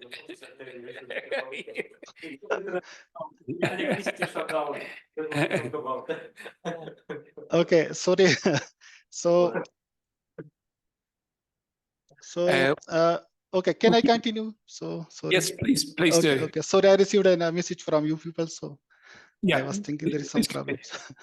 Sorry about that. Okay. Problems are at our end. Okay, so then there is failure detection and medical diagnosis and prediction. I will make it quickly. So then we have convolutional neural network, and basically convolutional neural network is used for image classification. For example, if we have images of male or female, so or other animals or anything, so we can classify object recognition. So basically, we can locate object in an image or videos by using this convolutional neural network. And then we have medical imaging, so we can classify medical images. For example, if this image has tumor or this image has no tumor or other classification we can do through this. And then facial recognition. So normally in facial recognition, we are using facial feature of the individuals to recognize them. And then we can also do this use this convolutional neural network in social media for tagging and other purposes. Action recognition, just like if there is some suspicious action, or there is just like in games, if there is some action, so we can recognize them. And content recommendation. So for example, movie recommendation and other purposes, we can also use this convolutional neural network for article recommendation. And gesture recognition, if it is hand gesture or video gesture, so still we can use this convolutional neural network. And for yield prediction, we can also. So there are a lot of application of convolutional neural network. It is basically a deep learning algorithms, and it is dealing mostly with images. Recurrent neural networks, neural network is mainly used for text generations. For example, it can assist us to write an article, or even there are also other application of this recurrent neural network, just like language translation. So we can translate from one language to another, or it can also help in this regard. And then speech recognition. So we are normally use this, and then we can convert text to speech, or we can also make voiceover through this recurrent neural network. So, and then we have reinforcement learning. So mainly it is used in robots, and it is also helping self-driving, and AlphaGo and chess games. So they are also applied this reinforcement learning there. In healthcare and chatbot, so these are many application of these algorithms. So these are some component of smart cities. One is smart building. So there are many components of smart cities. So I have mentioned some of them here. So smart buildings, and then the next is healthcare, and then smart industry and smart mobility, environmental protection, and smart policing. So we will discuss one of each of them individually. So smart industry and machine learning.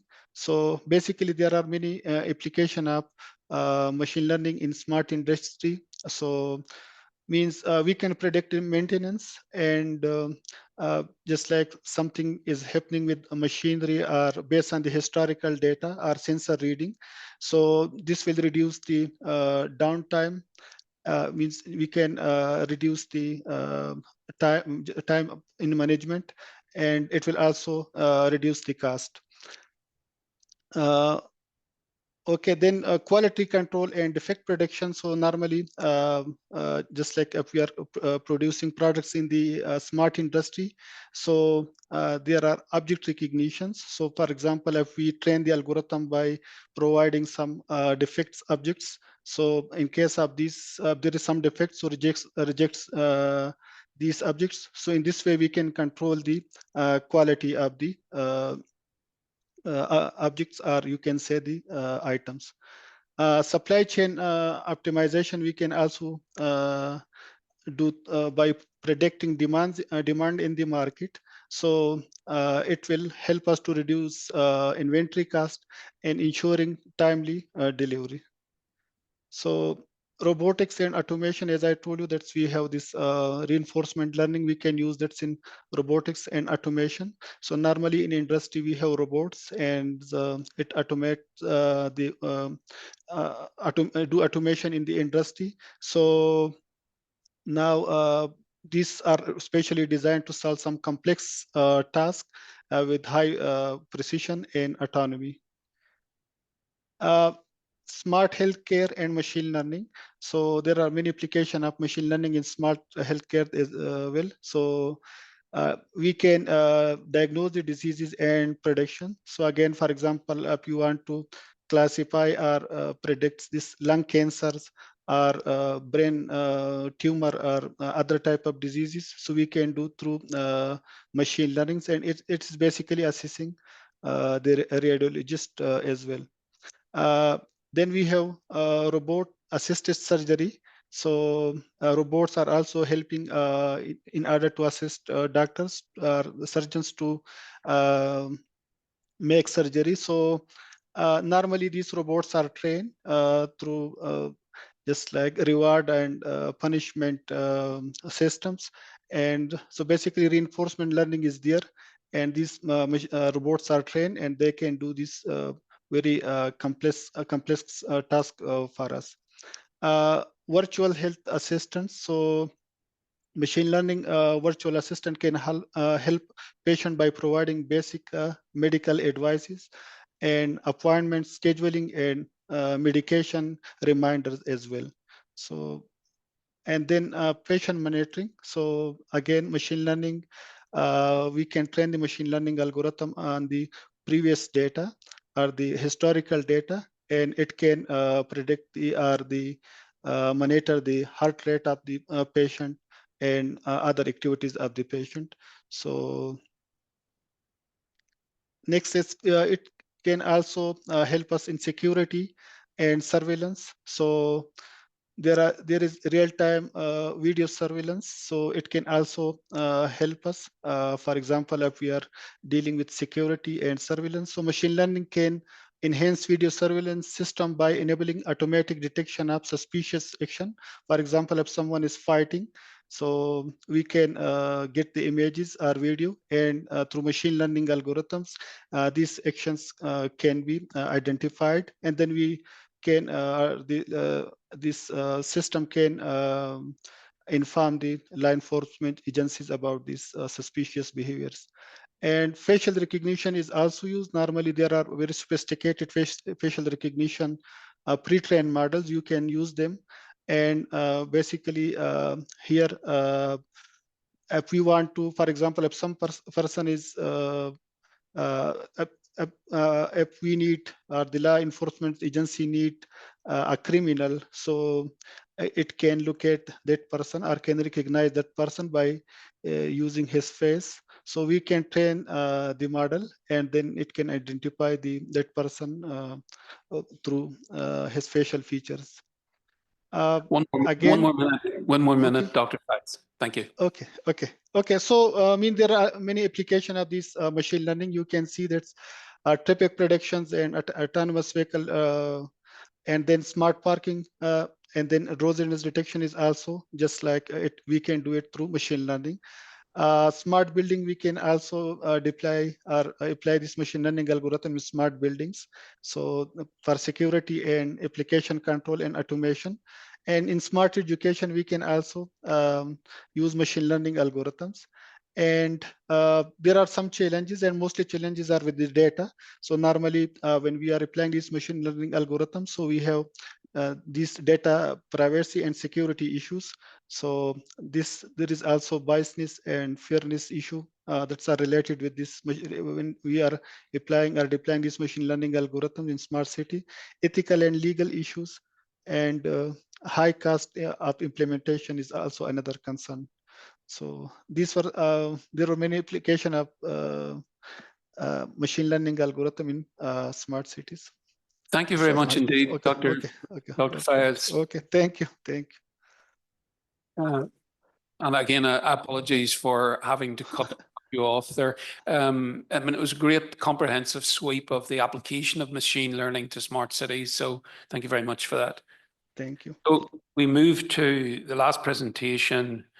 Dr. Noor Siddiqui, who's professor at the Graduate School of Public Policy in Nazarbayev University, and he will speak to us on the question of does digital transformation of public administration promote transparency and reduce corruption, ?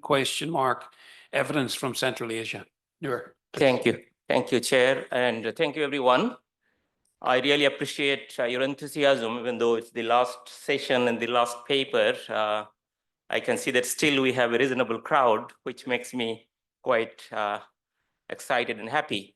I'll be very brief in my presentation because I must start with two caveats that what I wanted to share with you, much of that has already been said, and whatever was remaining, Colin Knox this morning has kept it up, meaning that he has given a very comprehensive, I would say, account of my kind of presentation.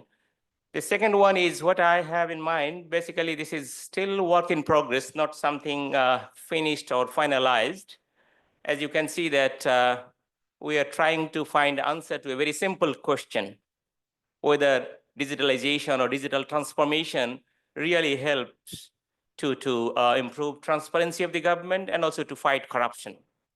It's simple a question, yet it is very significant because in many countries, despite digitalization, we find that corruption remains a huge challenge. And that is very true to Central Asia as well. That's the reason why I have decided to embark on this project. Now, I think it doesn't require any mention that digitalization has been a leading feature of public administration today. Everywhere, the government organizations, government agencies, they are going ahead with digitalization. And of course, it offers lots of different benefits, some of which we have discussed in terms of efficiency, transparency, accountability, good governance, and so on and so forth. And one of the main kind of arguments which are advanced is that digitalization can be a tool to promote transparency and also to contain or to reduce corruption. And this is also true in Central Asia because, as we heard from previous presentations, that Central Asian countries, especially Kazakhstan, is the leader in Central Asia in terms of digital transformation. The recent rankings, 2000 rankings, indicate that Kazakhstan is having 24th position. Likewise, Uzbekistan and Kyrgyzstan, they are not doing that bad, meaning that they have made significant progress in terms of digital transformation. Although we know much about the benefits of digital transformation, some of those like in health and other areas, I would say relatively less is known about its effects in terms of transparency, promoting transparency and reducing corruption in the public sector. And although there are few studies here and there, but there is hardly any scholarly or serious comparative study which looks into this aspect. That's the primary motivation why I have decided to consider this. To what extent digital transformation is having kind of positive impact or any impact in terms of promoting transparency, making the governments more open and transparent, and also in terms of reducing the incidence of corruption in the public sector. Now, I will not read out all the details. What is digital transformation? I think we have had enough in terms of the conceptual aspects of digitalization. Sometimes we use it in the sense of e-government, but it means a lot more than e-government.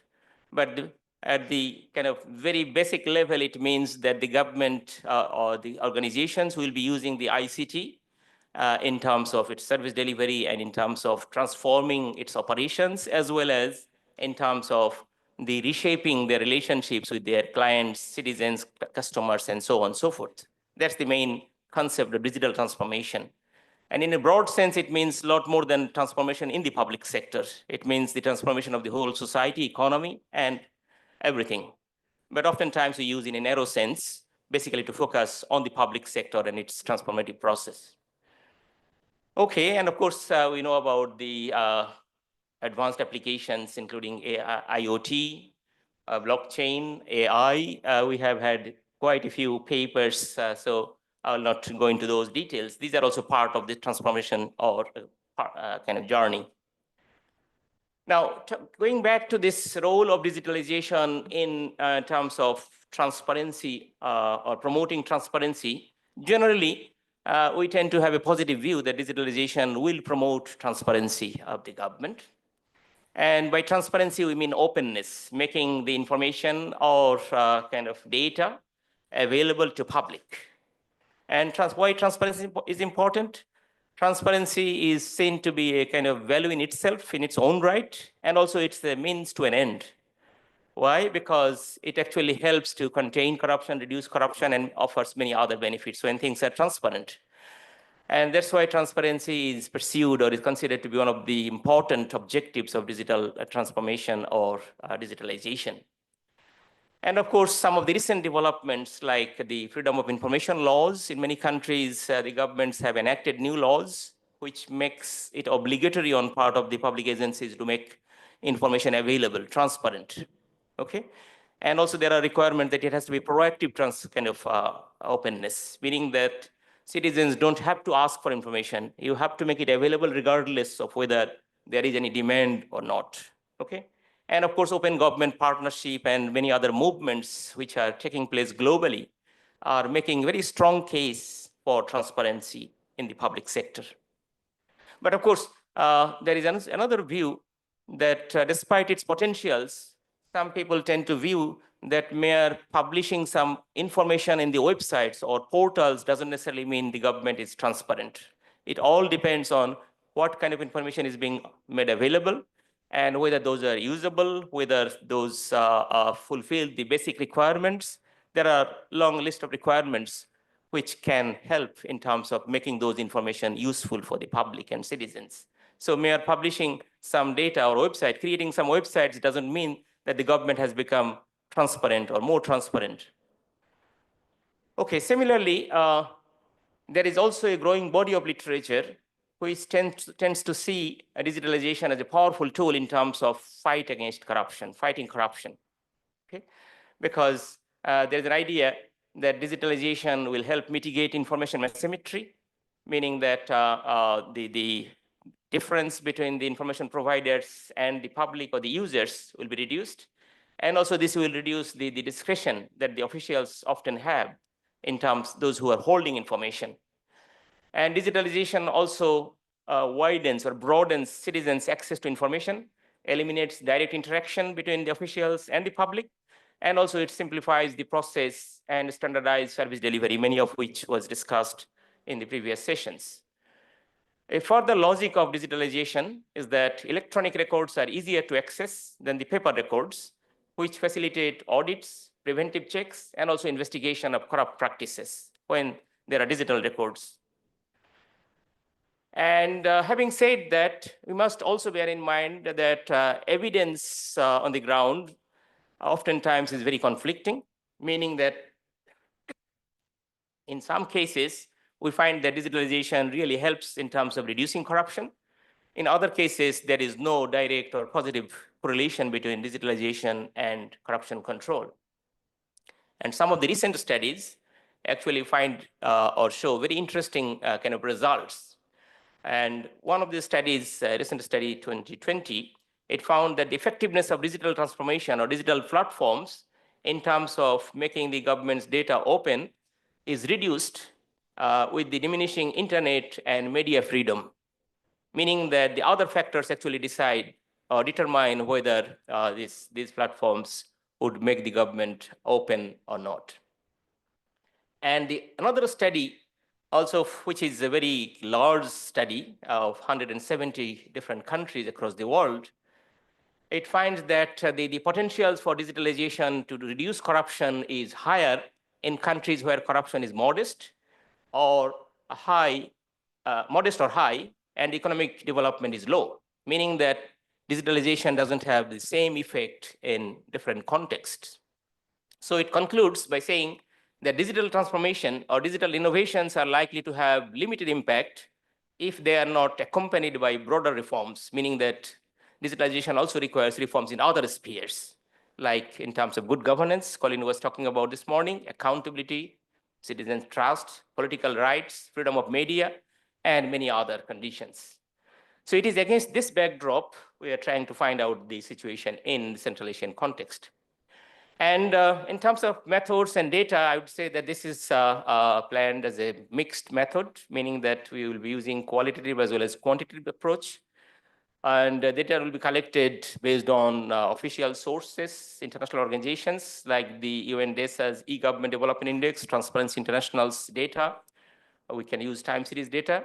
And also we are looking at the government portals, major web portals, which display information. And there will be some interviews, a three-stage approach. Now, from whatever we have done, the initial phase, in terms of initial phase, we have looked into the main data portals in 3 Central Asian countries, Kazakhstan, Uzbekistan, and Kyrgyzstan. And we find that all 3 countries have created digital platforms whereby the government is making more and more information available. And citizens can access some information using those. And there are limited, there are data folders. And in other cases, there are different variations. I mean, it's not uniform in all 3 countries. But what we find, or we found out, is that when you consider these platforms are definitely a step in the right direction, positive development in terms of making the government information available to the public, to the media, and other users. But when we apply the international standards in terms of what kind of data is being made available, how complete the information, how trustworthy, I think Colin was making this case of citizens' trust and participation and so on and so forth. So when you apply those criteria, you find that much remains to be done, meaning that they are at the very basic level at the moment, and a lot of improvements would be called for, required, in order to make the governments more open and transparent. Actually, there are a number of international kind of frameworks which normally are used when you measure the government's open data platforms, open websites, okay? And these websites in Kazakhstan, Uzbekistan, and Kyrgyzstan, they actually fall short of standard requirement. Okay, very quickly about the digitalization and corruption. Now, again, this is something which we are using. It is not complete. E-government development is continuing. Kazakhstan, as we said, is the leader in Central Asia, and the 2 countries are also making equally similar progress and inroads. E-government is developing, corruption perception index is also improving, meaning that there is showing a positive relationship. But when you apply actually other detailed comparison or calculation, actually we are doing a lot of other calculations, which I'm not sharing everything here. Yes, digitalization has a positive relationship with corruption, meaning that digitalization does help reduce corruption. But again, it's not similar in all countries. In some countries, when we compare, Central Asian countries are categorized under different types of democracy. Some are considered to be, as called, Professor Bakhytzhan said, hybrid democracy. Others are considered to be authoritarian, less authoritarian. And when you consider this, you find that digitalization has a bigger impact in countries with relatively more open or democratic system, relative media freedom and less control, and so on and so forth. So it's a positive development, but still, as I said, the impact is rather limited, okay? And there are so many other details which I don't think we have time to share. And I will conclude by saying that the existing research on digitalization has focused on other aspects. There is very little or no study basically on exploring the impact on transparency and corruption control. So this is a contribution to that kind of gap. And drawing on multiple sources, what you find that digitalization does have a positive impact, but currently it is very limited, especially in terms of transparency and openness of the government. Government cannot claim to be open by any international standards, you know, the restrictions and limitations. And yes, digitalization is having some impact in terms of corruption control, but again, the other countries are showing bigger impact because they have not only digitalized the society, but also introduced other reforms in political spheres in terms of civic liberties and the people's participation, democracy, and so on and so forth. So I would say that it's a positive trend, but a lot more work needs to be done. And with that, I would stop here and I will encourage comments and questions. Thank you so much for listening. Thank you very much, Professor Noor. That was a very comprehensive and interesting study that you have embarked on, and I'm sure the results will be of interest well beyond Central Asia.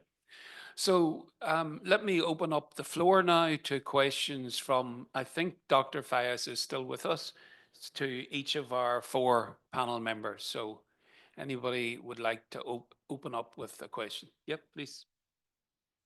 Yeah, please.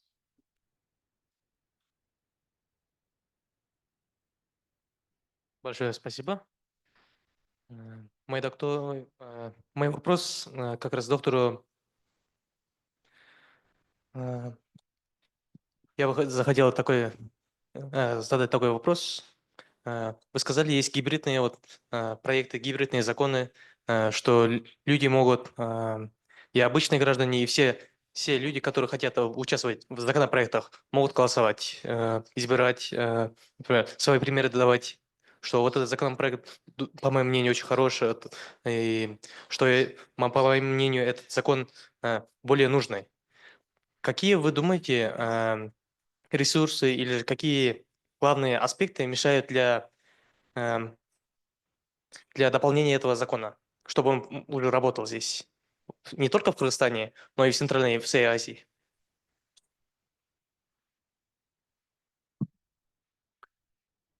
The translator said she couldn't understand. Can you repeat again?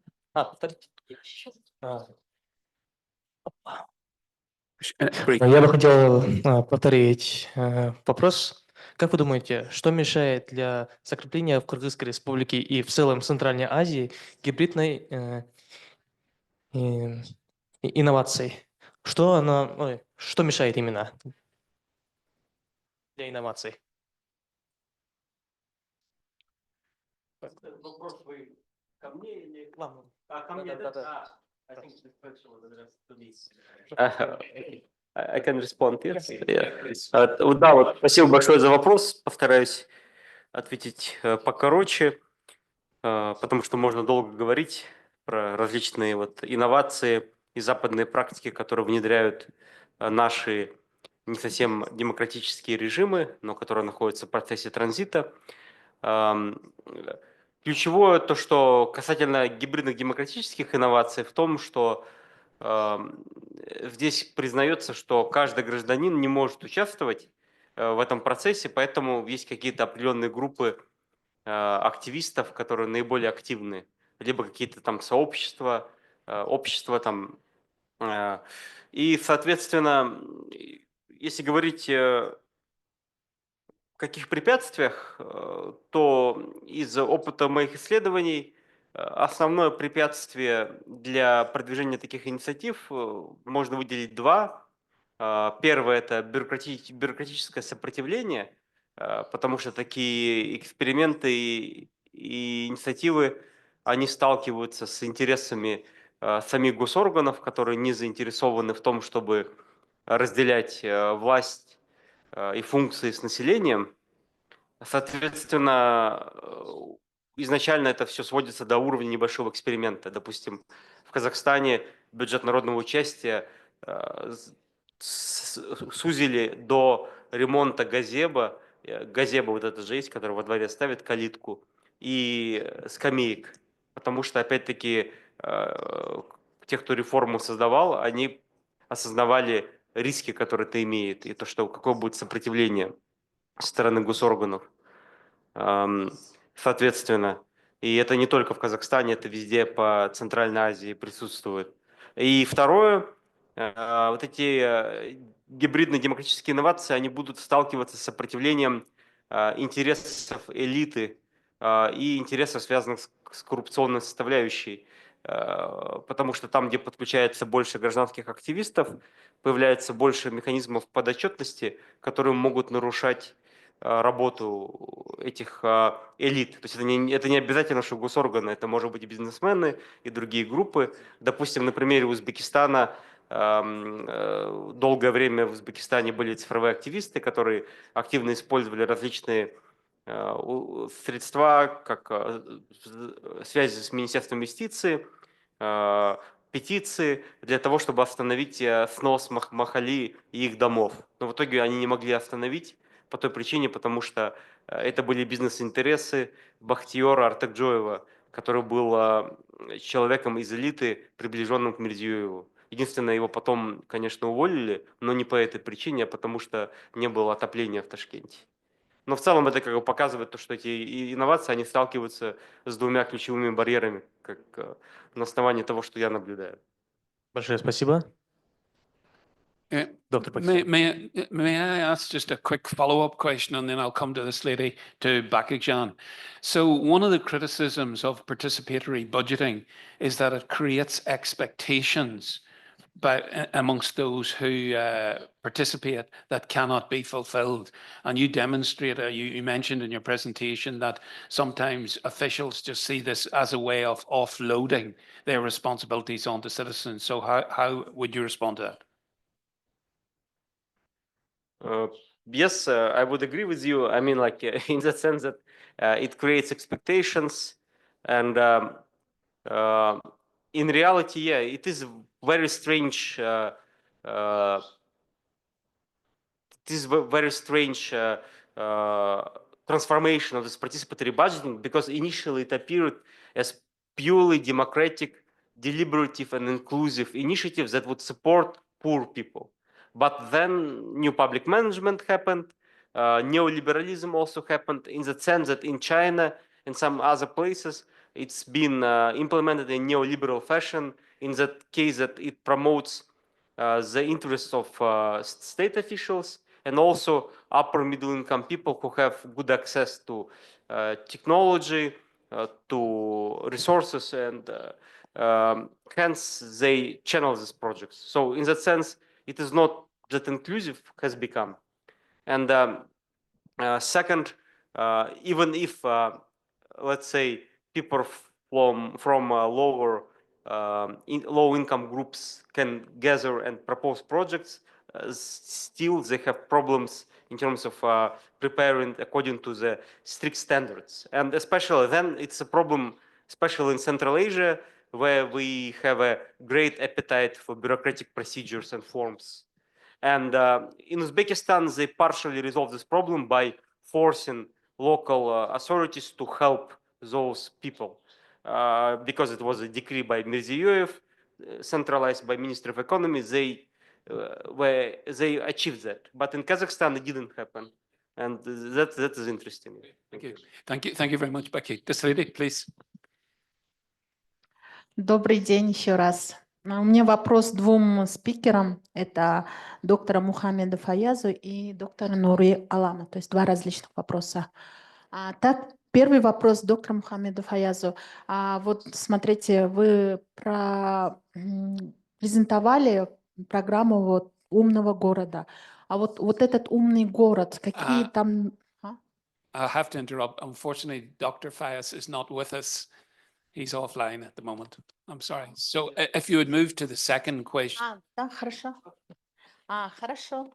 Тогда доктор Нури Алам. Да? У меня к вам вопрос по поводу цифровизации. Я с вами полностью согласна, что действительно мы в процессе, да, каждодневном, мы уже различия видим, что снизилась коррупция, но снизилась коррупция мелкая.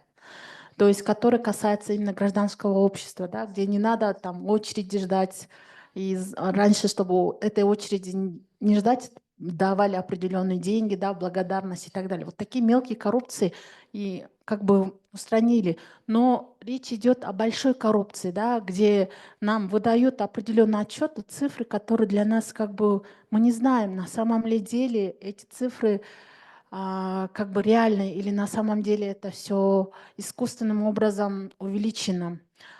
Есть ли практика, да, в других государствах, где с помощью цифровизации вот эту проблему, этот вопрос решили? И есть ли какие-то инструментарии для того, чтобы проконтролировать, да, чтобы не было именно с большими деньгами коррупции? Вот на практике в других странах. Понятно, да, вопрос? Thank you. I think that's a very good question. Let me talk about the first one. Digitalization helps reduce petty corruption. That is true. I think there are many studies in this part of the world, and information helps reduce small level bureaucratic corruption. But as far as the other types of corruption, grand corruption is concerned, that's more complex, and there is not much evidence to show that those have been addressed very effectively, especially in developing countries where digital transformation is still incomplete or in progress. There are successful examples, countries like South Korea or Singapore. In this part, I think you know about Estonia. Colin shared something. They have made significant progress, not only in terms of digital transformation, but also in reducing corruption and other issues. Because in many countries, I know about e-procurement or e-purchase, because public procurements often are a source of big corruption because hundreds of thousands, millions of dollars are involved, and oftentimes the process is not transparent. It's because of connections, who knows what, those contracts and projects get awarded. But when you have electronic procurement system in place, there is hardly any interaction, and things are not done manually. There is no kind of way that one party can influence the other, okay? And so e-procurement is one kind of, I would say, remedy in terms of addressing those kinds of big corruption. And again, it requires very serious commitment on part of the political leadership, whether they want really to see the change in the corruption situation in those domains. So maybe this will take time. The other issue, I think I agree fully with you. It's about who will check the data, whatever data is being shared, whether using the government platforms. Oftentimes, the governmental data are not very reliable, not credible, and there is no way to verify the accuracy, reliability of those data. In Kazakhstan, recently there was a poll about the nuclear power plant, and where you ask people whether they support this power plant, the majority of the people would say, no, we don't support it. But the government data shows that 72% or 76% people have approved. So that's the discrepancy we find, what the people say and what the official data shows. Ironically, this is the world we are living in at the moment. And that's, again, something brings back to the question of trust and the public's kind of confidence on the government, those who are in power, those who make decisions. And if citizens don't trust the officials and their data, whatever they share, then again, I think that's a huge problem. And this is a project, I think, which will take time to regain public trust and to instill this kind of sense of confidence that the government is really sharing information which is reliable, the government is caring about us, and government is listening to us, okay? So I cannot agree more with you that, yeah, the government data needs to be verified. That's why oftentimes we researchers, we rely on other sources rather than relying on the official data, which often is a bit kind of questionable. So think tanks, they are not part of the government. Oftentimes they come up with more accurate, more reliable, valid set of data. So you can compare and you can just try to see which one makes a better sense to you and then use those data. Thank you. Можно, да, дополнить? Дополнить можно? Хотела уточнить, получается, в Сингапуре или в других странах, где коррупция, ну, и в Польше, да, там, получается, у каждого гражданина есть возможность детального просмотра закупа государственных органов. Я правильно поняла? Нет у нас общие же цифры.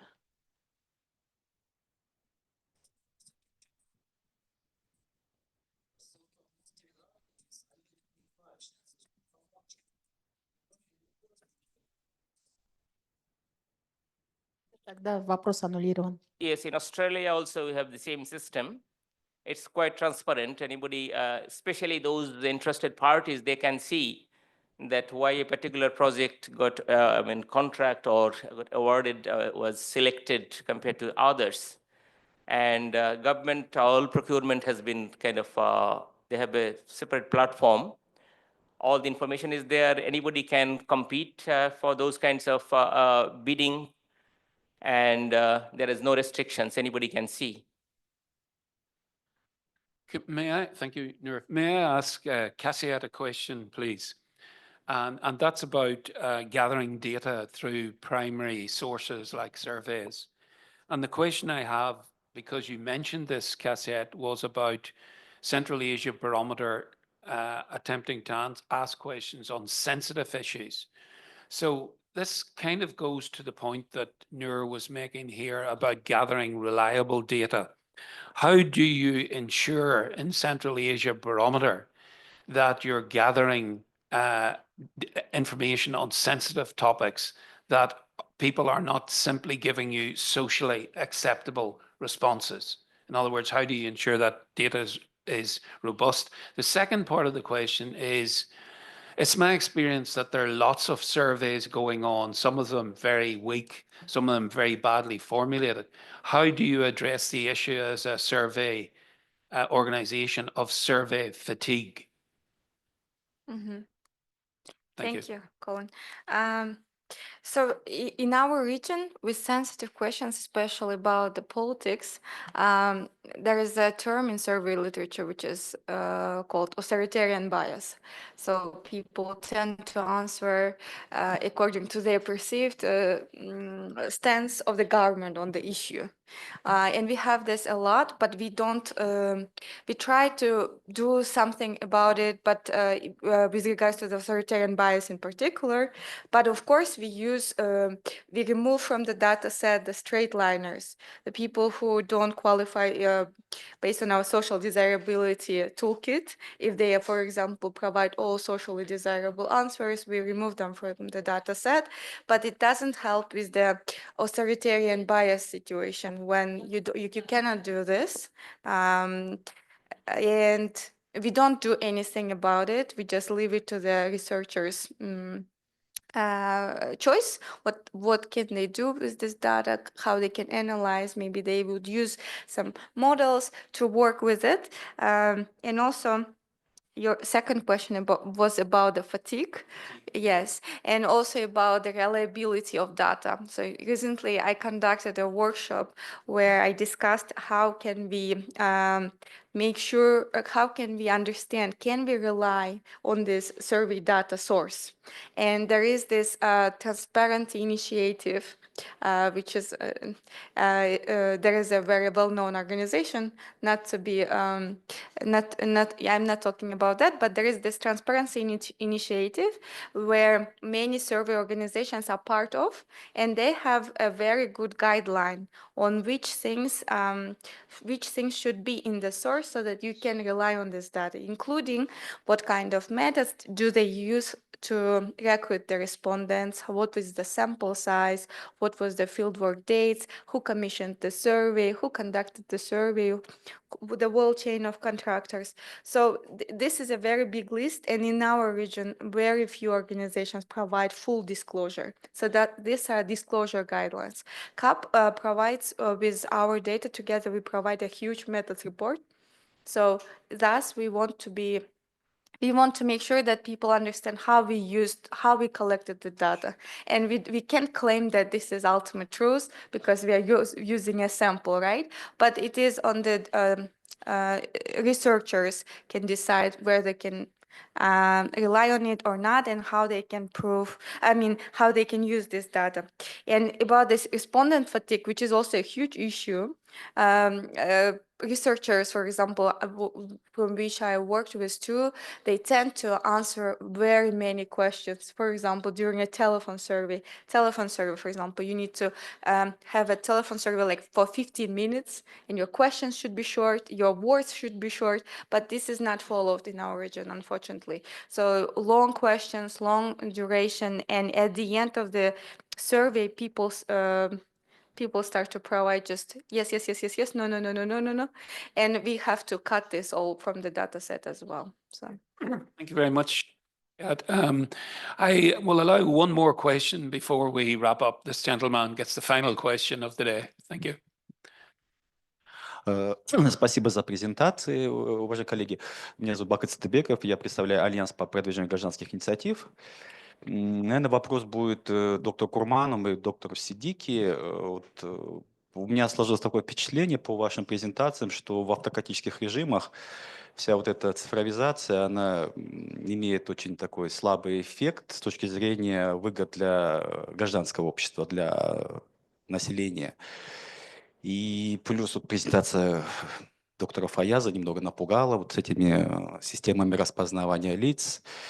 То есть у нас она уже присутствует почему-то на бульваре Элькиндик, где особо преступности нету, да, но зато там часто, наверное, гуляют гражданские активисты и оппозиционные политические деятели, да, то есть как бы нас... Вот эти вещи, они немного меня испугали, но вот я немного не улавливаю, какую бы вы дали нам рекомендацию, как нам относиться к цифровизации в наших странах, вот в контексте текущего момента, когда сужается гражданское пространство, против каких процессов по цифровизации нам выступать против, а какие, наоборот, поддерживать, потому что вот я сейчас удивился, люди не знают, что у нас есть портал электронных закупок, и даже до недавнего времени там были открытые данные, которые нам схлопнули, да, в прошлом году удачно вот эти власти. И поэтому... Вопрос такой, наверное, больше философский. Я вижу, что где институты не инклюзивные, политические, экономические, там цифровизация не имеет сильного положительного эффекта. Мы как раз вот находимся в странах, где у нас институты не очень, особенно политические, не очень инклюзивные. И вот что нам делать в данной ситуации? Какой ваша какая-то рекомендация будет? Если можете, поразвернуте, дайте ее, пожалуйста. Great question. I'm glad I'm not answering it. Большое спасибо, Бахыт, за вопрос. Да, вот эти камеры стоят на Эркиндыке. Безопасный город, город безопасный от активистов, тоже безопасный. Соответственно, да, это говоря про шутку. А в реальности, конечно, если перейти вот к самому ключевому вопросу, что можно сделать, мне кажется, то, что на основании вот тех исследований, которые мы проводили, в том числе совместно с Колином, что даже в устоявшихся и устойчивых автократиях цифровые демократические эксперименты, которые происходят, они изменяют взаимоотношения между обществом, гражданами и государством. То есть они создают ожидания, создают активизм, который уже невозможно вернуть в обратное положение. То есть это процесс, который не возвращается к обратной точке. И это вот, допустим, соответственно, даже несмотря на то, что граждане и общество не получают то, что они хотят получать, нормальное качество жизни, госслужащих, которые подотчетны на 100%, да, и это как бы такая больше как задача и мечта для граждан. Это все равно процесс, который я считаю, что, несмотря на определенные откаты, может двигаться в позитивную сторону. Как раз-таки за счет работы общества, активистов, когда они участвуют в данных процессах и тем самым пытаются менять правила игры. Даже несмотря на то, что в краткосрочном периоде они помогают режиму в его легитимизации и сами становятся кооптированными, у них все равно, у этих имеется в виду активистов и тех, кто продвигает эту идею, все равно сохраняется автономность и агентность, которая потом может привести к желанным изменениям в долгосрочной перспективе. По крайней мере, это вот одно из моих таких предположений, что происходит, либо что может происходить. Do you want to add to that, Nur? Yeah, very quickly. Yeah, the conclusion that I tried to make or shared is that digitalization generally has a positive impact, but its impact is limited in countries with autocracy or hybrid democracy or hybrid kind of. In this part of the world, all these governments are branded different names. Some of them are called flawed democracy, some are called authoritarian, some are kind of hybrid, some are even autocratic, okay? So depending on the level of openness, the impact of digitalization varies, okay? So in terms of recommendation that you were asking for, I would say that if you want to see digitalization to have a bigger impact in terms of transparency, openness, good governance, it should be accompanied or simultaneous reforms in other areas, civic liberties, democratic freedom, media openness, and internet freedom, all those kinds of restrictions that are in place. Perhaps reduction or elimination of those would help. Bottom line is that just digitalization by itself is not enough. You have to consider other reforms in other spheres which can complement and that would help to have a bigger impact in terms of making the government not only open, transparent, but also kind of responsive to citizens and citizens' trust. All those things that we were talking about will be ensured. It will take time, perhaps. Thank you. Okay, so thank you very much indeed. And I want you to show your appreciation to the four speakers who I think provided very lively topics and lively discussions. I'll pass over to Bakhytzhan to close the conference. Dear guests, participants, speakers, and moderators, first of all, let me thank you for spending here 2 days discussing digitalization, getting into this topic, and especially for those guests who came out of Bishkek, because it's a long way from Almaty, from Astana, from Ireland, and we show our appreciation to them. And we show appreciation to our friends and partners of University of Central Asia who come to our events, actively participate, contribute to discussions, because we try in this forum to focus discussions on topics that are important for development of Kyrgyzstan and Central Asia. Поэтому я бы хотел обратиться к вам. Большое спасибо вот за ваше активное участие, ваши вопросы. И мы рады будем вас видеть в следующем году. Мы цифровой форум и лаборатория цифровой политики – это не разовое мероприятие, это будет устоявшимся традицией и институтом, который будет способствовать вот этой дискуссии, изучением, обучением касательно вопросов цивилизации госсектора для развития. И направлен будет на то, чтобы мы здесь сегодня все вот собирались, вот ученые, представители гражданского общества, активисты, государственные служащие, студенты, активные граждане, чтобы все обсуждали и двигали цифровизацию для развития, для лучшего будущего.